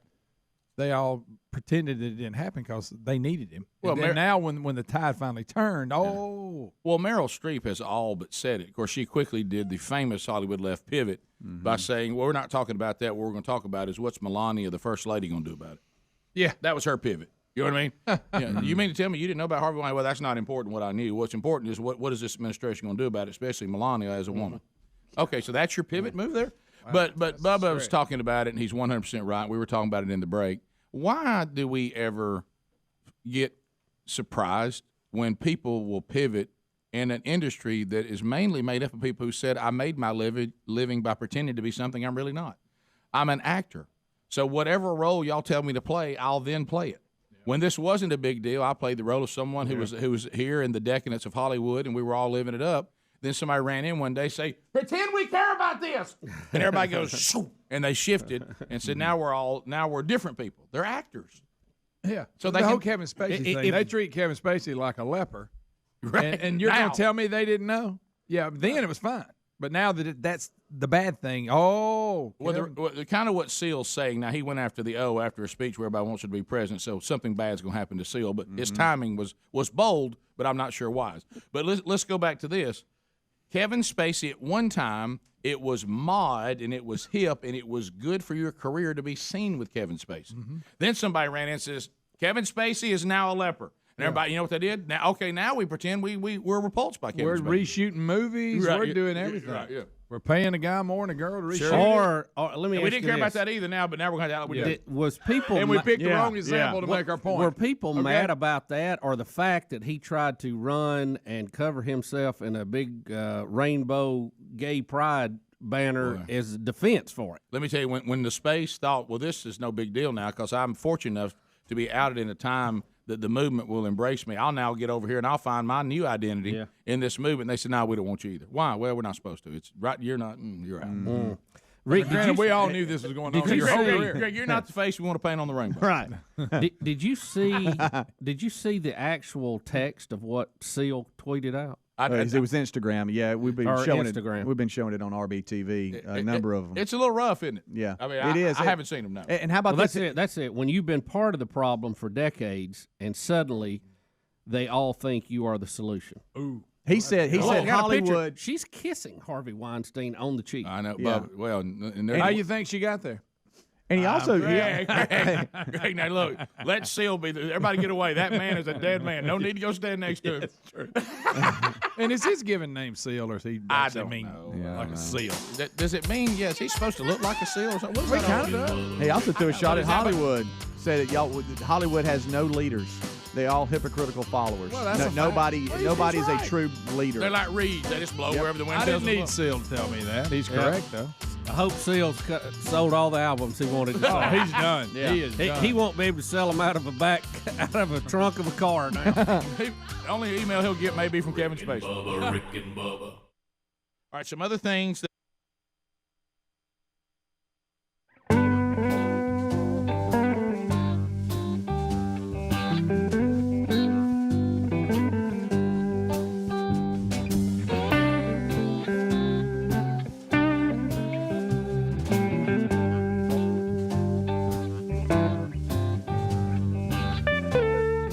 35 minutes now past the hour. Rick and Bubba's show. Thanks for being with us. Dippin' Dan weighs in. Hadn't heard from him in a while, and I think he was the voice of the people there. Glad to. I don't know about some of these people call the show. I know. I'm concerned about. He said he had an echo too, so we got to keep that in mind. And so we heard from Dippin' Dan. We'll see if we can hear from Nadmeyer again before the week is over. Hey, from themanchurch.com, another active week this week. I want to give a shout out to the folks up there in Bubba and the folks that are in what I would say Finger, Tennessee. They said no, we call it Fanger, Tennessee. They're doing the men's discipleship strategy. They're having their big men's gathering again this week. We're sending Pastor Tim Ashley there. on Saturday, November the 12th. It is a ticketed event. And they do need to know that you're coming. Those details are at themanchurch.com under events. So if you're up in that part of Tennessee for Friendship Baptist Church, Old Friendship Baptist Church, go see Tim Ashley. He's already told me the message he's doing. You're going to love him. Dothan, Alabama, News Talk 103.9, Sunday night, November the 13th, Bay Springs Baptist. Brian Gunn is coming. Bubba, we've released the gun. The gun is loose. And what a great teacher and preacher he is. You'll love the message. He's also going to stay and do their another service there. But the Man Church will be there at Bay Springs Baptist. This is the 13th, which is Sunday. Then on the 17th, we've had to make an adjustment. There was a conflict with Andy Blanks in Northside Baptist Church. So Andrew Varvutis will be going there. Andy has had a conflict come up with family, but Andrew Varvutis will be there at Northside Baptist in Jasper on the 17th. And then Scott Dawson heads to Sand Spring Baptist Church in Lawrenceburg, Kentucky. That's coming up on November the 19th, and Scott will stay and also preach the next day for Sunday morning services. So you can find all those at themanchurch.com and also get your tickets to the upcoming Man Church Conference, which is coming up in 2023. Bubba, we have a clip here that involves one of our favorite politicians, Bill Clinton. Oh, Bill is Slick back. Willie. You know, Slick the Me Too Willie. movement kind of put him on the sidelines for a while. It really did. But he's back. He's back. They're calling out all the old crusties this week. He is a politician. Yeah. Oh, look. Let me tell you thank something you, about. Rick, Bubba, thank you. Thank you so much. I'm out there. Look, we can't let these Republicans continue, their grip on America. So he Don't let quality get in the way. But go for the numbers. That is so true. Hey, if you take enough shots, you'll hit one. But anyway, so Bill Clinton is asked about his connection to this whole Jeffrey Epstein horrifying debauchery of every kind. I mean, that's a dark little world of Epstein. So Bill Clinton is asked about his ties to Jeffrey Epstein, and we'll just let the former president speak to you in his own words. Mr. Clinton, any comments on the alleged allegation of your connection with Jeffrey Epstein?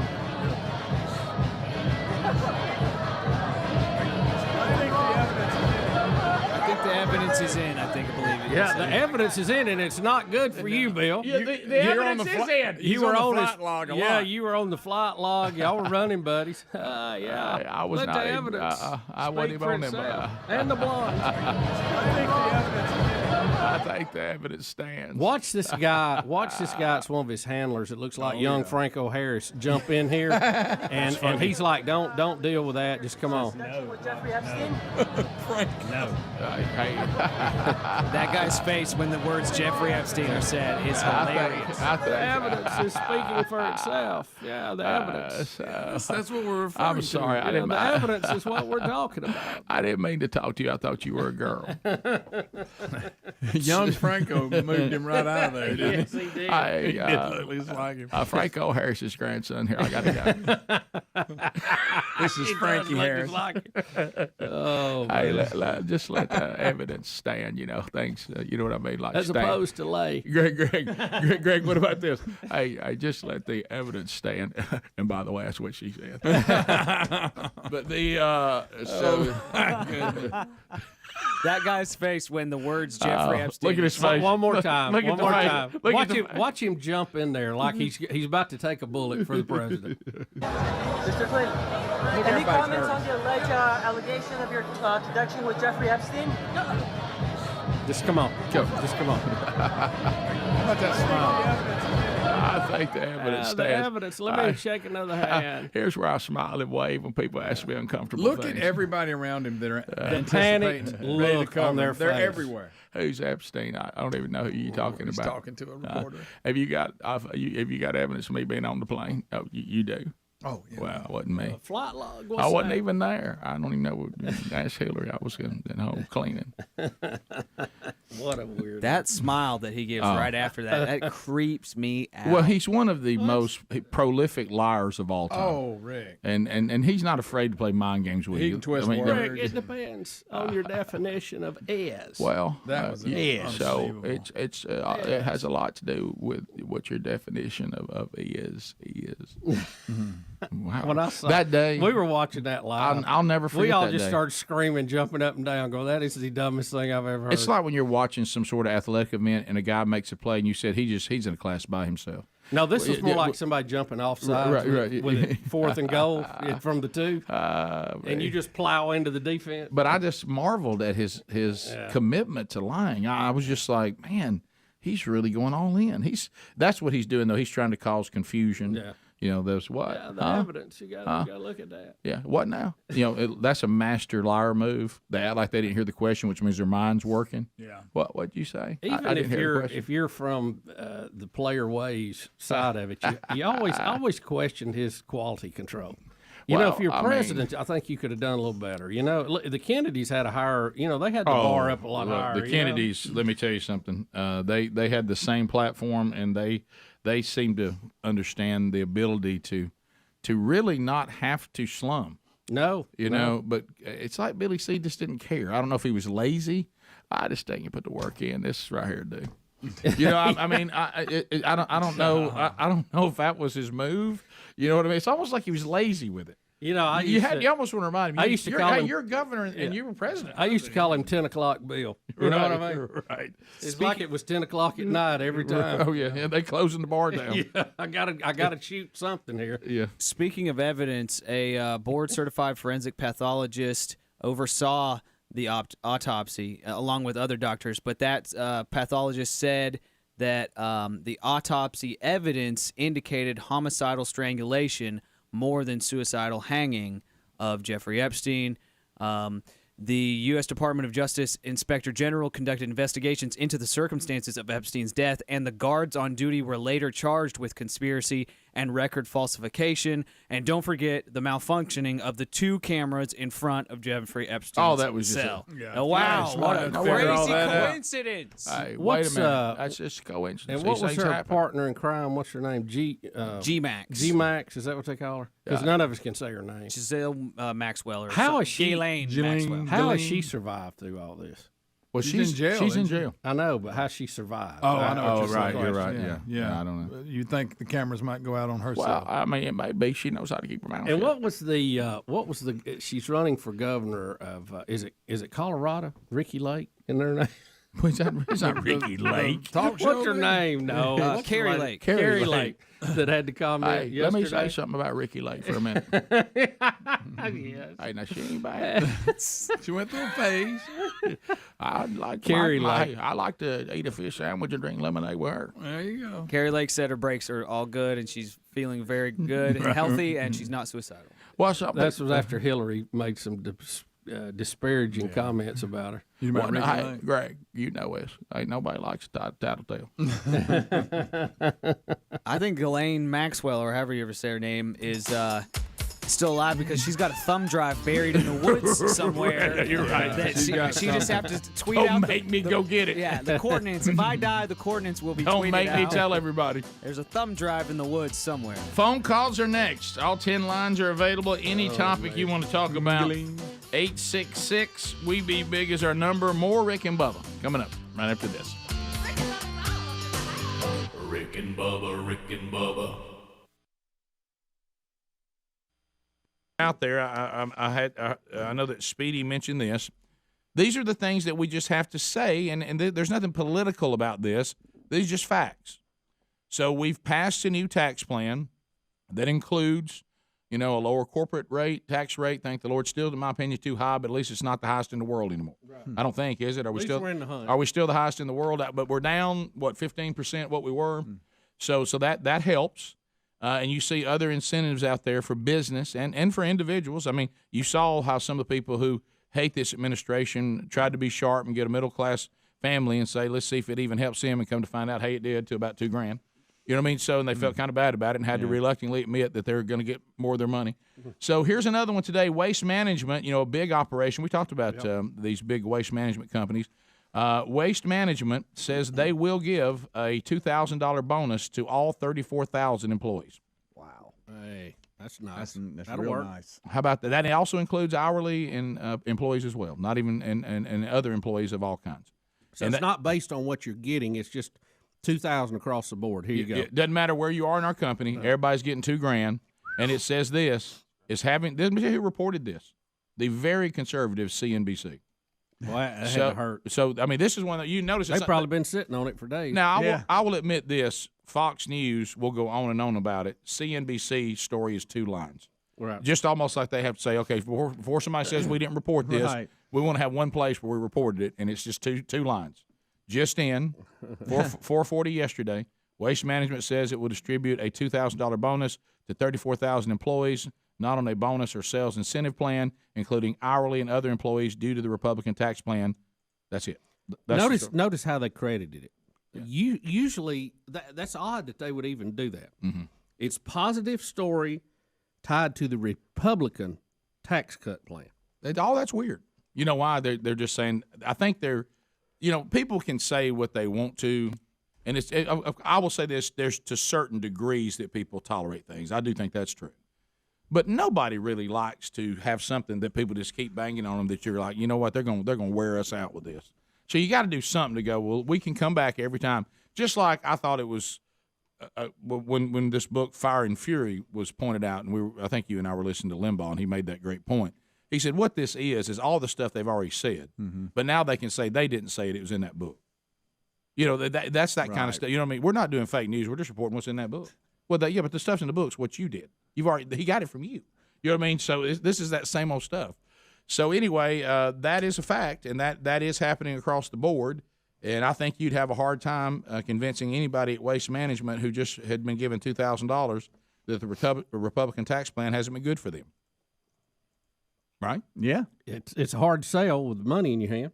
Right. And what I love is I heard one that, and Rick, it's going to get better, too. This is going to look, I know people hate when you say trickle-down economics, but it's like saying you're against gravity and you're against oxygen. 2 things we have to deal with every day. Right. It will trickle down. It will trickle into other things. Folks will go out and spend this money, and it's going to have a snowball effect that I mean, I can't imagine. You remember when Bush had the tax cut, it stimulated the economy some, and you only got $600 back. Can you imagine $2,000? Right, and I love to hear like some of the real hyper progressives that still can't turn it loose. I've heard how they'll say it. They'll go, well, there's no doubt that these businesses are reinvesting in their employees, but they're also going to at some point take this extra money and start reinvesting in the company to try to get in new endeavors. Yeah. Bubba, and there'll be people left behind. No, when they start new endeavors, that means they hire more people. Right.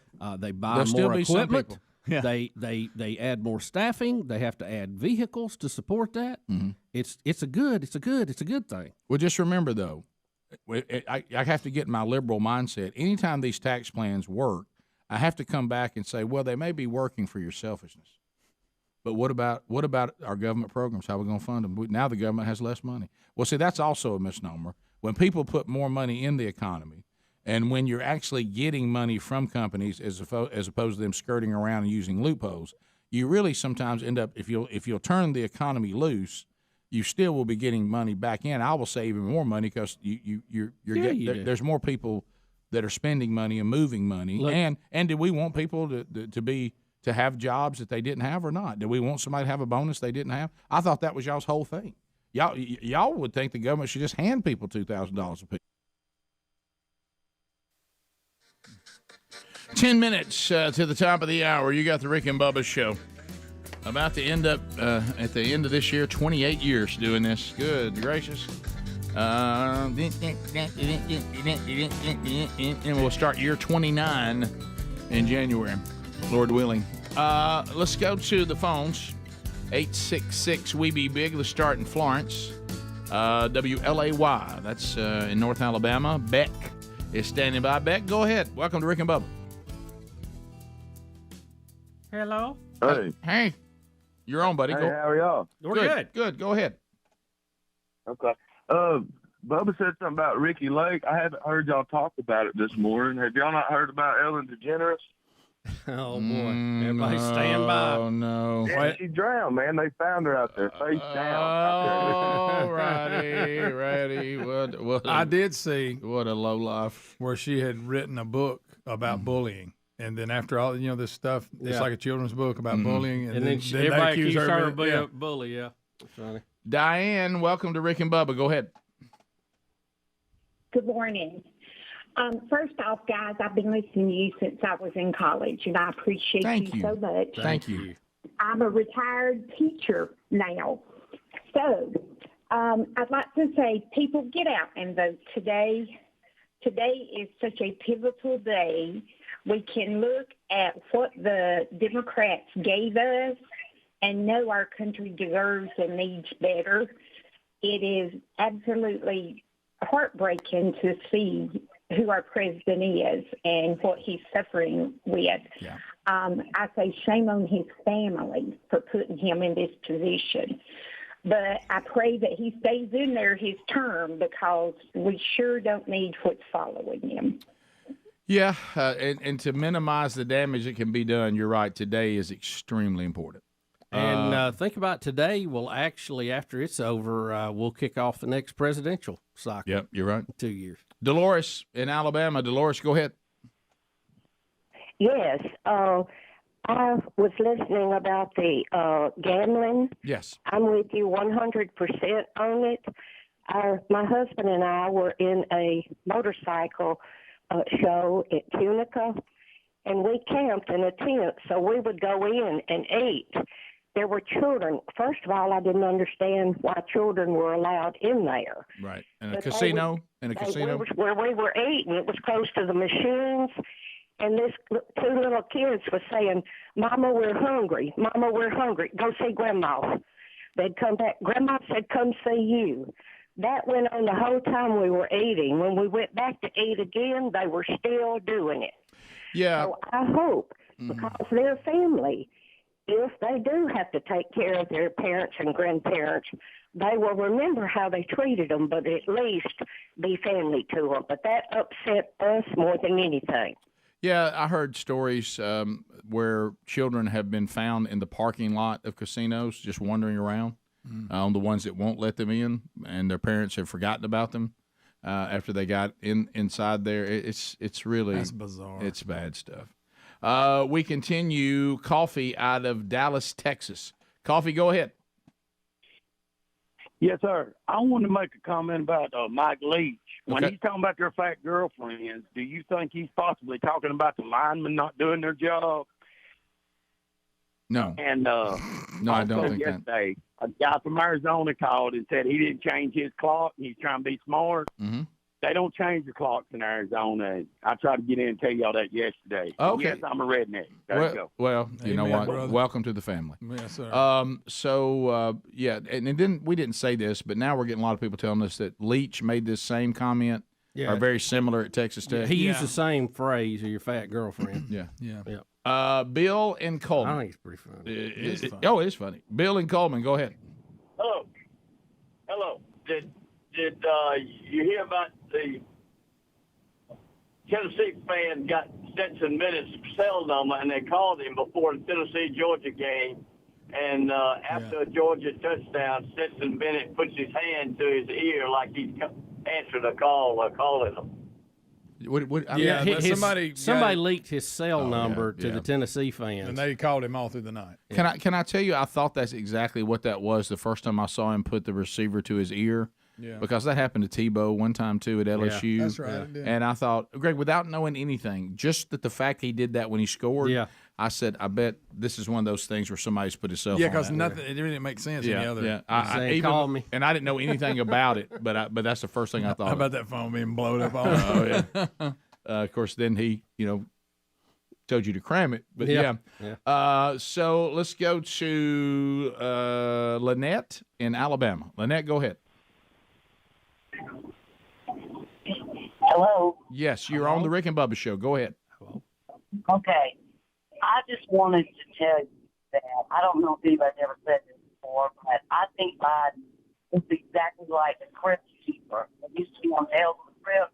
The Crypt Keeper. Did you say Crypt Keeper? You remember the Crypt Keeper? Is my hearing going bad? No, the phones are terrible. the quality of phones are really bad. You know, Crypt Keeper. You know what? I think Walter the Puppet is by far the what he looks the most Walter like. the Puppet is a dead ringer. Oh yeah. By the way, Crypt Keeper. I don't see that, but thanks for pointing it out. We're though. getting there. Lee in Huntsville, 100.3 The River. Lee, go ahead. Yes.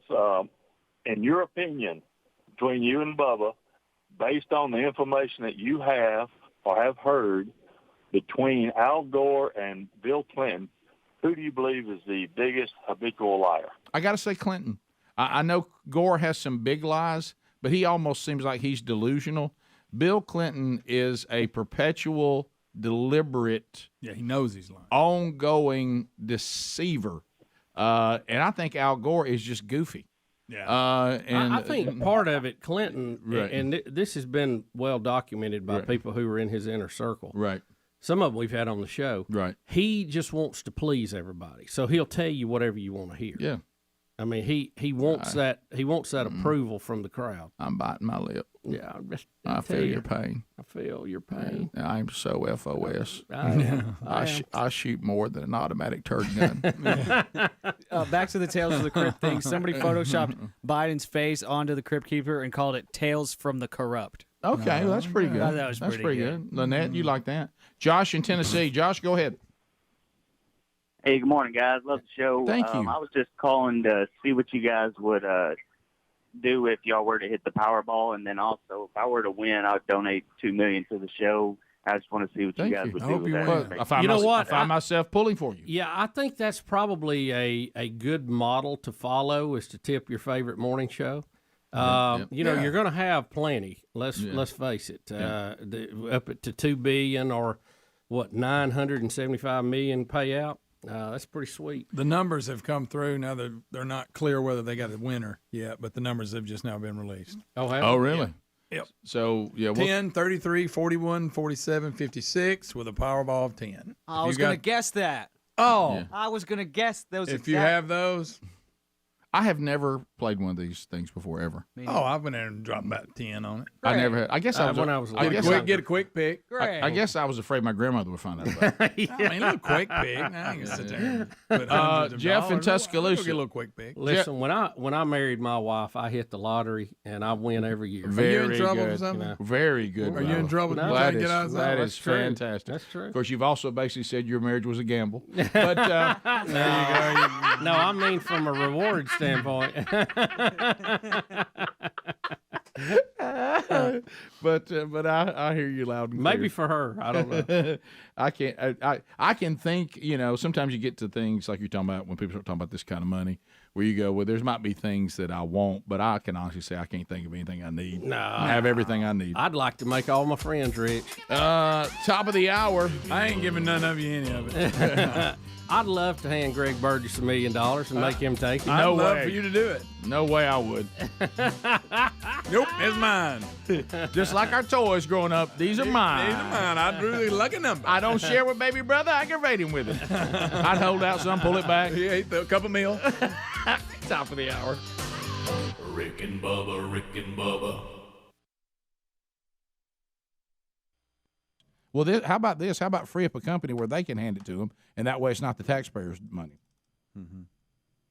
Right? Ricky, I mean, don't they always say, I want to raise minimum wage. I want people to be able to earn more. Why don't we give people this? Well, what about private companies giving it to their employees across the board? Well, here's the thing. Yeah. It takes out a key component here of politicians being able to buy votes with it.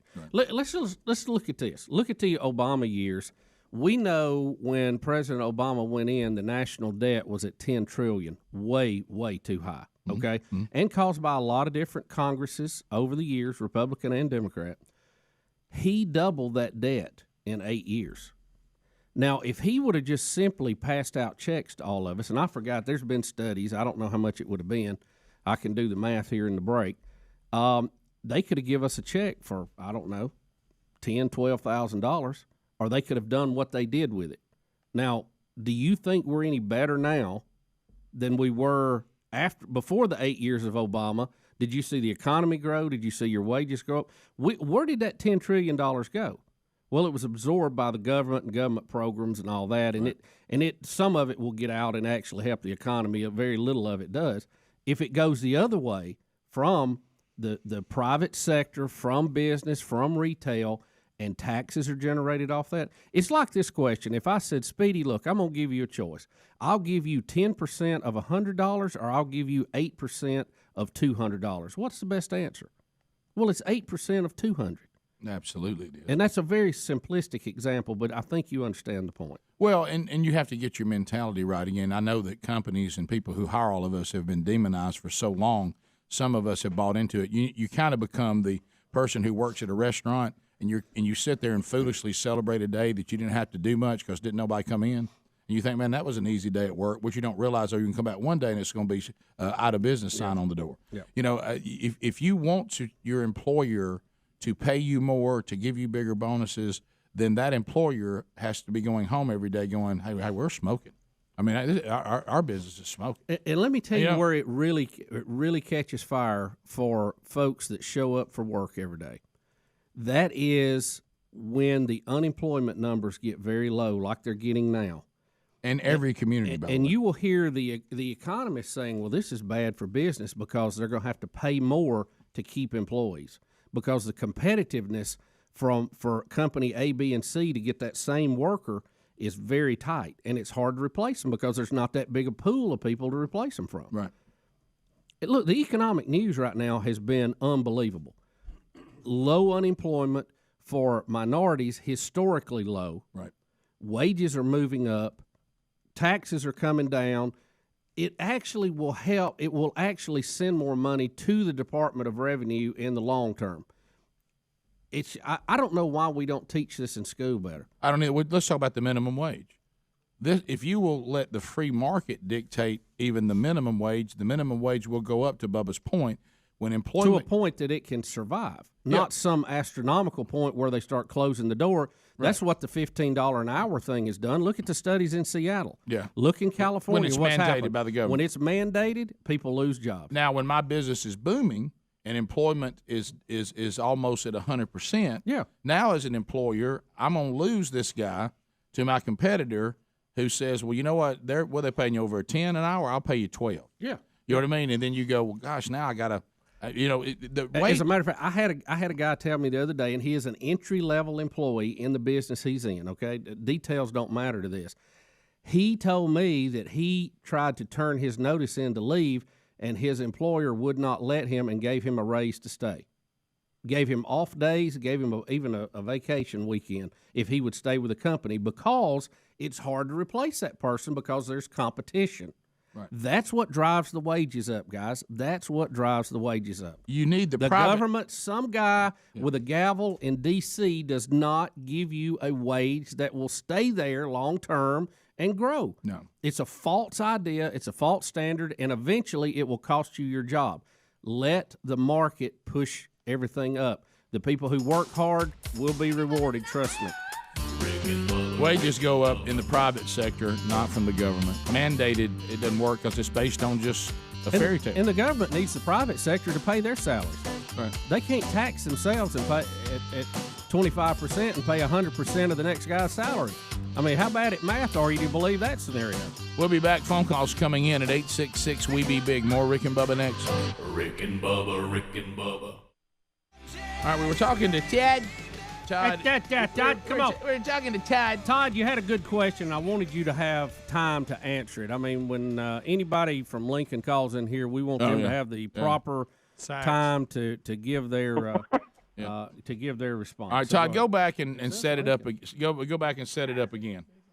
Okay, I wanted to set it up where I'll be talking to some of my friends and coworkers out here in Lincoln, over the past 6 months, and we talk about the deficit. We all know about the deficit. Some know a little more than others on the economic side. But so the argument point was some of the liberals, I guess, in this area are that Clinton had like a surplus, Bush went to $9 trillion, and then Obama took it to $20 trillion. Is that basically how it happened? And no, Todd, I think what you're doing, you're mixing apples and oranges here, okay? I think I can clarify this. When I say deficit, I'm talking about the long-term money that the United States.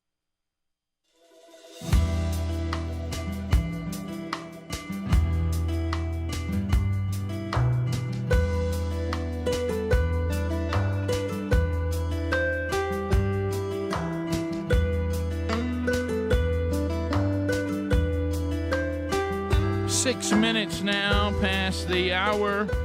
Rick and Bubba show, and we're excited about another hour with you. Speedy not here today. He's out. He'll be back tomorrow. Adler is, Helmsy, and Greg all here. And welcome back for a brand new hour. I be Rick, and this be Bubba. I be Bubba.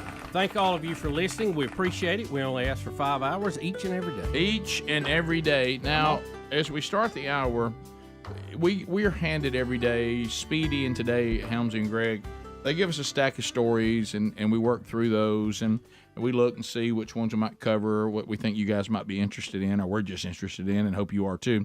But then Adler sends us, here's videos available today, and he's got the current ones, like these are things that are happening now. Yo. And then he has the repeats. He puts, and these are things he keeps coming up that are kind of evergreen.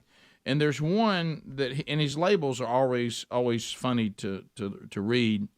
This is why I'm scared of the ocean, is video 11. So first of all, let's unpack. I didn't know that you were scared of the ocean.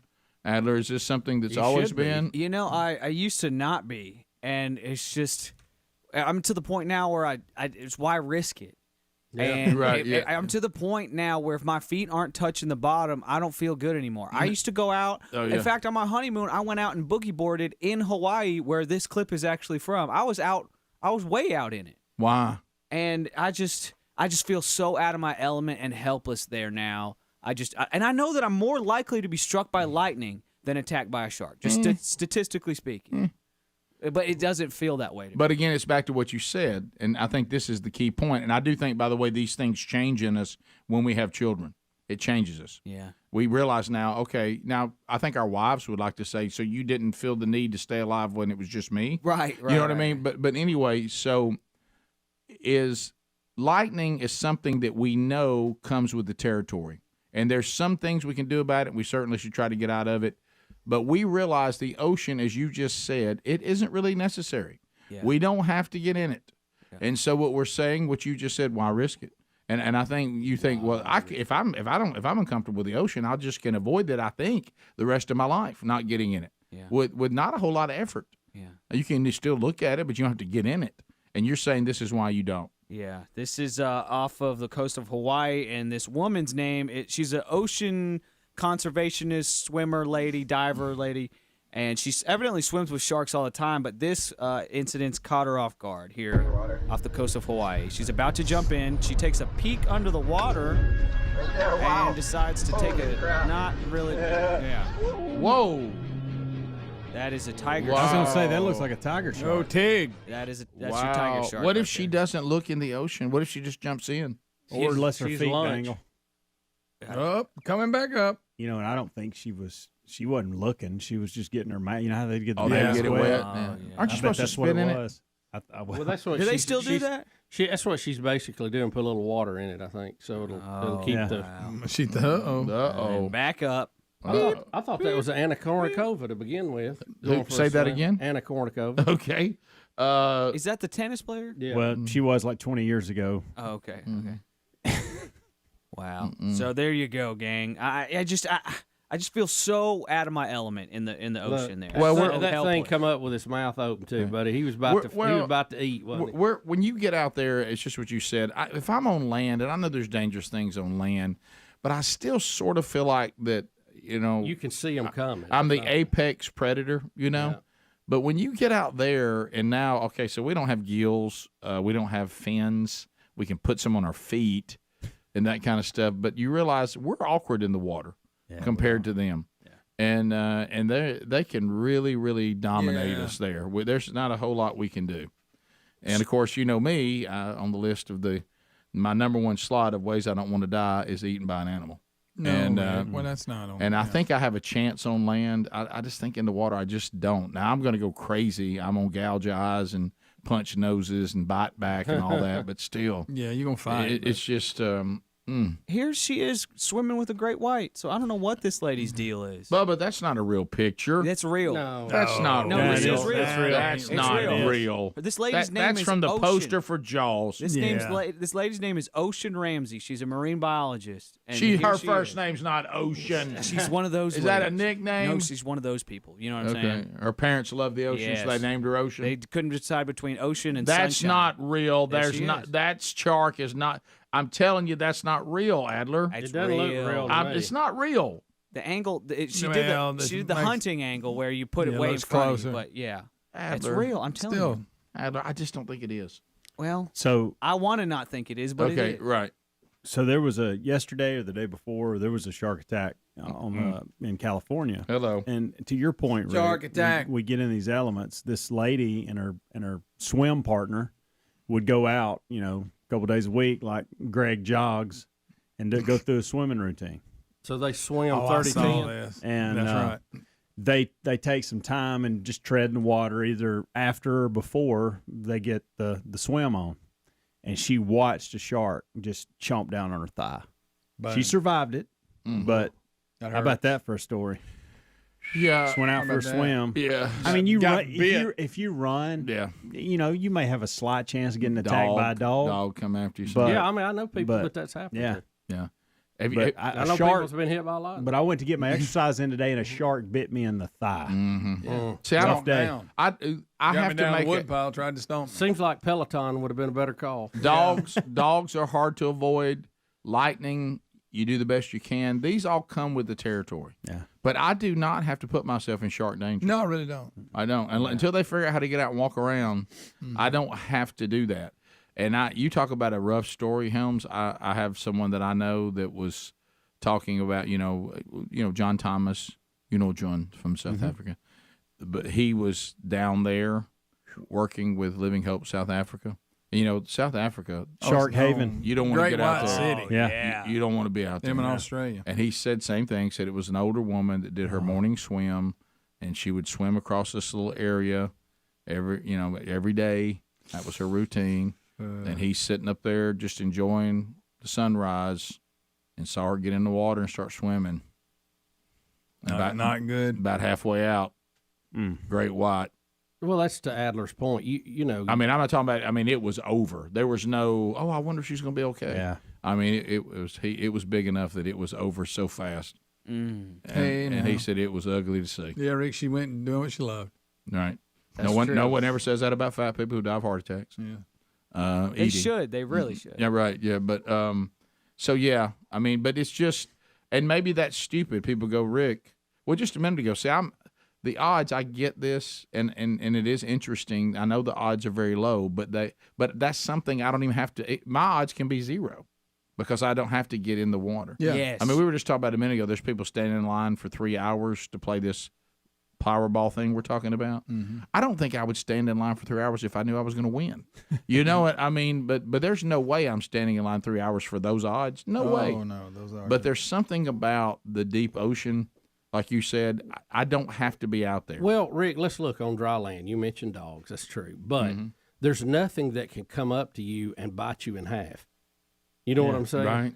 I mean, there's just those things are just so big. And as far as and you lightning can't see them goes, coming. well, if you stand out in a lightning storm, you're an idiot anyway. Right. So Yeah, most of the time, if you're inside, you don't get hit by lightning. yeah, You know? I mean, Unless you're in the shower. you can yeah. have. Bubba don't like to take a shower. Well, I wouldn't. No. Water conducts electricity at those voltages. But anyway, I knew a guy named Rooster that got struck by lightning. Straight up. Straight up. It was a rooster because of the way his hair stood up after His he got name hit. was Rooster. Yes. Okay, before he got struck? Before and Okay. after. what was he doing? He was out messing with a like a water tower at the top of a hill, and he said the next thing he woke up, he was 50 feet from where he was just at, and he smelled burnt hair. Rooster got his hair burned. Yeah. I've been close a couple times. I bet you have, Greg. Yeah, and I was being an idiot when I did. It's scary. Yep. It'll make you run fast. Real fast. Now, would you guys snorkel? I don't like snorkeling. It's I like, like it. Rick, it's under the category of things that look fun, but Things they that aren't. look fun that aren't. I like Scuba? snorkeling. Scuba? Never. I would Never. like to. Don't want to scuba. I would scuba. I feel like I'm a little more in my element. Yeah, I would too. Don't want to That scuba. makes no sense what you just said. I have air. I have air. We're back. Rick and Bubba, Rick and Bubba.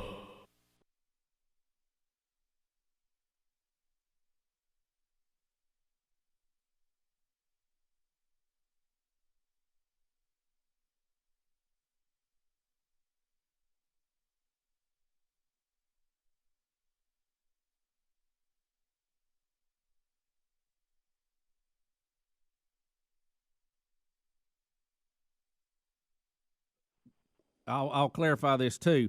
Contrary to what a lot of people believe, most of it is not foreign investors. It is not China. China maybe 28%. The rest of it we actually owe to ourselves. Now that creates a whole other problem. I don't want to tackle that rabbit today because did you see the movie Dumb and Dumber? Yes, sir. You know when they opened that briefcase full of money and it had a bunch of IOUs fall out? That's Yeah. what our so-called lockbox trust funds for Social Security and a lot of other things look like, okay? Yeah, I okay. understand a little bit of that. But let me let's a lot simplify of it this. have to do with the bailout. No, I don't want to. I want to stay on point here, okay? We have a yearly budget that runs from October to October in the United States. We work off of, okay? Yes, sir. And every year they spend more than they take in, okay? So that little bit of extra that they had to borrow to make everything come together now gets piled on the national deficit. And we've done that, and we've done that, and we've done that till we had a big pile, right? You got that? Uh-huh. So what happened is most of the time we run a deficit in our yearly budget. The year that Clinton, and it was after and look, we need to be fair. The presidents really have nothing to do with this, okay? They can't spend a dime. Congress is the one responsible, but we usually say it based on who was president because it's easier to track the year, okay? So we'll do it that way. Once Clinton had a midterm election and the Republicans got back control of the House that they had not had in I don't know how many decades, they were in charge of the purse strings, so to speak, and they put together the first balanced budget we had in I don't know when, okay? But that's when they don't sign the emergency spending bill. They just go ahead and pass it right then, and they don't have to do that emergency spending to keep the government open, right? Well, no, you're talking about two different things again here a little bit. I just want to focus on the historical here. We had a balanced budget 1 or 2 years there with a Republican Congress driving Clinton. Clinton went along with it, kicking and screaming. He had no choice, okay?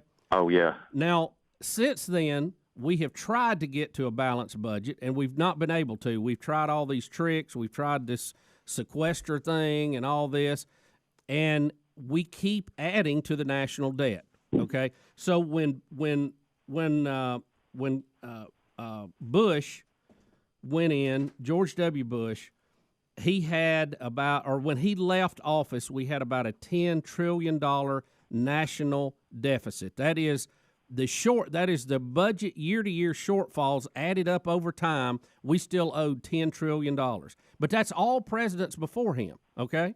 Yeah, that's just a negative checking account each time, like you said. Right, each time they come exactly. in. It's like a big credit card, and we run it over every month just a little bit, and now the grand total is $10 trillion.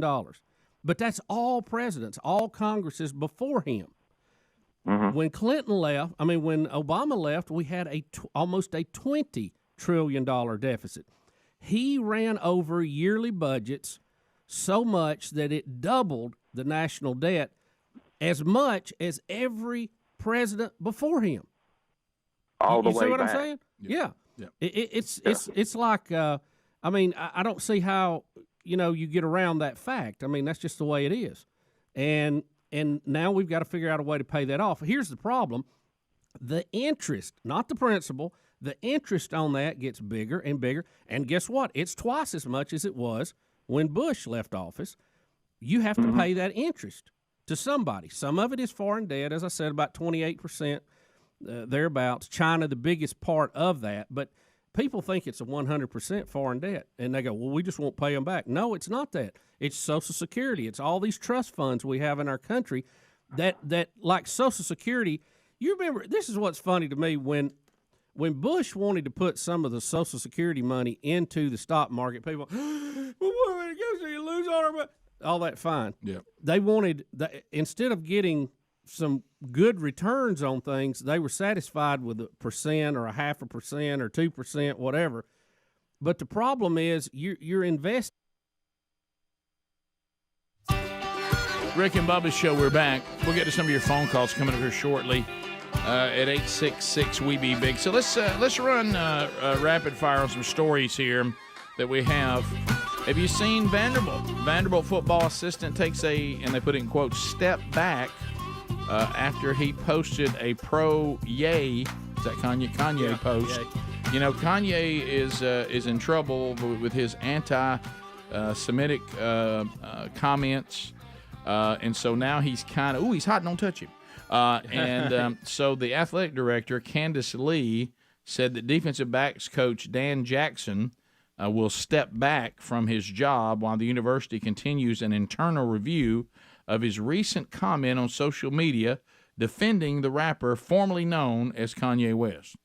So how did he defend him overall, or his comments about I wish considered anti-Semitic, or what? Yeah, why don't you look at or see if you can find it? They don't have it here.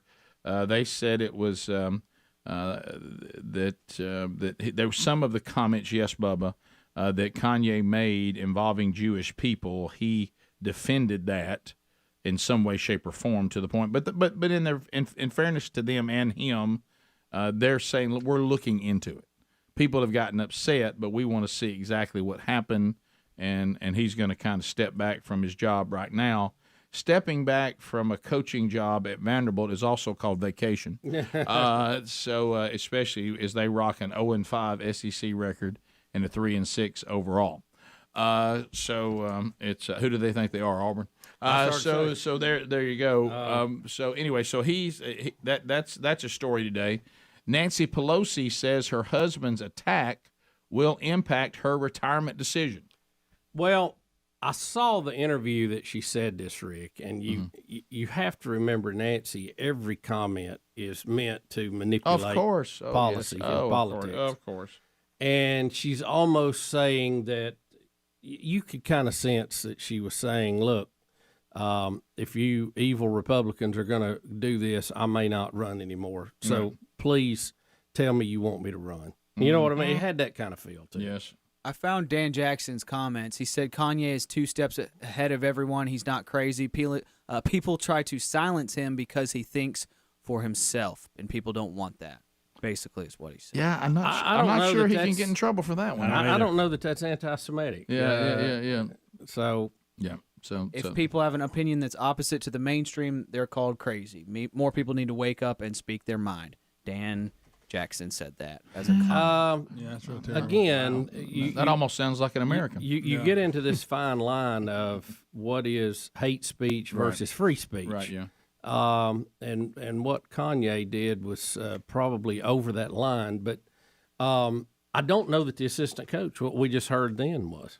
Well, yeah, what Kanye said was foolish. I mean, he's being guilty by association. Yeah. All he's saying is be careful of that one, right? Because Kanye says a lot of things. Careful, but only in today's environment can somebody say, "Oh, so you think what he said was right?" Then no, I didn't say that. I said that he gets vilified a lot of times, and he should have a right to speak his mind. Yeah, and I'm not sure that I disagree with that part of it. Back to Nancy Pelosi. Do I not remember this right? It seems like there's a lot of people that said they were going to retire and they just keep doing what they're doing. We get that all the time. Didn't she say that if the Democrats won the House back, that she would retire after that? That might have been something hopeful that jumped in your mind, but I maybe something like that, it seemed. You'd think she would be getting close to retirement. Yeah, but she says you would think that this will impact her decision on whether to retire from Congress if the Republicans take control of the House. And she says that she will no longer be the speaker. She said her decision will be affected by what happened last week or two, but she didn't tell us what that means. Does that mean she's more likely to retire, or his attack would make her less likely to retire? Rick, if you saw the interview, you get that feeling. She's basically asking people to tell me that please don't retire. Yeah, You know what I mean? I kind of got that feel. Exactly. Oh, you're all over that. Yeah, oh me. Yeah, we get that. Right. Sylvester Stallone says he has very few regrets in his life, but he does have one, that he was offered $34 million to do another Rambo movie in the 80s, and he turned it down. Oh, man. He said that it was a long time before. What was it? Well, he ended up making more Rambo movies. Was this the third one or the second one? This would have been 4. He says, we thought it was going to be the biggest hits. This was before it came out, and I was paid a fortune for it. Then they go, we want Rambo 4. Here it is, pay or play, $34 million. And I said, let's not jump the gun here. And that's 1980, $34 million. He said, I want to emphasize that. Yeah, which that would be about 60 now. He said, now their guess is it would be $85 million today. Yeah, due to inflation. And he said, that's not a joke. And he said, oh boy, what an idiot I was to have turned that down. He said, but when you're young like that, you think, well, I'm going to continue to make big money, and, I don't want to do another Rambo movie. I think it's played out. He said, but, looking around, that $34 million of 1980s money probably would be helpful as he's lived as long as he has now. And don't forget, he went on in 2008 and made a Rambo. Yeah. And in 2019 made a Rambo. Right. Yep. So if you'd have just went ahead and quit trying to be sharp. That's the point he's making. Like you're above Rambo. I find this odd. Queen Elizabeth and Tom Cruise became pals shortly before her death. I did too. That's the only reason I printed this off. Picture that. They really hit it off. Yeah. Is what they say. Saw that. Queen Elizabeth and Tom Cruise really hit it off? Well, they have so much in common, Rick. Right. Well, they got them corgi dogs. Right. Yeah. She had a bunch of them. I'm not supposed to read something into this, am I?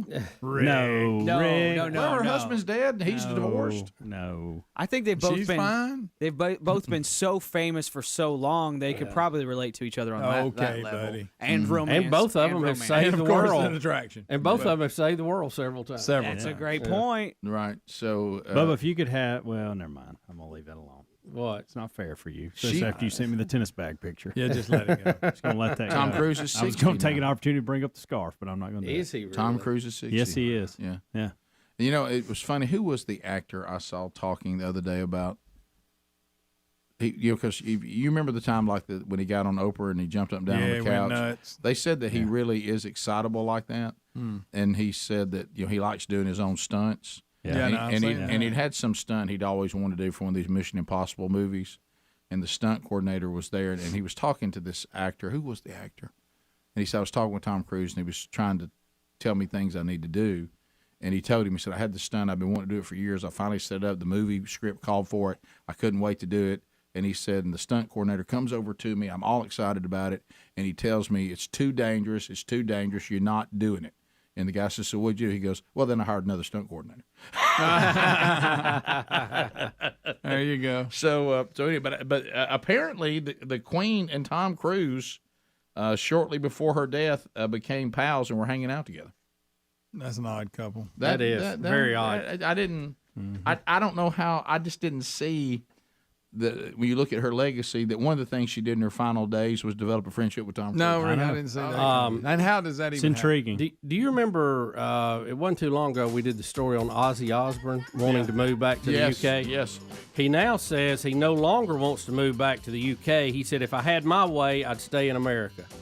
Oh, it's it was the gun violence. Remember, he was terrified of all that. When Sharon got in all that controversy on the View, they called her a racist or whatever.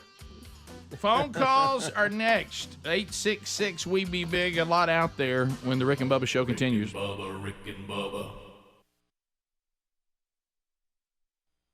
In our national debt, which is not really a good investment either, No.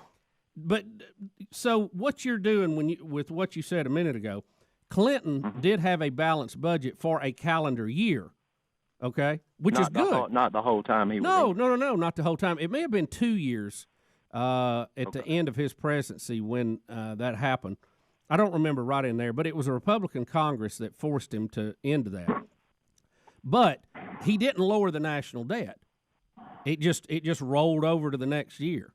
And then when Obama went in, he went wild. And the point I was making and you can go and follow how Obama spent that money. It just kind of went away. We didn't really get an economic boom off of it. We would have been better if President Obama had said, I'm gonna double the national debt in 8 years, and I'm going to do it by giving every American a check. That would have actually made a difference in the economy. You would have rolled it. I mean, that would have been what, a $5,000 or $10,000 check per person. You know, there's several economics experts who have done studies on that, and they've wrote articles about how much that would have been. I'll try to find one and relay that to you. But it's basically how much you owe now as an individual. Think about that. See, you sitting there in Lincoln, Todd, you owe part of that $20 trillion. Mm-hmm. Yeah, and you're going to hear too that whatever thing is you owe it to yourself. Yeah, most of it to yourself. It's a trick. It's Dumb and Dumber with opening up the briefcase. And you're also, Todd, going to hear from the left, because I've seen them already do it. Well, Trump's moving it. Even this plan he's got is going to add $1 trillion to the debt. But what they're not what they're not telling you is that 99% of the $1 trillion of debt we're going to have again this year is tied to government programs, not the tax plan. They're putting it under his name. Yeah. So they're saying they're trying to point to the tax plan and then point to the deficit as if it's tied to that. What is their little secret is, no, it's all these ridiculous government programs that continue to run the debt up, and $1 trillion is less than we've done in a long time. But it's still, and you can grow out of that. See, the only way we will ever get out of this debt is to grow out of it. Right. But how does the government keep going when they're borrowing from themselves? And this is a giant Ponzi scheme, okay? And I don't want to really get into all that today. But if you're the one printing the money, you can keep the Ponzi scheme going. But if Bernie Madoff did less to people than what the federal government's doing to you right now, and they don't go to prison. It amazes me how we decide that it's illegal for Bernie Madoff to do that and fine for the federal government to do it. Absolutely fine. You'll get a raise if you do it good. We'll be right back. Rick and Bubba. Going to be voting on daylight savings time. Well, legislation just started. The session just started. It's 2 months long, so they're trying to get it through sometime in the next 2 months. Yeah, and I'm really behind that. I live in Central and work in Eastern, so I got to wake up at 4:30 every morning. Unbelievable. And they're talking about trying to fix some of that. Yeah, and I got 2 more things real quick that I think y'all think before. I think it was 3 segments ago. Y'all talking about wages, and Bubba got hit by the stutter bug, and from this side of the radio, it was Bank 9 Gold. So Speedy, if you can go clip out that part where Bubba says it's a good thing. It's a good thing. I don't think that was a stutter. I think that's the way I talk. That's emphasis. It's good. Glenn, let me tell you something right now about Florida. I'm going to use that line again today. Let me tell you about Florida. If you guys get on one time zone, I don't like you being split, because one time I missed a fishing trip in Port St. Joe because I was over in Panama City, and I didn't realize that Port St. Joe was Eastern and where I was Central, and it cost me. So if y'all can get that organized and get off daylight savings time, I got to tell you something. With the technology we have today, I live in Florida easily. And I know it's up to the state to do the daylight savings time, but what about the actual time zone? I was wondering about that. I don't know who makes that call. We need to start. Well, you do too. The state decides all that. Yeah, I guess it's state with all of us. Y'all need to get in there. Y'all got to come off this. Some of you on Eastern, some of you on Central in the same state. Y'all got to get off that now. Well, it's kind of a wide state. I see where you'd have that problem, but it's tough on people who live there and have to cross that line. That's got to stop. I know people in Kentucky that way, and they refer to it as fast time, slow time, year round. But that's got to stop. We got to be done with that. I mean, the only thing, because when you have a meeting, you have to ask, is it fast time or slow time?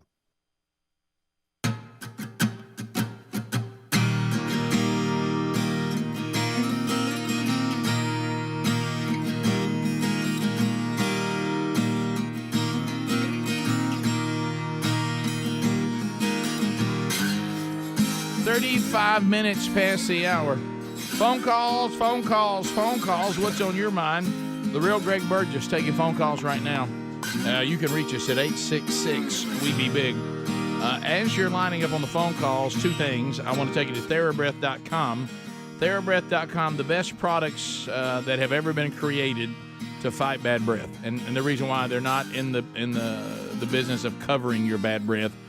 They're going to go and they're going to work on what's actually causing the bad breath. And we've known this for years. They're Fresh Breath Oral Rinse, fantastic. Look for the orange cap at retailers or get it at TheraBreath.com. This is not like those burning alcohol mouthwashes, okay, that irritate your mouth and give you a false sense of security for a very short period of time. No, these take care of it. Do you know all these products are even kosher? Yeah. Which for some reason has Kanye West upset. But look, there's no added dyes, there's no artificial colors, it's gluten-free. And now what they've done to make bad breath a thing of the past, they're now also improving on some of the whitening oral rinses. Theirs is so much better. It's a breakthrough rinse to loosen and dissolve stains that other whitening products just don't do. They miss it. Also doesn't have any of those harsh chemicals. And they also have a gum oral rinse that really fights gum disease. So find all these things, including these lozenges that we love here that keep your breath fresh all day long. Go to TheraBreath.com. That's TheraBreath.com for all the products, or just look for TheraBreath products at retailers everywhere. All right, to the phones we go, but first, it is Election Day. Big E, if you're listening live or watching live, Big E, need to get out to the polls today. This is people go, what can we do to turn this country around? Well, one way is to go out and vote and try to put the brakes on this administration by voting against them with your representatives and your senators and your governors. But there's already, we're barely underway on Election Day. And Adler says in Arizona, there's already allegations that there's voter tampering. Yes, this is out of Maricopa County in Arizona, if you guys want it real quick. Yeah, let's look at it. Of course, I know everybody wants to make sure that it reads and everything is fine. Can you repeat that? I can promise Can you start from the beginning and repeat that? So what happens is we have two tabulators. One of the tabulators is not working, okay? The other tabulator is taking about 75% successful. So 25% of them are being misread, and it could be a printer issue, or it could be the tabulator itself. So when it's misread, you have an option to put it into what's called box 3, and it gets read, whether it goes downtown and gets read manually, or whether it gets refed into our tabulator. We don't want to adjudicate. They get read, okay? So no one's trying to deceive anybody. Of course not. Not on Election Day. That would never happen, right? Yeah, that would never happen. So choices are, you guys. Okay. Any more? This lady asked a question. Okay. Can I take my ballot with me and go somewhere else? You cannot leave the premises with the ballot. Sorry, and there's not like because I don't trust it going in a box. The box may never make it down there. No way. The choice is I'll come back. So there you go. So the tabulator, are they talking about the thing that reads the paper ballot you mark? Yes. Why in 2022 can we not get this? Didn't take long, did it? Didn't take long. You realize the sun wasn't even amazing up. Can't you? Shouldn't you be running a test the day before to be sure it's reading everything right? 25% are being read incorrectly. Now, is that because it's been programmed wrong, or it has a reading problem? And don't worry, if you have one option of cramming it in this box, we'll take it downtown. They'll count it. It'll be either read. Heck no. It'll be fed through the machine again or taken downtown. Oh, I feel so much better. Oh, sure. I was worried for a second. It's going to be all day, guys. I hate to tell you. But you got to get out and vote anyway. Just get out and make your vote heard. To Philip in Birmingham, 104.7. And hopefully counted. WZZK. Philip, go ahead. Morning, guys. Morning. Hey. Hey, I just, in honor of Election Day, I had a question for you guys I wanted to know, and that is going to be, if you had to choose who you marrying, Hillary Clinton or Nancy Pelosi? I turned gay.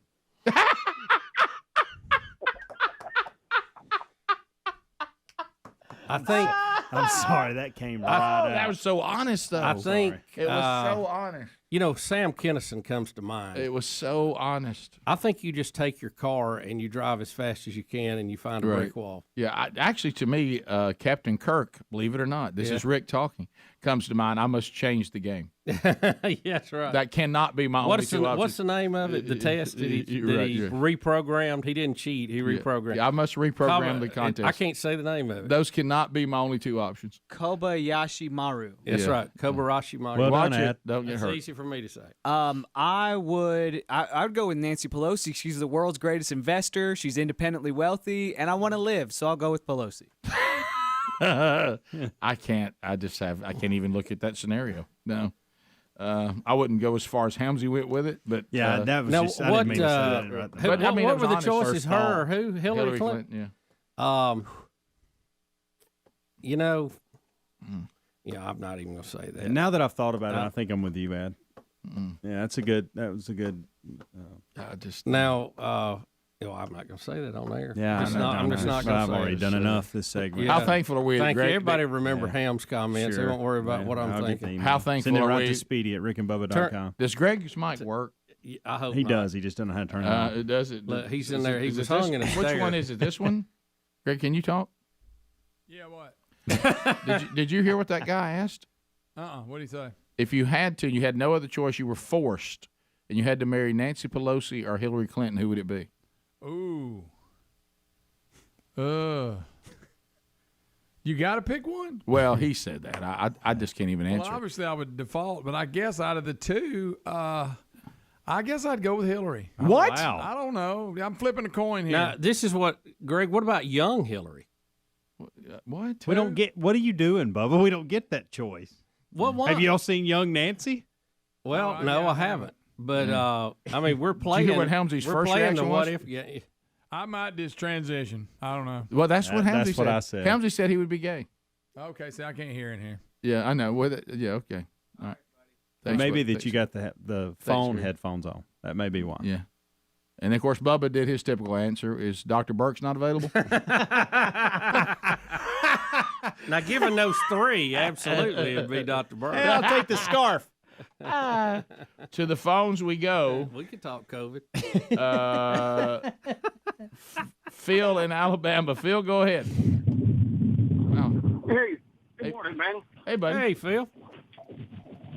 Listen, this isn't Phil, but it doesn't matter what my name is. I'm in Monroe County, Alabama. I went down and voted this morning. The immediate problem was the computer system was down after I voted. Tried to slide it into the machine umpteen times. They brought in another guy. He's trying it. Finally, they just said, we're going to put it down underneath the machine in the little auxiliary emergency box to be counted later. So you're having the same problem that they sound like they were having in Arizona. And Sweet Home Alabama, too. Yes, it does. It's almost like somebody programmed those machines. Jason, poll watcher from the last election. Go ahead. Hey, good morning, fellas. Y'all doing all right? Yeah, we're good. How are you? We're doing great. Hey, doing good. Thank you. Just wanted to tell y'all I was a poll watcher for the last Senate race that happened a few months ago, and it was kind of funny. Up until about 3 o'clock, the Democrats were just leading the poll like crazy, but then everybody got off work, and then the Republicans took it by a landslide. You know, you have to be one of the youngest poll watchers I've ever heard. I'm a poll watcher. Yeah. It was an experience for sure. Wow. You know, I think I'd like to do that sometime, Rick. Be a poll watcher. That makes one of us. Yeah. Huh? Can I watch from a pontoon boat? I was about to say. He's not going to get you watching a poll. You ain't watching. No, y'all don't understand. I would. You would not. I would. You got to have free and fair elections. Stephen in Alabama. Stephen, go ahead. That's so good. Stephen, go ahead. I'd get me a fake. I'd get me a badge and go in there. Oh, you'd love that. Good morning, fellas. How y'all doing? Hey, we're good. Good. I'm on my way to vote right now, but I want to say in reference to if you had to marry Hillary or Nancy Pelosi, the next one to the reception with you find the closest cliff, drive over it, and sometimes you got to sink the ship to win the war. Yo, I'm having such a problem understanding callers. It's probably better. Is it me? It's probably better we couldn't understand. Yeah, I agree. Brian in Michigan, go ahead, Brian. Hey, Rick and Bubba, long-time listener, first-time caller. Thank you, buddy. just read an article on Facebook. Apparently, if you remember, earlier this year, Ozzy said they wanted to move back to England due to how things were crazy here in America. Apparently, he just did an interview with Consequence. I think it's Consequence. I can't pronounce that right, but he says he now wants to stay in America, but however, still wants to move back to England. You know, I've heard that somewhere. Yeah, I did too. Yeah, and you know, see, Sharon, she's always making Ozzy do stuff he don't want to do. Right. I mean, he didn't want to play Albuquerque. Good evening, Albuquerque. Hello, he didn't. I mean, now she's making him move back. He didn't want to because she got kicked off The View or something. So, but yeah, I heard that. That seems familiar to me. Yeah. We'll be back 15 minutes to the top of the hour. 866 We Be Big. Continue to run through the stories of the day. If we get some more of your phone calls, we'll try, but some other things to cover. Don't forget, it is Election Day, and to make sure that you get out and let your voice be heard today and vote. We'll be back. Rick and Bubba, Rick and Bubba.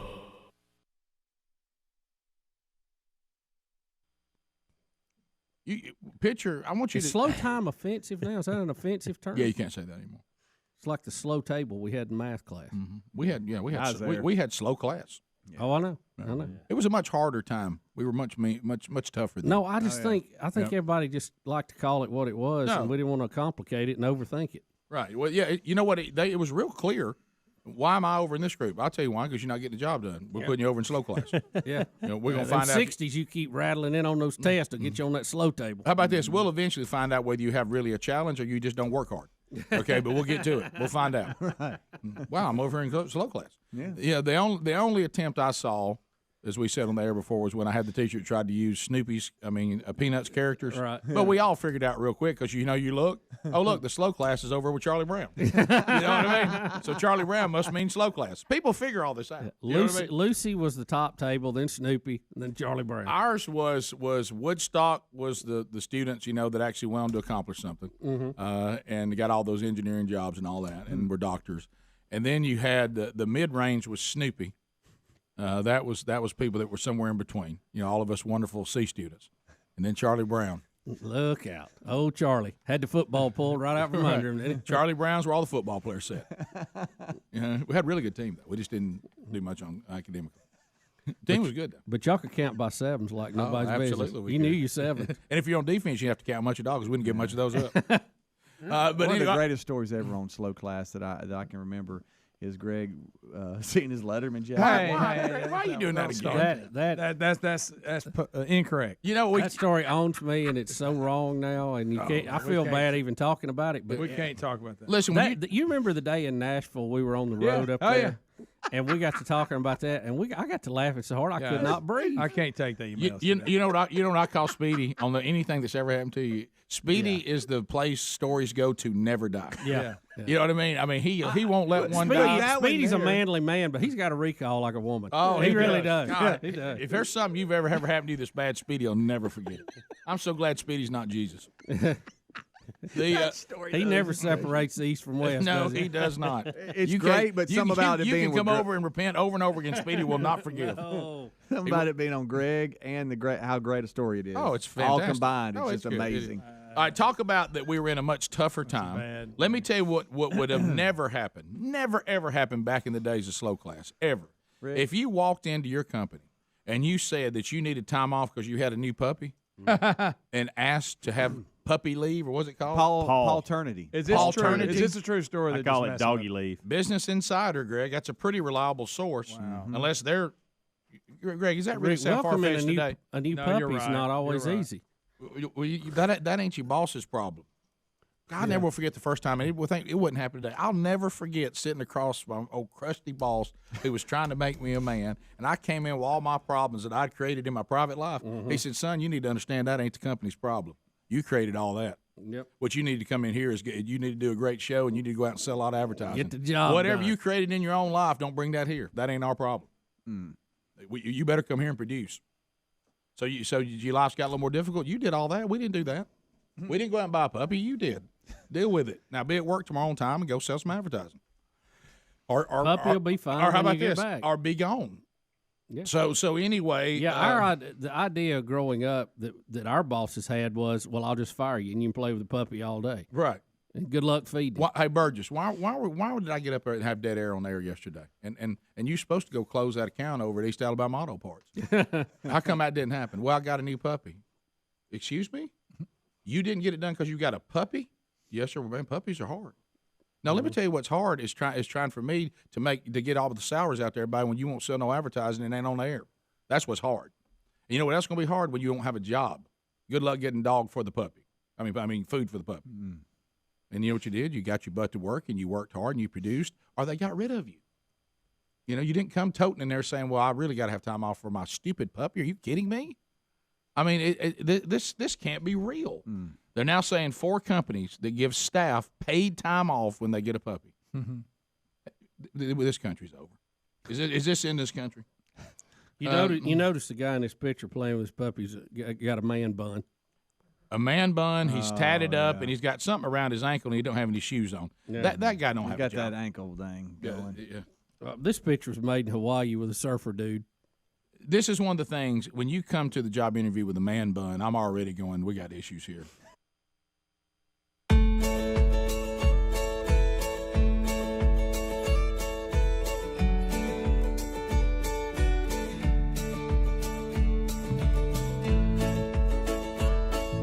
Nine minutes to the top.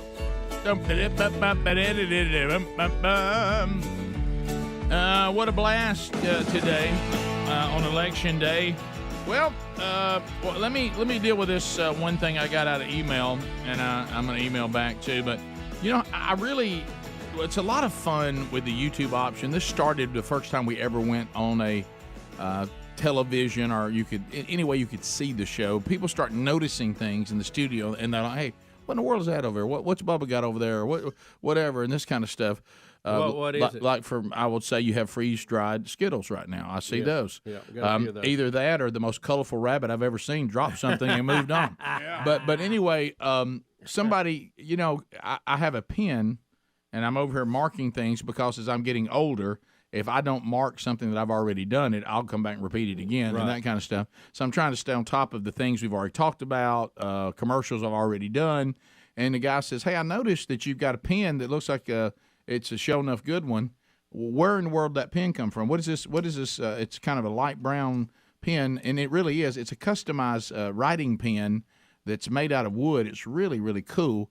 And he's asking about it, but I have to. The good news, bad news. The good news is it was a very cool gift to me that was custom made. The bad news is this pen I don't think is available anywhere. I think it was just custom made. Someone was kind enough to give me a gift of this pen, and it came in. Do you know who gave it to you? I cannot remember. I just remember it was very kind. Wasn't a young man in the golden ticket seats? Don't think Buddy, so. that was a belt. That has happened. That has happened. Okay, but this particular Craig, one, we've got more than just those belts. That was a belt. It may have come. I do know this. Where I think it came from, it would be Richard from the 3 o'clock workout group, who I go to church with, because he gave me this really cool man church pen holder. I don't think so. No, that's way back.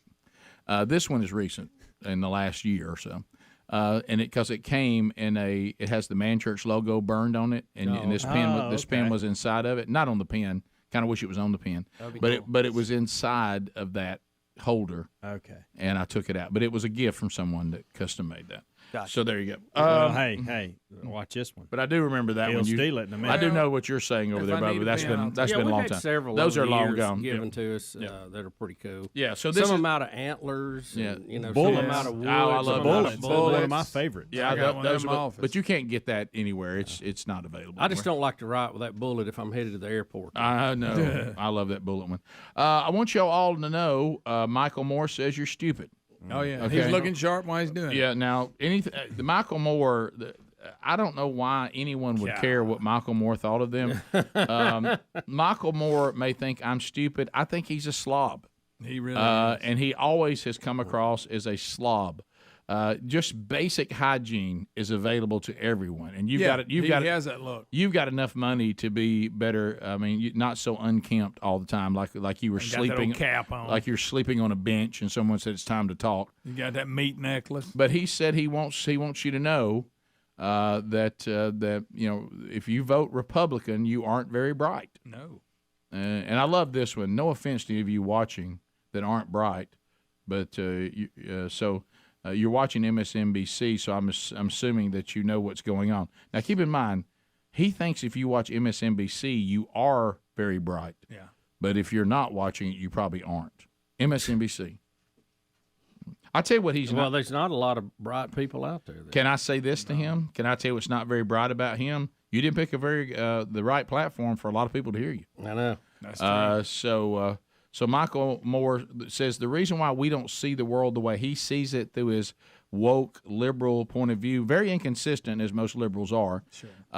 He vilifies the very country that has made him a very wealthy man, and he vilifies the very system in which he became rich. Yeah, it's odd that if you think about it, it's really kind of deranged that you would be critical of what got you where you are, and he always has the option to give it away. I've noticed he's never volunteered that. So I will say this: I'm bright enough to know you're a hypocrite. How about that? There you go. So pretty bright for that. So there you go. Also, speaking of this, Whoopi Goldberg and Gigi Hadid, they've announced they will delete their Twitter accounts because of Elon Musk's takeover. Oh no! Whoopi Goldberg will not be on Twitter anymore. We've lost Whoopi on Twitter. Come on. I bet Elon is losing sleep. Of course, she gave us a little monologue on The View about it. Oh, sure. You know what? I kind of like to hear that, by the way. Yeah. Just how goofy it is. Now, who is Gigi Hadid? That's one of the other hosts. Is that one of the other ones? Is it Gigi? Yeah, you're close. Gigi?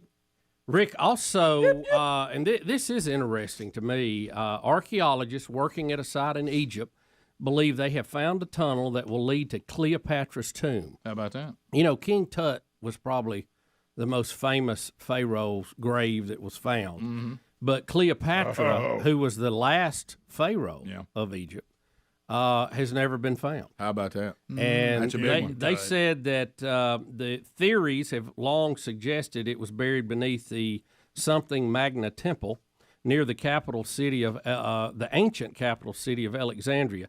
Now, they have found a tunnel that is carved through layers of rock that stretches more than 4,800 feet and measures 6 feet high. Experts say finding the tomb of the ancient queen would be the most important discovery of the 21st century. I bet. That's a big one. How about they also think Mark Antony is buried there, too. Yeah, because they were... singer? J-Lo's ex-husband? Yeah, a lot of people don't know that. It doesn't matter, but Gigi Hadid is a influencer model. She's not connected to the View. No, I think she's a host. Nope, she's a host. It doesn't. Well, something that sounds like host. You know those things that you know that are incorrect, but you just don't want to correct truly them? I don't even know why I was the jumped same in. way. Yeah, I knew it the minute he said it, and I thought, I'm just going to let that go. Well, I Ain't no thought y'all sense would, I thought y'all would get the joke. He's got his mind on a scarf. I wouldn't get the job. I wasn't paying attention anyway. By the way, I was going to make sure I could say this statement without any pause. No, I couldn't care less who she is. Right. I thought the fact that I don't know almost. I thought I could care less, but I don't think I can. Well, she's off Twitter. A couple other things before we go. Trump suggests he will launch his 2024 presidential campaign November 15th in Florida. He says everybody's saying, look, he's going to announce it and he's going to be in, and none of us know why Jeff Saturday is now the new coach of the Colts. That was another. Jeff Saturday has never coached ever. No, he's been an ESPN analyst. And the Colts said that they thought of this after watching the great job that Carnell Williams did with Auburn on Saturday night. But I mean, how about Jeff Saturday? I know it's interim. Yeah, but you just go get a former player, and now he's the Colts, the NFL. It's not even on the team, I like staff. Jeff Saturday. I do too. I really like him. He's done a pretty good job as an analyst. Loved him as a player. Love him as an analyst. But I like him and Tony Friday. Yeah. Hey, we've enjoyed our time together. If you're leaving so us, good, Bubba. That was so good. Thanks a lot. Rick and Bubba, Rick and Bubba.